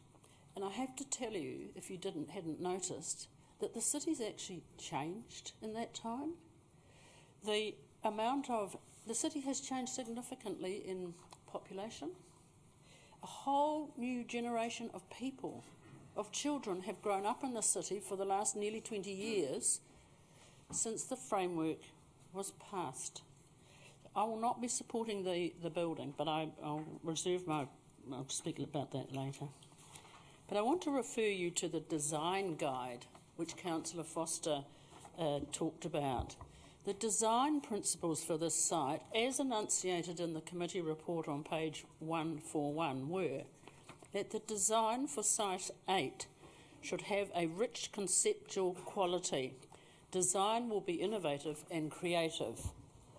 Well, a hard, concrete or whatever paving space is neither innovative nor creative. The site should offer something new to the waterfront and city.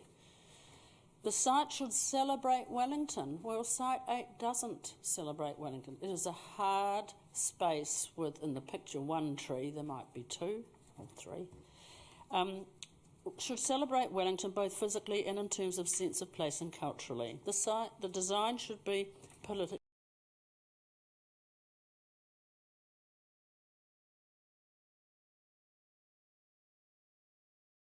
planted and environmentally. The site and the design as proposed at the moment is neither green. The only way you could make it green is to paint the hard surface.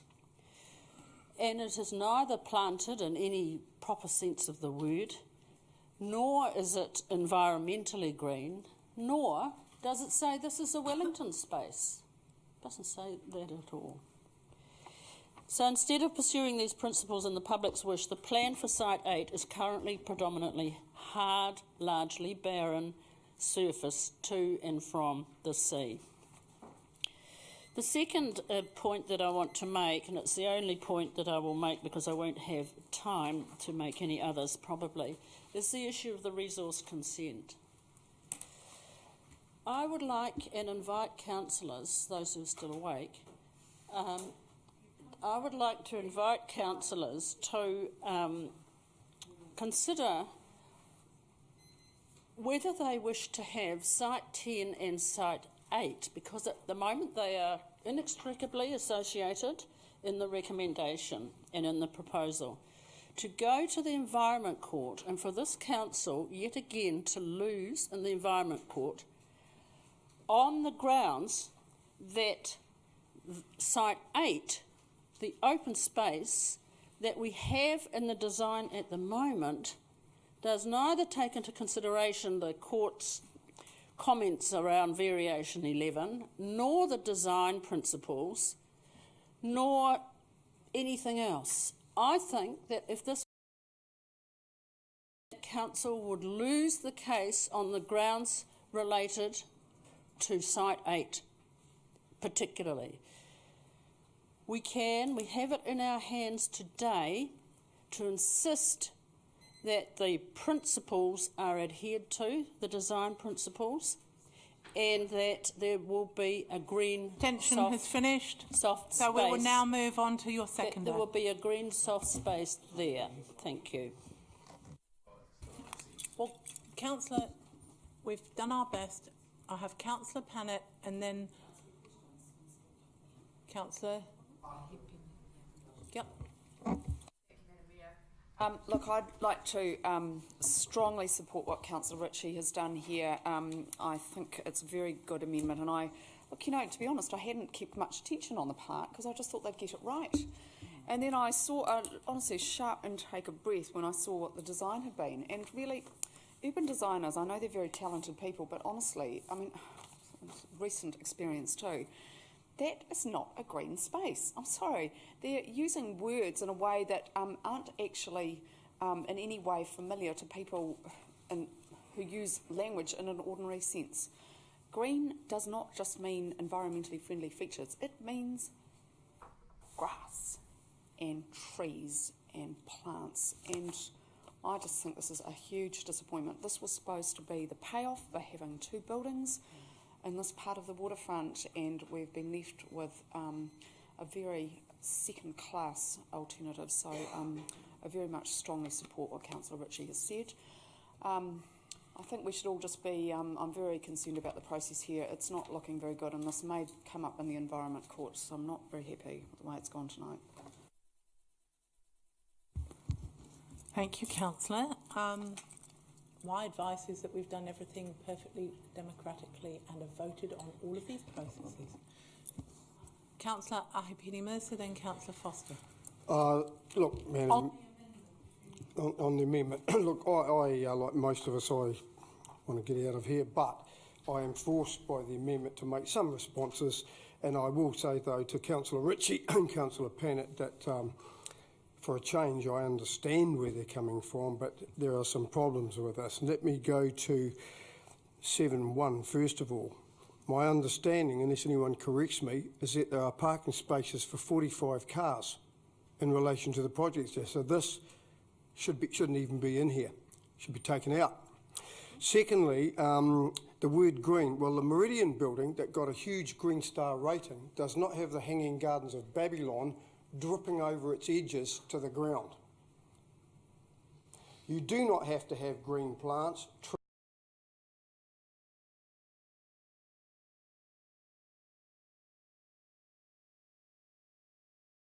awards, etc. Now let's talk about hard spaces. Of course, the whole wharf area is a hard space from one end to the other. It has to be for a whole range of reasons. And so there's nothing kind of like new being introduced to do with this design and hard spaces. And I recall Mr. Pike and Michael Farity listening carefully to them to consider looking at some further matters related to greening, to look at it. And so further concept and detailed design, if you like, to me, is covered off by the further considerations for developing the area. It's not absolutely finished. And people counting trees and this, there's only 3 of this and 4 of that. I think it's a bit of a pity when people bring a project down to this. That whole area around, I'll finish off now, Kumatoto, around the Kinners and all around there. Again, very open, hard surfaces, nice wooden seats, areas to rest, put your feet in the water, etc., etc. This design is absolutely not only in keeping with it, but takes it a number of steps further. Thank you, Councillor. Speaking to the amendment. Very quickly, I was going to ask this as a meaning of the motion thing, but you can deal with it in right reply. It just doesn't seem to make sense to me, because what you're talking about is you're talking about Site 8. The Site 8 is that relatively small triangle of land. Now, there's no expectation there that there'll be vehicles moving into it anyway. I mean, you might need a street sweeper or something, or a sweeping vehicle, something like that, but you're not going to have lots of cars. Now, if your intent was about the number of vehicles moving along the whole length of the promenade and putting bollards there to reduce that, or further reduce the speed or something like that, I would have been, oh yeah, no, I'm sympathetic to that because I had a concern about that. But that's not what you've asked. You've said it's about Site 8, not Site 8 and all the rest of the public space, which is what you said in your introduction, but it's just about Site 8 alone. And the second part of it, ensuring a design of several soft natural environment spaces. We're only talking about one space here anyway. And I would have thought that those are exactly the kind of things which are covered in the amendment which the Mayor moved at Transport and Urban Development, which was passed. So we've asked for some softening, we've asked for some greening. So I don't see what it's actually going to achieve. Thank you, and we'll go to right of reply. Just very briefly. First of all, I reiterate Councillor Pannett's comments that she thought, and I thought too, that perhaps this one remaining open space on the waterfront, and remember we were gifted the entire public waterfront, a lot of which is now private land for 1,000 years in one case, a lease. One of the leases is 999 years. So it is a huge disappointment. It is a huge disappointment to respond to Councillor Foster's question about traffic, to hear Mr Pike refer to shared space, which actually is road. And this is how this area will be essentially used. It is not correct, Councillor Mercer, that this is how it has to be on the waterfront, that it has to be a hard space. We had a vote around 2001, a little bit later than that, in relation to Taranaki Wharf and the lagoon. And I strongly supported that. Why did I support that?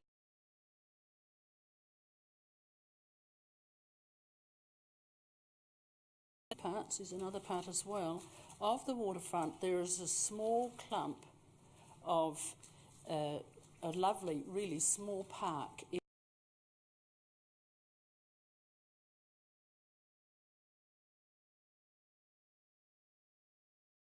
Space.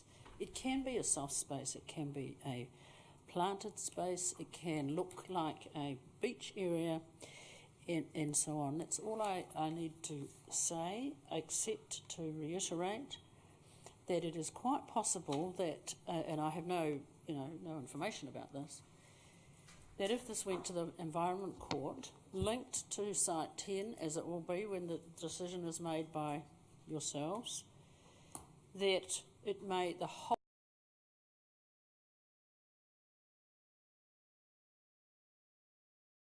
in contravention of the previous court decision around Variation 11. Thank you. Thank you, Councillor. We will now vote on the amendment only.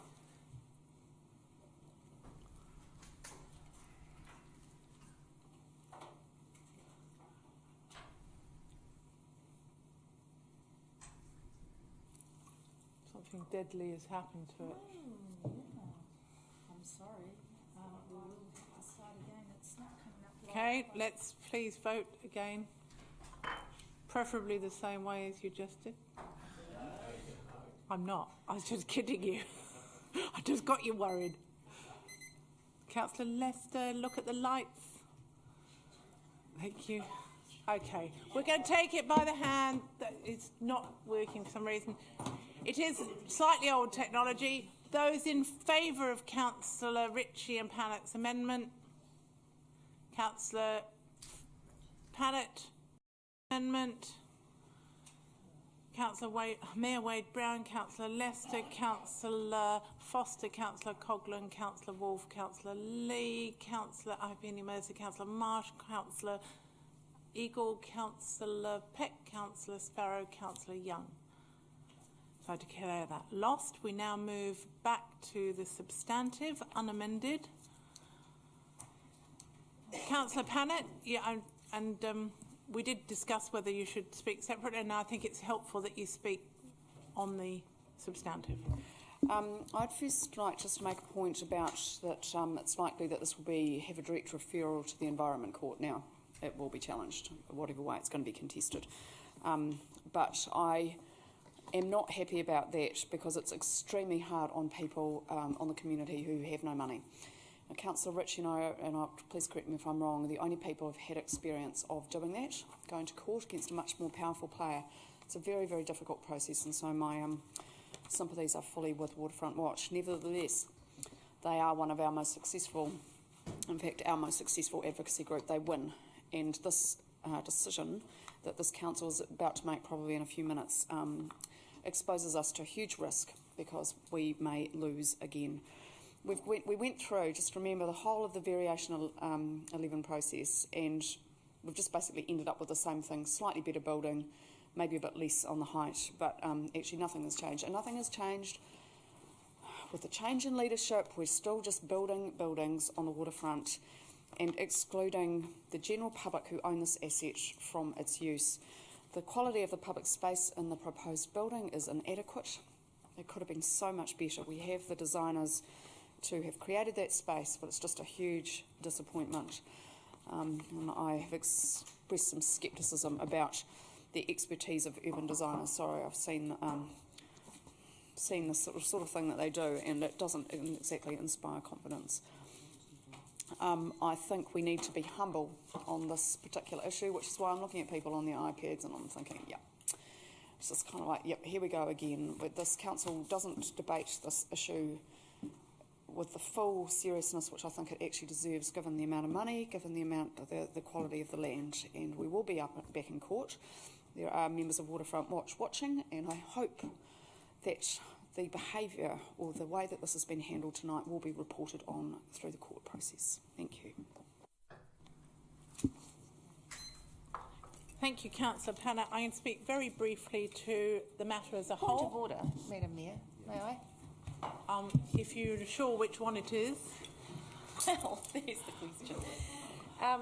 I think misrepresentation, actually, in terms of how the process has been chaired tonight. And I think, given that it's all on record, I think it's important to actually point out that actually we think the process has been fine. Thank you. Councillor Coghlan, thank you for your support. I, however, sadly don't think it was a point of order, but thank you for the support.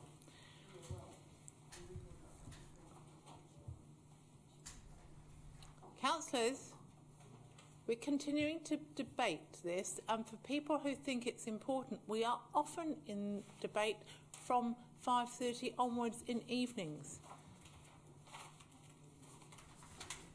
And we could have started this council meeting at 5:30, by which time it would be about 10:30 by now. So I'm just going to continue on. We voted whether to adjourn or not. Let's not pretend that it wasn't democratic. We might not like the result. Waterfront, the risk of having at-grade car parking for another 20 years. I'm really pleased to see that the motorhome, which is it is at-grade parking, but it is cheered up and attractive and brings tourists here. I heard the public participation suggest that we could carry on getting a reasonable income from at-grade parking. I actually think that at-grade parking is a misuse of that piece of public space. Not every piece of public space, but that piece of public space. We said no to the new Crest building. We said yes to Site 8 being open space, and I think that nobody's ever going to be putting any traffic onto Site 8. So I think it did need a bit more softening, and I think we've cheered it up. But the idea of being able to go down with adults or children, visitors or residents, right down to the waterfront and see the sea life there, because an awful lot of the waterfront is standing at the edge of the wharf looking down, several metres. So I think it'll actually be lovely to be able to get right down to the waterfront. And we all do it sometimes, so I'm not going to speak too harshly, but we're meant to listen to heritage experts, we're meant to listen to road safety experts. Maybe sometimes we need to listen to urban design experts too. And I know we will always find exceptions, and we'll always go, oh, actually it looks quite nice in real life sometimes, and sometimes we'll say, I didn't think that was what it was going to look like. But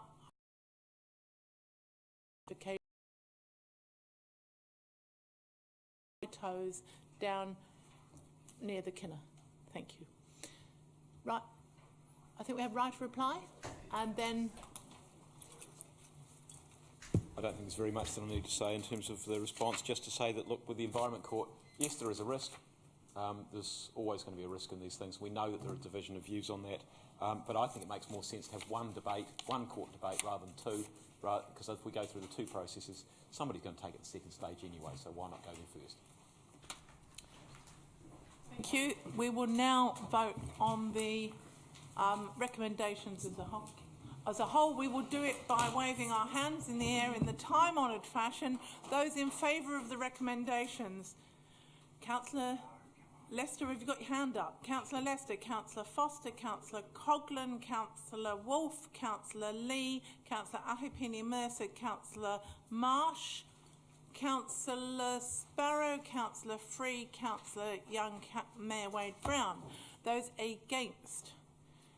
Go the other way around. Councillor Peck, Councillor Eagle, Councillor Ritchie and Councillor Panner. I declare it carried. Thank you. I'll just ask one thing. If it's closed, I'll ask it next time.